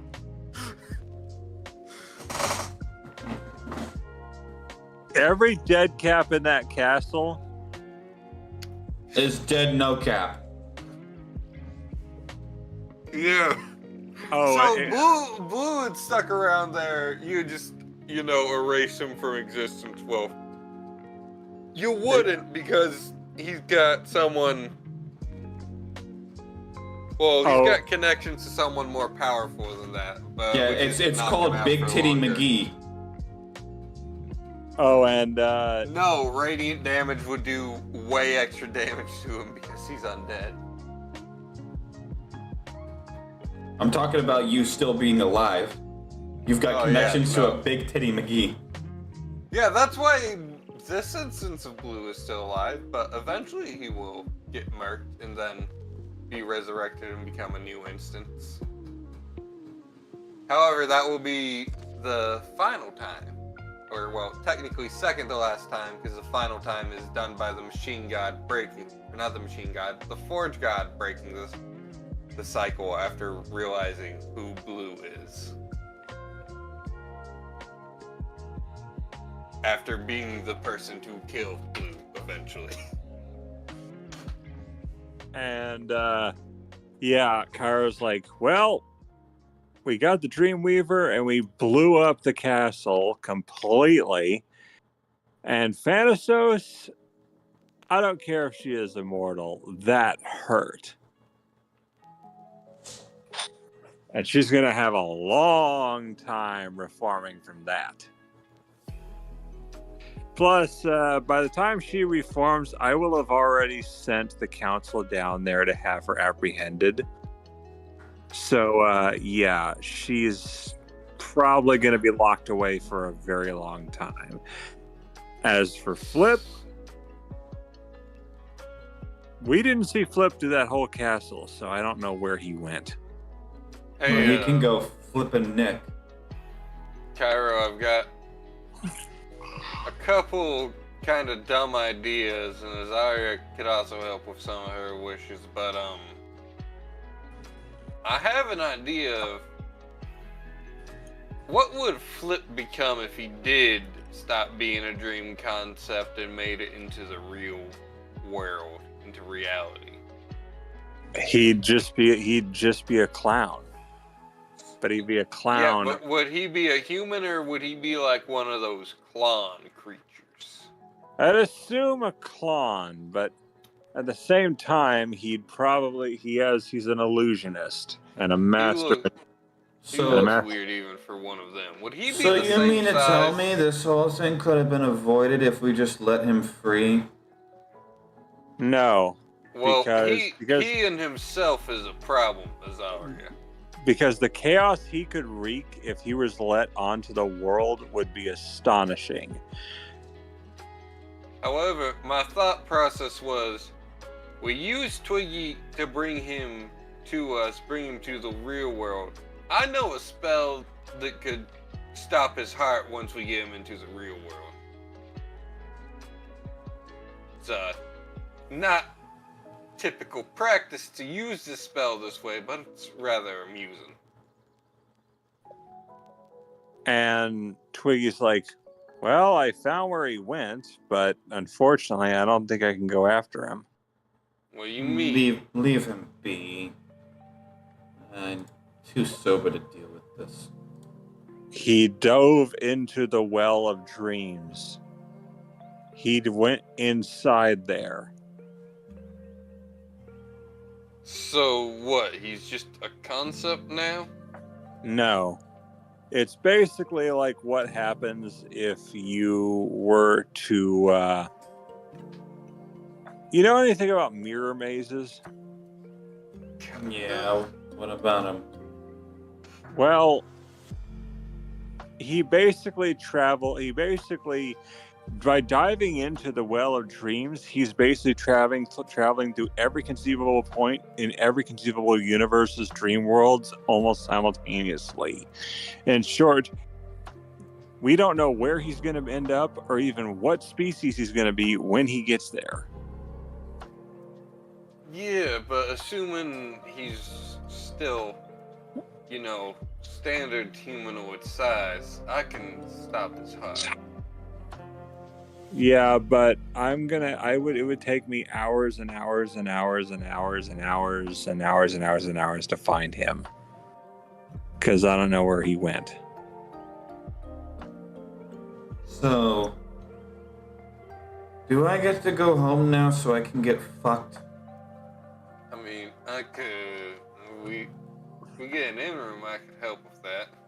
And At this Cairo's point, like, I'm not about half tempted to take it because I'm Cairo's severely like, weak. Cairo's like, don't worry, I have a reward for each of you, since you helped me get the Dreamweaver back. Also, I'd like to point out at this time, Blue. At this point in the Draylen timeline, Blue would be 26 years old, which is about 5 years older than he is whenever you're doing anything with him. Heard, he's how old? 26? Yes. Heard, I'm 11 years older than him. So, how old's Azaria? 37. So Cairo like calls in a few favors. It's just like, Shira, can you do me a favor? I got the Dreamweaver back, thanks to some help. Well, No, I know. It's like, yeah, I know the castle's gone. Yeah, I know there's a giant crater where it used to be. Pyro, that also depends Wait a minute. on the time differences between Drayla and Zatifia, because there's, at the very least, off-brand versions of your characters for story reasons in guys. Drayla's universe. Guys. Yeah. There's like you hear like Cara's like, what do you mean Mordenkainen was in there? Who? It's like, hey, he doesn't exist in their worlds.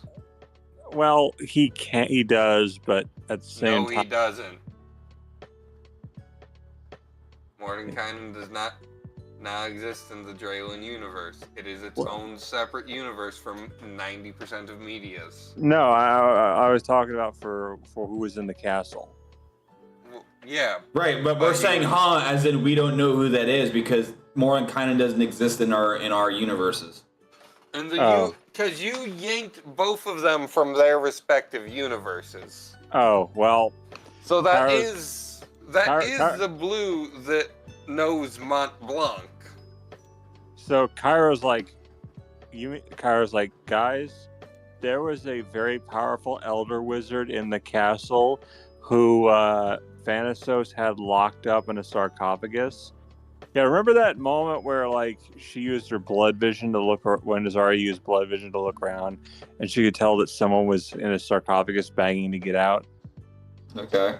But that was in a different building, though. Oh, right. My mistake. I got mixed up. No, you're fine. Never We left Mordenkainen in a fucking... I'm gonna be honest, the reason why I left the coffin unsealed, or left the coffin sealed, because I thought we were just gonna initiate a secondary boss fight with that. Like, that was like a bait to like being like a mummy prince or something like that. Yeah, honestly, yeah, that's what I thought was gonna happen too, so I didn't blame you. Yeah, but no, when the castle blew up, he got caught in the blast, and, well, it's like, let's just say that Shira has a lot of paperwork to do. My honest reaction to that. It's like, and for a while, Mordenkainen's gonna look like a purse. Why is he gonna look like a purse? Leather and wrapped around someone's shoulder. He's gonna look like he spent his weekend on the surface of the sun.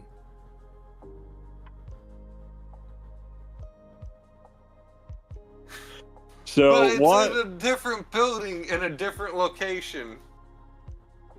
He was caught in the blast.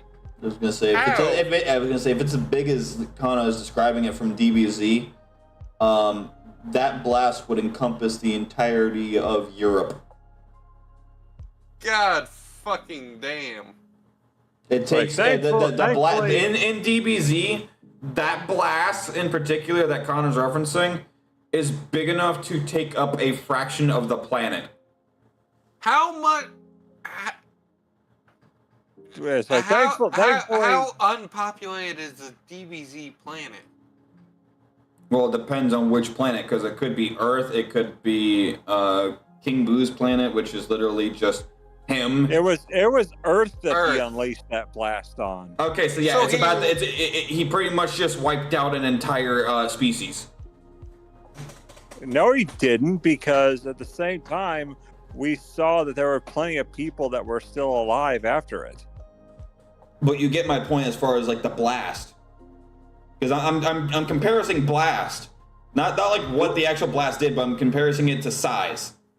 Well, the And, blast and explaining it to Tori why the blast is so big and how Mordenkainen got caught in it. So the blast would have been able to be seen from space. Thankfully, the dream realm is not is inhabited by beings who can be just resurrected thanks to the Dreamweaver. But yeah, the blast in that episode of DBZ is probably as big as Europe. And Kara's like, yeah, I had to plant that there just in case Thanatos decided to. As for Flip, he dived in the well to try to escape, so the blast didn't reach him wherever he went. But I doubt that he's going to start trouble now after that. I swear if he appears in one of my dreams, I'm going to do so many unspeakable things. He does realize people actually have control over their dreams at certain points, right? And that most likely be the time he'd be able to appear, because that's when people are properly dreaming. And it's like, chances are, we don't know where he'll end up. All we know is that the next time I see him,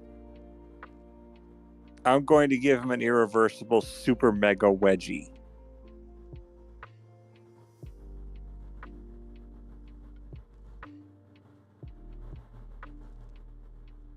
It's like, it's like, well, now you get a reward for all your hard work. It's the least I could do. I feel like going home would be good enough at this point after all I've been through. It's like, well, yeah, I'd kind of like to go. Well, it's like, first, before you go, here's a gift. Azaria, here is an all-expense-paid trip to Aphrodite's island. Oh, I am so getting busy here. Aphrodite's island has every pleasure you could possibly want. That sounds like a good time. In more ways than one. Or It's like, three. yes. It's like, just don't get drunk. One of you may need a ride home. Oh, you believe I'm getting more than just drunk. I'll roofie my own damn self. It's like, you see, Aphrodite's island is a place where where mythic beings go to party. Plus Dionysus is there. He's the party god. He's the one who makes the guardian wine that I use for healing. You guys have a party god? We don't have a party god. It's like, yes, we do. His name's Dionysus. He's the god of wine, fertility, and partying. Oh, I need to get my hands on him. Both the fertility gods in my universe are women. Not him.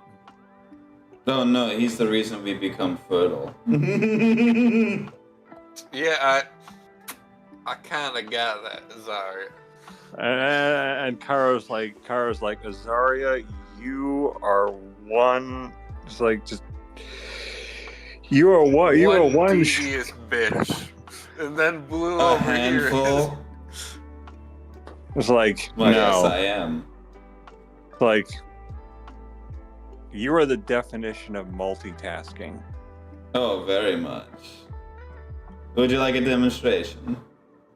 And she's like, no, I'm a married sheep. It's like, Blue, as for you, well, you've got a genie now. Not anymore, I don't. Last week. Fuck off.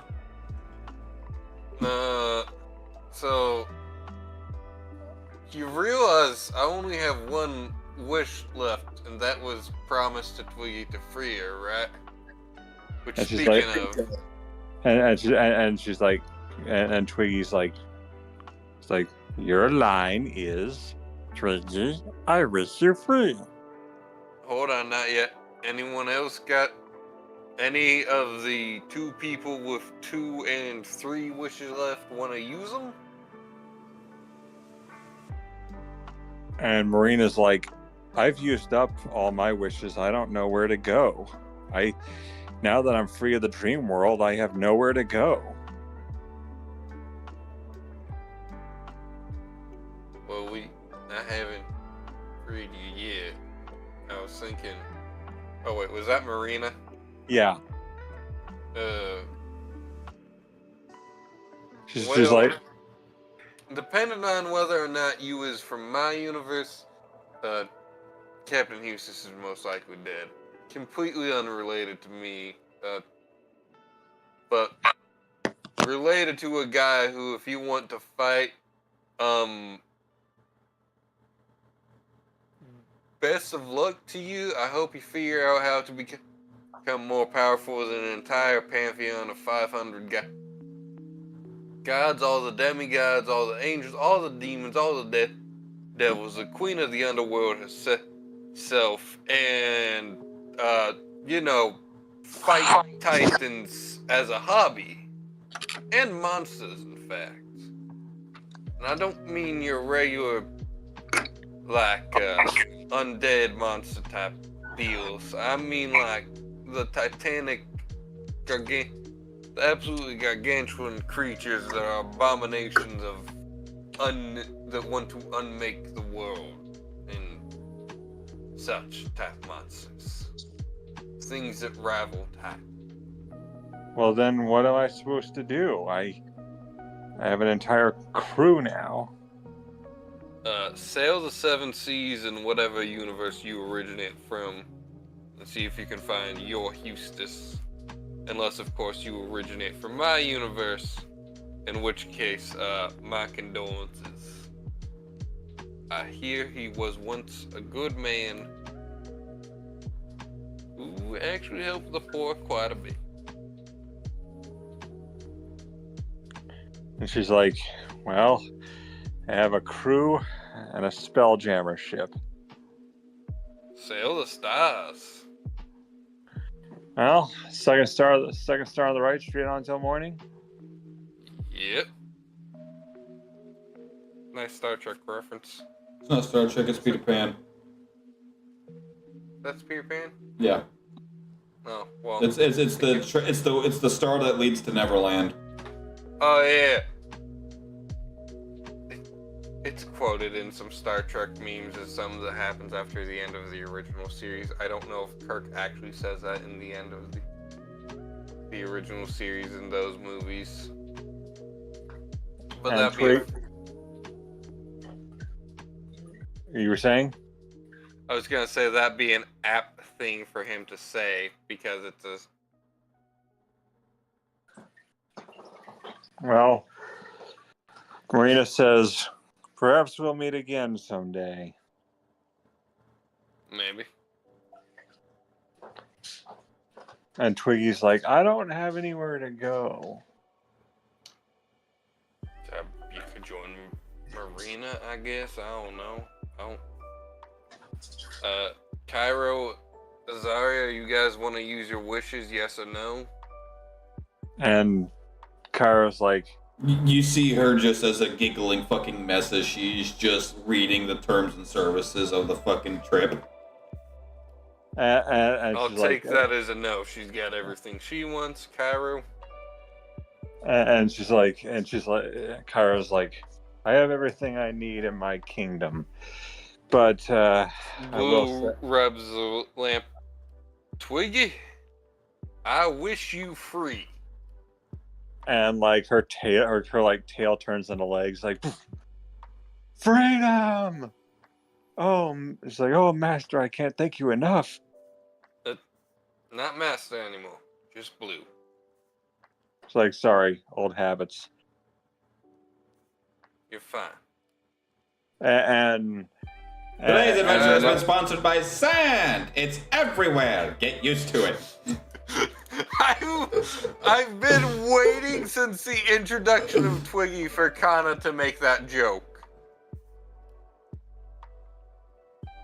well, she's like, this adventure brought to you by sand. It's everywhere. Get used to it. So I hate sand. It gets in your shoes and everything. So, Did you see what I just did? yeah. You have correctly quoted the Star Wars reference. Yeah. No, he intentionally misquoted it, Ah. which is funnier. And, Because I hate sand. It's coarse and it's rough and it gets everywhere.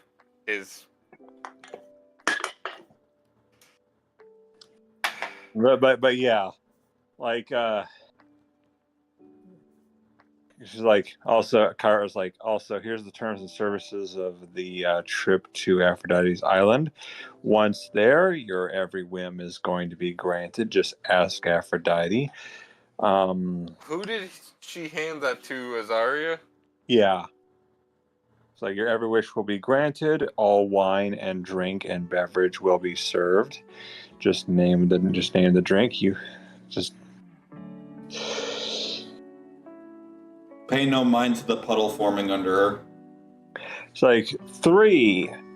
There are harems, multiple, so many harems. She's about to become part of one of them. Or Like, the main there are- attraction. Like there are harems, there are multiple ones. In fact, Aphrodite. She's and going to be Dionysus- added to the list of things to take one down, pass it around. Meanwhile, Blue's wondering what he gets as his reward, considering he set Twiggy free, as promised. and she's like, so Twiggy's like, she's like, so do you want me to accompany you now? No one's ever. It's like no one. It's like I may not be a genie as wish granting, but I can still cast magic. Well, where I'm from is rather dangerous. It's like it And can't be more my one- dangerous. Can't be more dangerous than where I come from. let me put it to you this way. The person I most directly work for could have fucked up Flip the moment Flip appeared the first time. The only reason he chooses not to use all of that power is unbeknownst to anyone, including the guy who is the emperor of the land I am from, who is capable of fucking up the entire pantheon with without breaking a damn sweat. Because he's the man who installed the entire pantheon that currently exists, sans 2 gods. No, sans 3 gods. Oh, Kyra says. Eons ago. Kyra says, "Blue, what would you like?" 'Cause I'll. You know, that's actually a good question. I've never thought about what I would. I want that one. Points to Azaria. And That is a thought, but no. And Kyra's like, by the way, I recommend that you do not follow the succubus where she's going. She's going to be an ad for Red Lobster. What?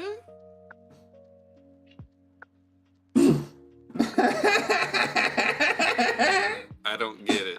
If it smells like fish, it ain't a dish. That's not the joke I was making. No, that's where I took it. What was the joke you were making, Kanna? I use code words and everything, but I'll just post in general, or better, I'll post it in memes. That way, it's easier. I'm about to say, because I took that as the another way of saying if it smells like fish, it ain't a dish. No.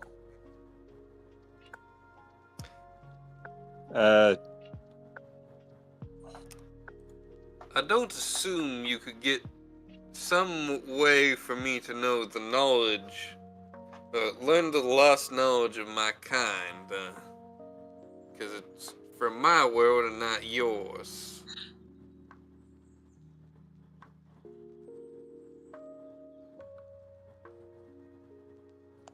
So she's like, well, And is there anything? keep in mind that would be the knowledge of an entire, like, ancient empire culture that spanned 1/3 of an entire world.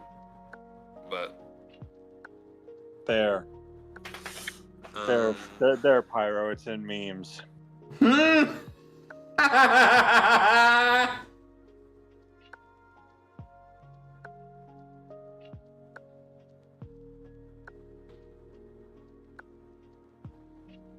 feel like she's immune to that, but Jesus fuck.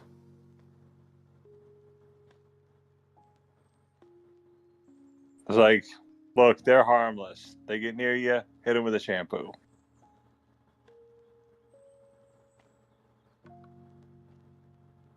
But yeah, she's like, you're gonna wanna stay away from where that succubus is going, unless you want to be eaten with those cheesy freaking garlic biscuits they got at Red Lobster. I don't know what Red Lobster is, but Blue reaches into his coat one final time, putting away his gun finally, and his alchemy jug, and pulls out a book. I guess I'd like to know if the things in this book that all kind of claim and seem to be pointing at they were written by me, if they actually were written by me. Now, I don't need verbal confirmation, just some way in my mind to know. And Kyra's like, I can help with that. And she merely puts like a hand on your palm, and you see the answers you want.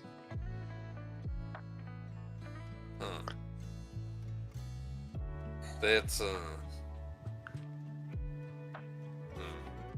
And she's like, in the meantime, it might be safer if you go with Marina. It's like, but I want to stay. It's like, but I want to stay with you. But based on what I know now and the amount of enemies I have in my own world, and considering two of them are my employer and his employer being incredibly powerful beings that they are, until one of them figures it out, I'm alive. The moment they figure it out,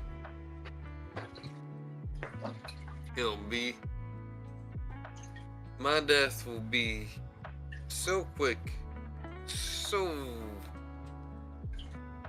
it'll be as if I had never existed, and that's the way everyone will act, despite knowing they had known. And no one will ever find any corpse, no chance of resurrecting, soul destroyed. And anything in his way, well, that's collateral damage. I'm a threat to him, which means I'm a threat to everyone else. And Twiggy's like, I didn't understand any of that. It's safer for you if you go with Kyra. Or not Kyra or Marina. Or maybe even Azaria. But and it's like, I would hate to endanger you in the way that you would be with me. And Kyra's like, no, you don't bring the genie with it. Don't put the genie with Azaria. Trust me on this one. It was a point to make as unsafe as where she's going. It's worse by me. Let me put it to you this way. When I made that joke that I am the danger, I wasn't wrong. And Can't really explain to you without explaining a lot of the history of my world, but that's besides the point.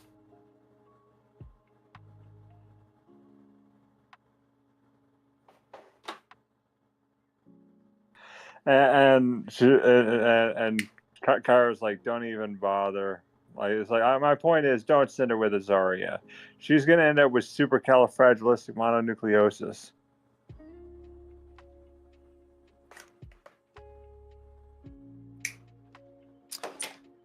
Pyra, that should have made you laugh. No, I caught on. I'm just a little tired right now, is all. Blue's just sat there speechless, so, It's like, well, anyway, I better send you guys home. But You're not sending me anywhere. I gotta find myself a way to get to this damn party. and Kara's like, Kara whistles, and a chariot pulled by swans and Aphrodite. And I like, so you want to know what Aphrodite looks like?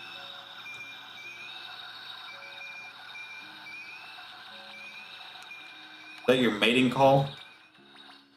no, that's my, replacement Star Trek, communicator that is exactly the same one my boyfriend bought me a couple Christmases ago. That one time when we were hanging out last year, he set it on my desk, but it wasn't perfectly flat, and so something bumped into my desk, knocked it off, and broke it. So I bought the exact same one because he's been trying to help me look for another one, and So- I forgot which one did which. As the chariot comes up, I grab Blue by the collar of their shirt and drag them into the chariot.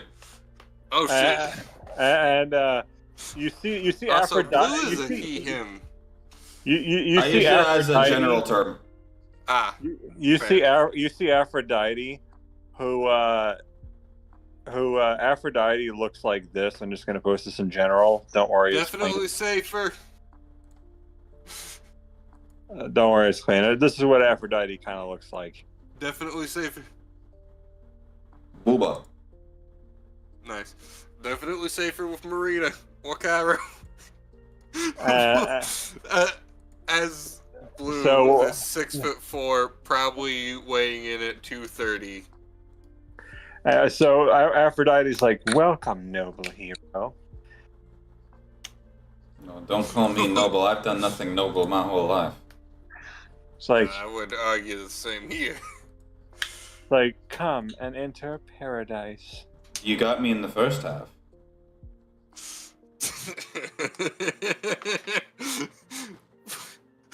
We are degenerates. No bat is big enough. And Kara's like,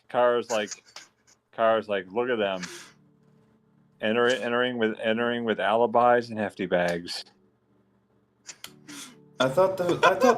Meanwhile, the sheep is probably like, I thought the phrase had to do with rabbits, not dogs. It's like, no. Kara's like, my life is crazy. Heard your wife is crazy. So I assume on the island time doesn't pass, so whenever Blue leaves and goes home, he'd be returning back at normal time, right? Well, when you arrive, you see that every species of magical creature. You ever seen interspecies reviewers? Yes. I guess. Imagine that. Imagine that it's an entire kingdom full of that. All right, Tori, if you ever have some free time alone, watch it. The reason why I say that is for the longest time, before it was published on like one of these anime pirate sites or like Crunchyroll, it was on that site. Oh, what's it called? Interspecies reviewers. Basically, imagine a world where not only are brothels a legal thing, but it's a thriving business, and there are basically critics who go to brothels all over the kingdom to rate their experiences on just how good of an experience it was. Yeah, before it was on Crunchyroll or like anime pirate sites, it was on that site. It got taken down because of the verify only purge, apparently. Yeah, a lot of stuff I liked on that site got taken down because of it. And also, the theme song kind of sounds like the YMCA theme. Don't get me started. Did you know that the YMCA song, if it was played in a minor key, it's just DBZ music? I hate that you're right.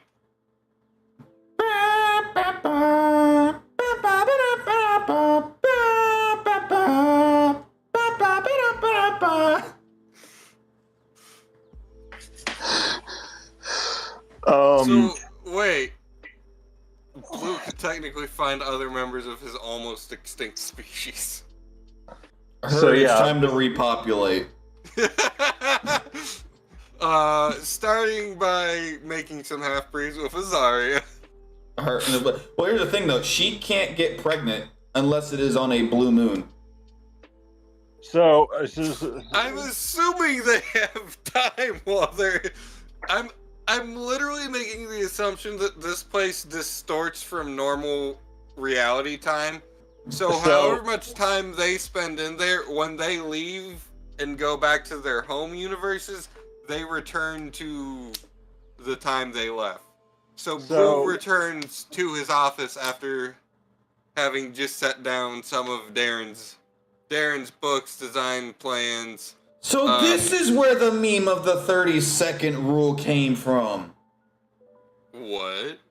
If they come back, there's the same exact time as they left, that explains why the meme of every man lasting 30 seconds came from. Where did you get that from? What? That's not what I was getting at all. Making a one-pump chump joke. So, Fucking Christ. Yeah. I'm too tired to enjoy the beauty. Also, Pyro, are you off tomorrow? Yes, unfortunately. I was gonna say, you want to play some games if you're off? Probably. We'll see what's going on. So Dionysus shows up and he's wearing a toga and a laurel. I feel like this is the biggest fade to black moment we're gonna need, because not only are we overtime, but we know this is just gonna be one fat ass orgy. No, that's Wait just a minute. it. First, I need sleep, and then I need a stiff drink. Well, you need to be stiff, or you need a drink. I need both, and I need my drink to be stiff. English. I've never heard of a stiff drink. It means a strong drink, Pyro. Okay. How have you, who works in an actual restaurant, when I was a fucking fry cook, I know what a stiff drink means? Because I don't work with bartenders. I don't either. So, I just go, hey, you, server that I'm buddy with, like, you're my fucking brother. Make me a root beer float. So before Kyra leaves, she's like, enjoy the island and death by snoo snoo. Fuck off, goddammit. That's the best way to go. I guess that's the end of the adventure. Yeah. But yeah, like I'm sorry we derailed things so much, Kanna. Did you at least enjoy yourselves? Yes. I got a little bit of playtesting, not enough to like make any major changes like we do with the Draguna, but enough to know that shit works the way it's supposed to at the moment. Did I give you a challenge at all with anything? Me, definitely, because, you know, I was useless for at least 2 of the 5 fights. To be honest, I don't think I get a I get to say anything properly because I still have yet to actually properly play an artificer and make any weapons in game. I just kind of see, you know what? I'll see if Kanna will let me do something stupid. Kanna allows it. And that's not to say that you're stupid. I'm saying what I did was stupid. How is that riddle? It caught me off guard, but once I figured it out, I enjoyed it. Also, It's definitely one of those ones where I had to actually think about it for a moment, and once you said it's a pun, when you said it was a pun, that's when I actually started to figure it out. I think the pun, I think you need to somehow work the fact that it might be a pun into it somehow. Also, otherwise it's a pretty good riddle. I'm glad I got you to laugh. Like when I got to. What do you think? What was the funniest joke I told so far? Oh, I don't fucking remember. This makes session 4, which means we've been doing your adventure for a month now. Yeah, but I mean this session. Honestly, my brain's too fried to remember. Yeah. I think the best one. I think the one that got you the most was I need you to add this to your immense arsenal. What, does my arsenal look big in these pants? That one did catch me off guard. That one caught me off guard, and it was pretty fitting. That one's pretty funny. I like that one. I also that reminds me, Azaria's leaving with the quilts.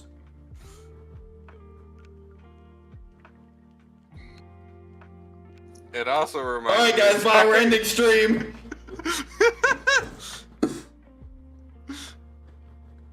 So Azaria is still in the dreams. That's the next adventure.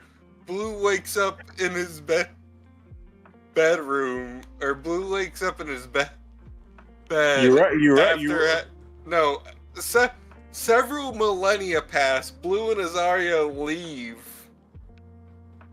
Damn, that's one long party. Well, I'm assuming it's one of those things where time doesn't really pass. But if you want, you could count the seconds of how long you're there.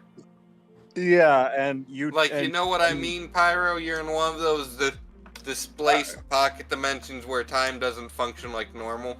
It's like every 100 years is like a minute in real world. Did Azaria ever drop the Dreamweaver? Yeah, a long while ago. No, once we got here, we dropped the Dreamweaver. But the Dreamweaver got teleported with us, right? Yeah. I just wanted to make sure that you didn't take her to the island. I don't know. Patches might enjoy it. She might find a nice bit of sun to nap in. Sunshine naps are some of the best naps.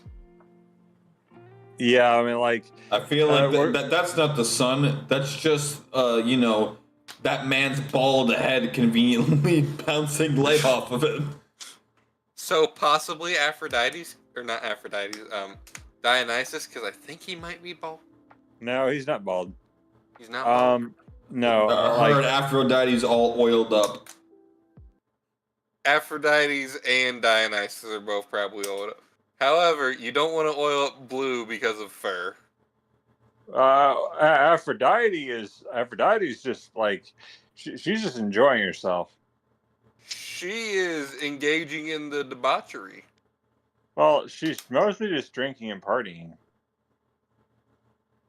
She and Dionysus orchestrate the events. They're both definitely fucking people, given what those Greek gods do. Well, the stream's over, right? No. Yeah, because there are some things I'm not going to say. Also, I like how no one responded to Blue's response to what I said about the Arsenal joke. What'd you say? I don't remember. I'm gonna make you rewatch stream to figure it out. No. At that point, I'm never gonna figure it out because I don't have that kind of time or patience.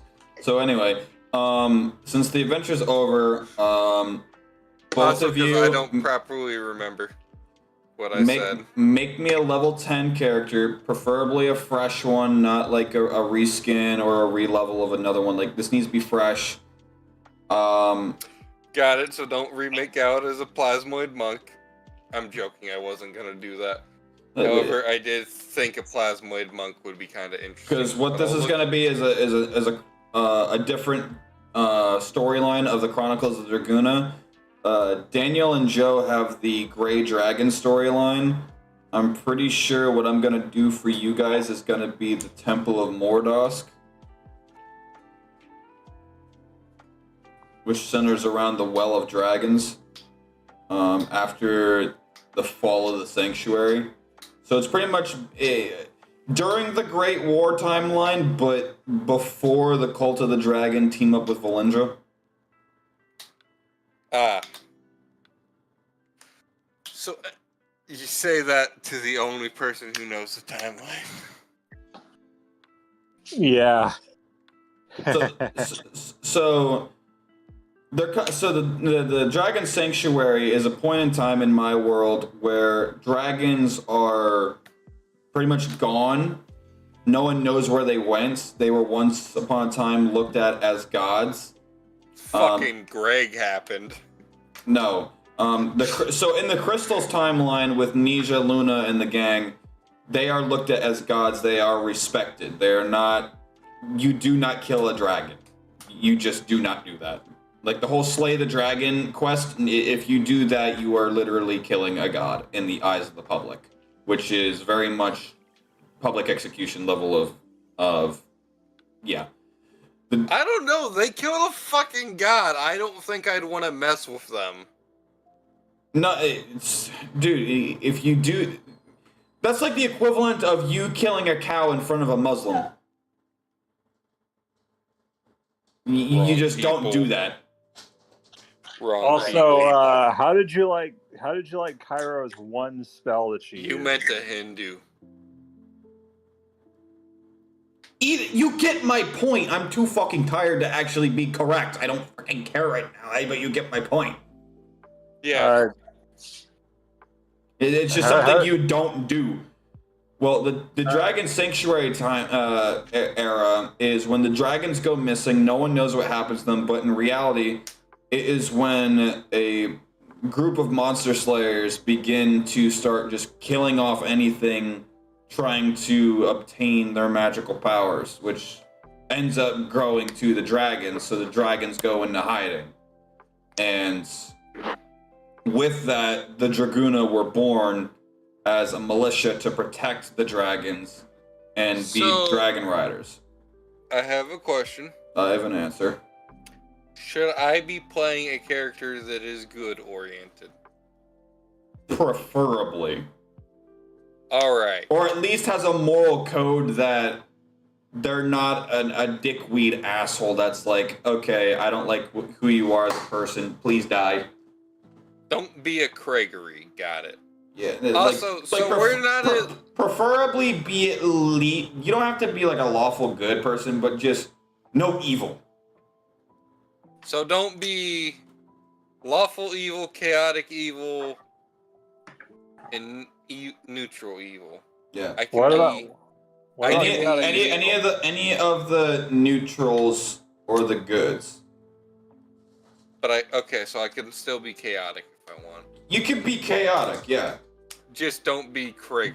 Just at least have morals and. So would you argue?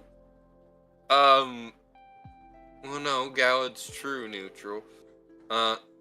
Blue sans the demon core. Because that's not something that would occur normally. Would you argue that that's a decent baseline for a character personality? Like, idea? So, pretty much what I'm getting at is what the Temple of Mordosk Chronicles of Draguna story is pretty much going to be, like, as a quick, like, session 0 right here and now, is like any of the Chronicles of the Draguna, a group of adventurers travelers, whatever, they come across the sanctuary in a dire time. They're there, they help the Draguna appreciate their help and offer a position among the ranks, to which you then are handed a level of Draguna, and as you progress through the adventure, you are handed more levels of Draguna to pretty much my way of playtesting multi-class. And as you join the ranks, you kind of help out the Draguna, protect the camps, and then it's slowly going to evolve into we need help from Mordosk to do this thing, who is the mother of dragons. And this is before Gregory exists in the timeline from a previous conversation, so slightly before that one shot. Yeah.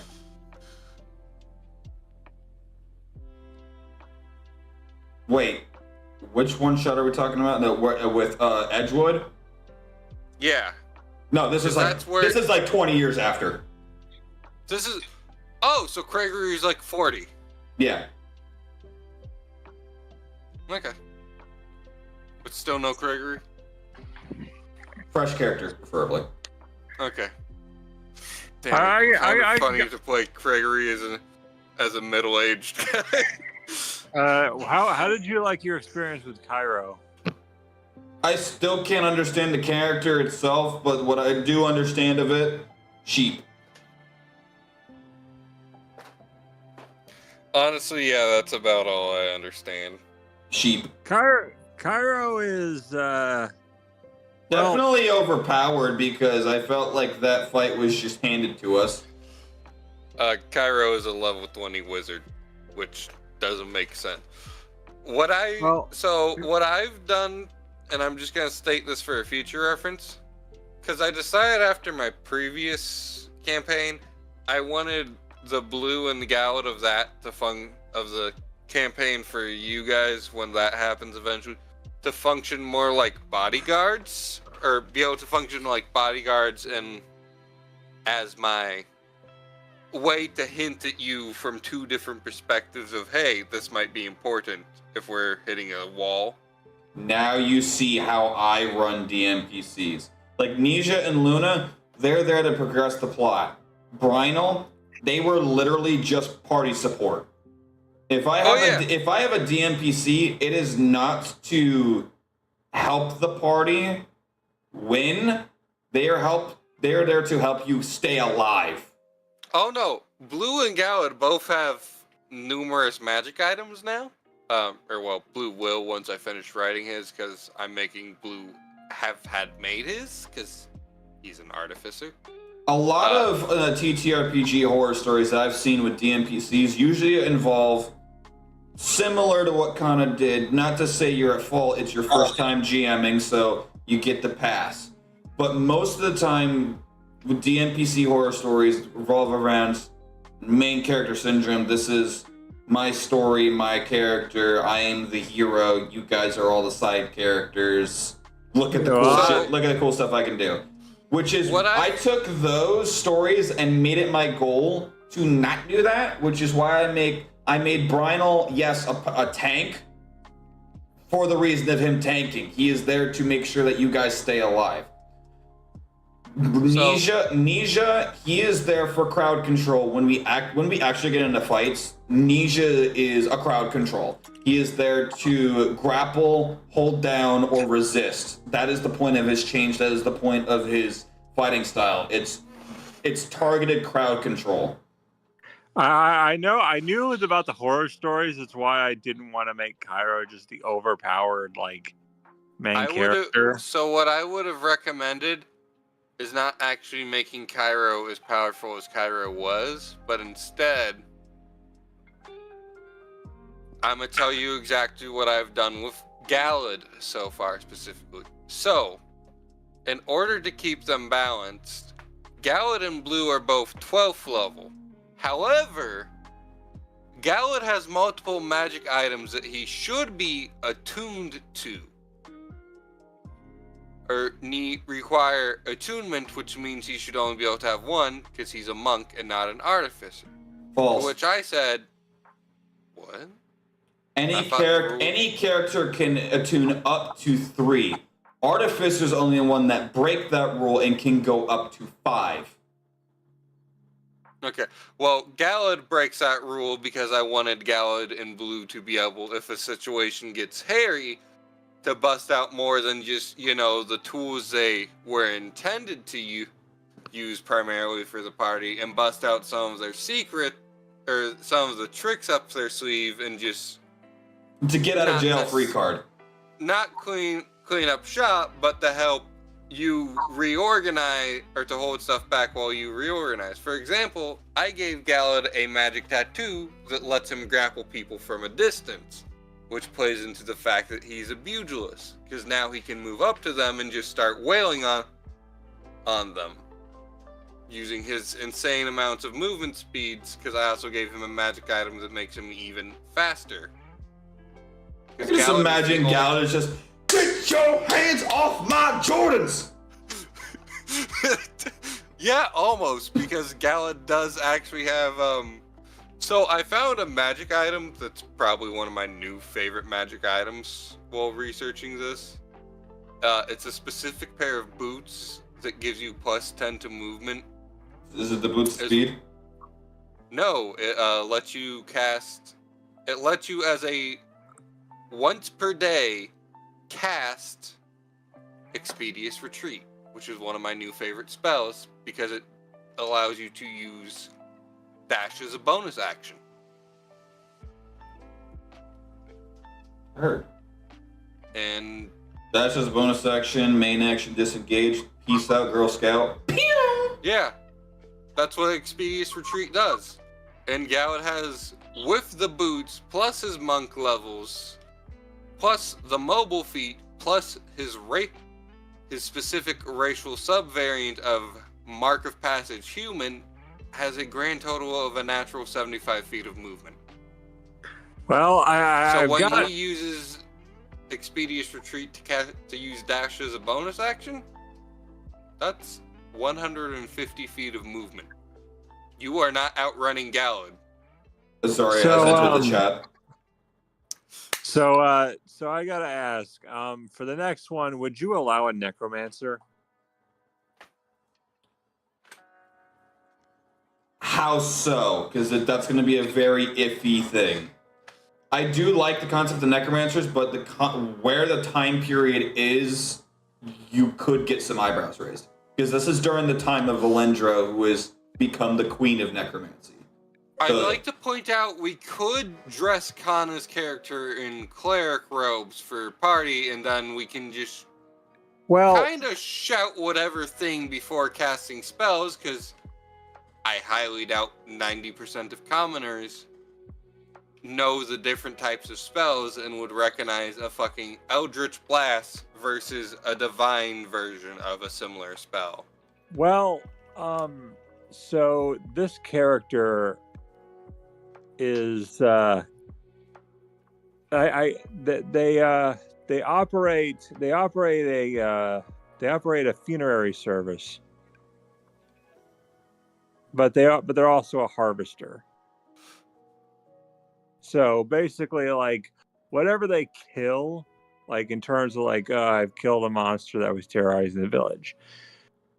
Well, I suppose I could harvest it for parts. That's immediately Grave Cleric. That is what this is sounding like to me. It sounds like a Grave Cleric.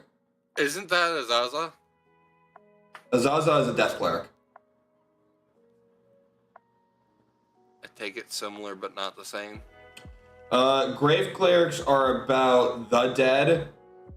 Death Clerics are about making the Grave Cleric So the Grave Cleric is about the dead and the very gray area between life and death and striding it without going to either side. The Death Cleric is the Grave Cleric's job security. So, and then you have people like Blue and Gregory who makes the bodies Zaza uses. So the Grave Cleric fools around with death. They respect death, and they understand it as a part of the life cycle, but they also understand that death can also be recycled for other So wait. purposes. The Death Cleric is a cleric who expedites the process, essentially. Okay. I've got a question. I have an answer. Have That's the fine. Zetifian, have the Zizi, we've established Azaza and Gregory constantly exist in a pair, but have the Zetifian, Gregory, and Azaza met? I don't know, because at this point, I don't know if Zetithi and Azaza exists yet. Wait, but didn't we make a joke when making it, or didn't we say when making Azaza for my campaign that when I mentioned that Gregory was an option, I said Azaza and Gregory should exist in all universes together, and you said something along the lines of sure, I think. Well, here's the thing, though. When I was making Azaza for Sean's game, and you did with Gregory, they became an immediate, like, duo. So I made it canon that I made Azaza for the realm that Gregory lives in. I never made a Zetithian Azaza. Ah. Well, I was just wondering, since there is, in some instances, how there's, like, the Draylen Zaza, but there's Draylen Gregory, and the Zetifian Gregory, and the Sean Gregory. For example, I was just wondering if it's just one of those things where it's friends have the same characters across the same universe is kind of a mean, or different universes is kind of a mean. So, Well- Kanna, as far as you go, I would say what you're describing is a grave cleric. Oh, well, they consider themselves an artist of flesh. I'm thinking of playing a monk, and I'm not sure what kind of monk I want to play, but I'm also going to take a look at the warrior class. I tried to do it from my phone, but that was a bitch. Understandable. Now, If Food- I play a monk, I'm probably going to play a drunken monk just because I find that version hilarious. Then you want Monk Way of the Drunken Master. that's Yeah, what he said. Yeah, that's in fact also exactly what Galad is. I just find it hilarious that one, which is an actual martial art style, is like the only actual martial art style for monks.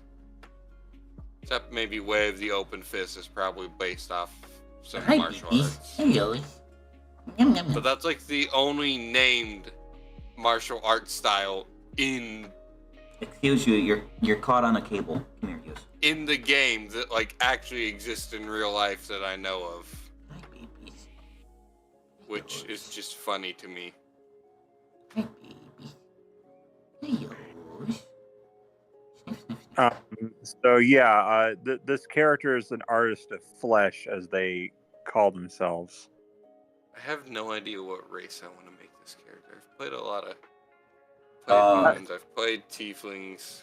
Kind of like how I've Levin. played an orc. If you want to take a look at my bloodline list, I can. If it's not already made, I can whip it up real quick for you.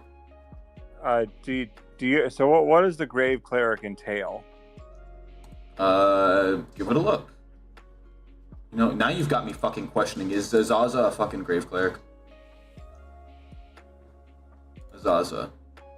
No, he is a death cleric. Okay, that's what I fucking thought. Okay, so which ones are made? For bloodlines, we have the Alloy, the Alu Fiend, clearly. The Apothecon, the Automaton, the Is Kitsune. automaton what Armaeus would be?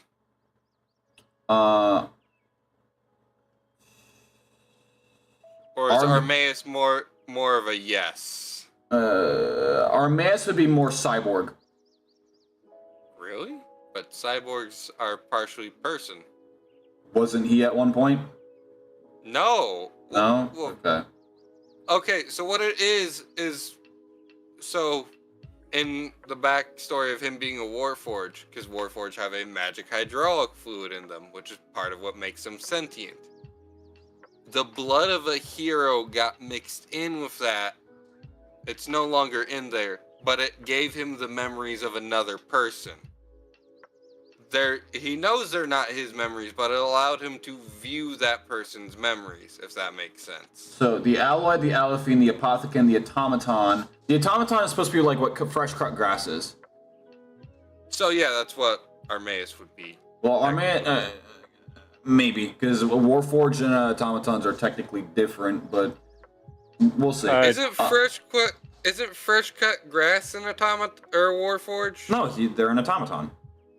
Can I see the list? Do you not have access to the Adventures Within? I think I do, but I don't. It'd take a while to find it again. It ends at automaton. Kainth is the that's the dog people, isn't it? No, that's the. Kaiths are the cats. All right. Avariel is bird, probably. Avariels are. Let me see. My notes I've got. What is plague touched? Avariel are your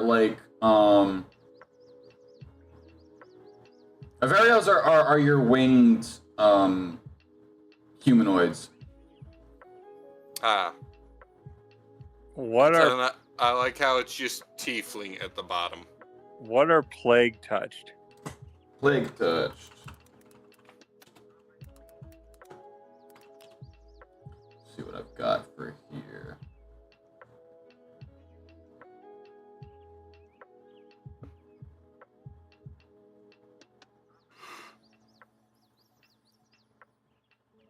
I feel like I could just go full send it on the making it an Asian style fighter and just play a Kitsune monk, but that feels kind of lazy.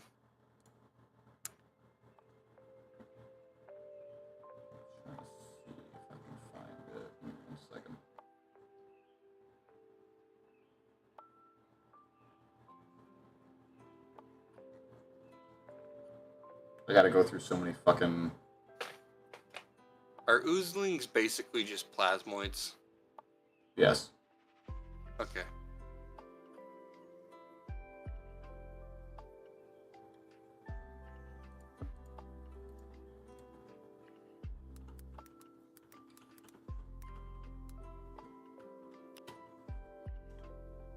Ken, and then the one that looks like canine but spelt weird, that's the one that's for the dog people, right? It's Kanens. The one right above Kitsune.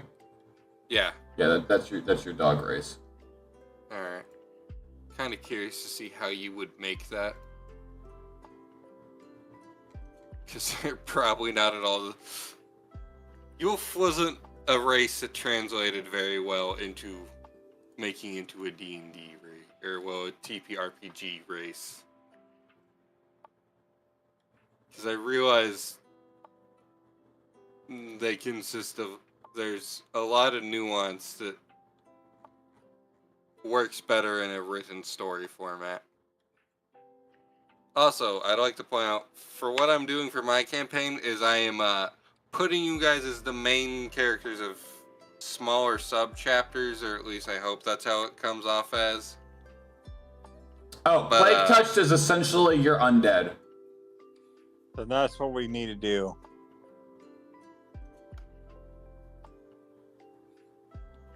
That's what I was thinking, because this character is an undead. The hell is a Dreamwalker, Pyro? A Dreamwalker is pretty much it's kind of like one of those hybrid races because it is a humanoid creature that is technically a human, but they have this mystical power to pretty much phase between planes. They're essentially like what the fuck is the name of that game? They have the power to literally just flicker between the normal world and the spirit world. Mm-hmm. So like 3 times per long rest, they can literally just flicker into the spirit realm and communicate with the spirits.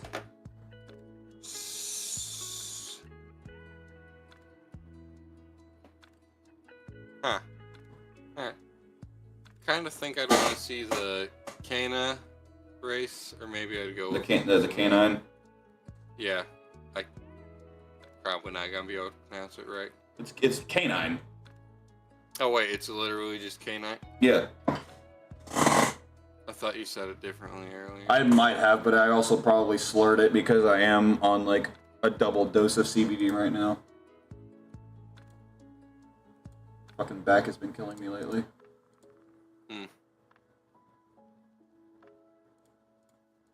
Well, Yeah, I think that's the race I'd like to take a look at. We should also probably all end call and go to sleep. Yeah, go ahead and kill a stream. You've been streaming this whole damn time. Yes. Yeah. All right. I hope I did good for my first game. You did about as well as I thought you were going to do, which isn't a bad thing. Not gonna lie, it went better than I thought it was. Heard I have more faith. No, it's just I thought there was going to be more Trixie-esque shenanigans going on. Heard Oreos and orange juice. Yes, I thought there was going to be more Oreos and orange juice and bees churger, as well as teleporting out from underneath helmets that can't be taken off except by the wearer, which requires a process, because Armaeus is a warforged. Damn it, now I'm craving orange juice. Well, I usually tend to take my manga a bit more seriously, so that's kind of why. Kanna takes his own work seriously, not others. Heard. Confirmed. Kanna. I'm hitting the nuke button after that. All right, give me the demon core.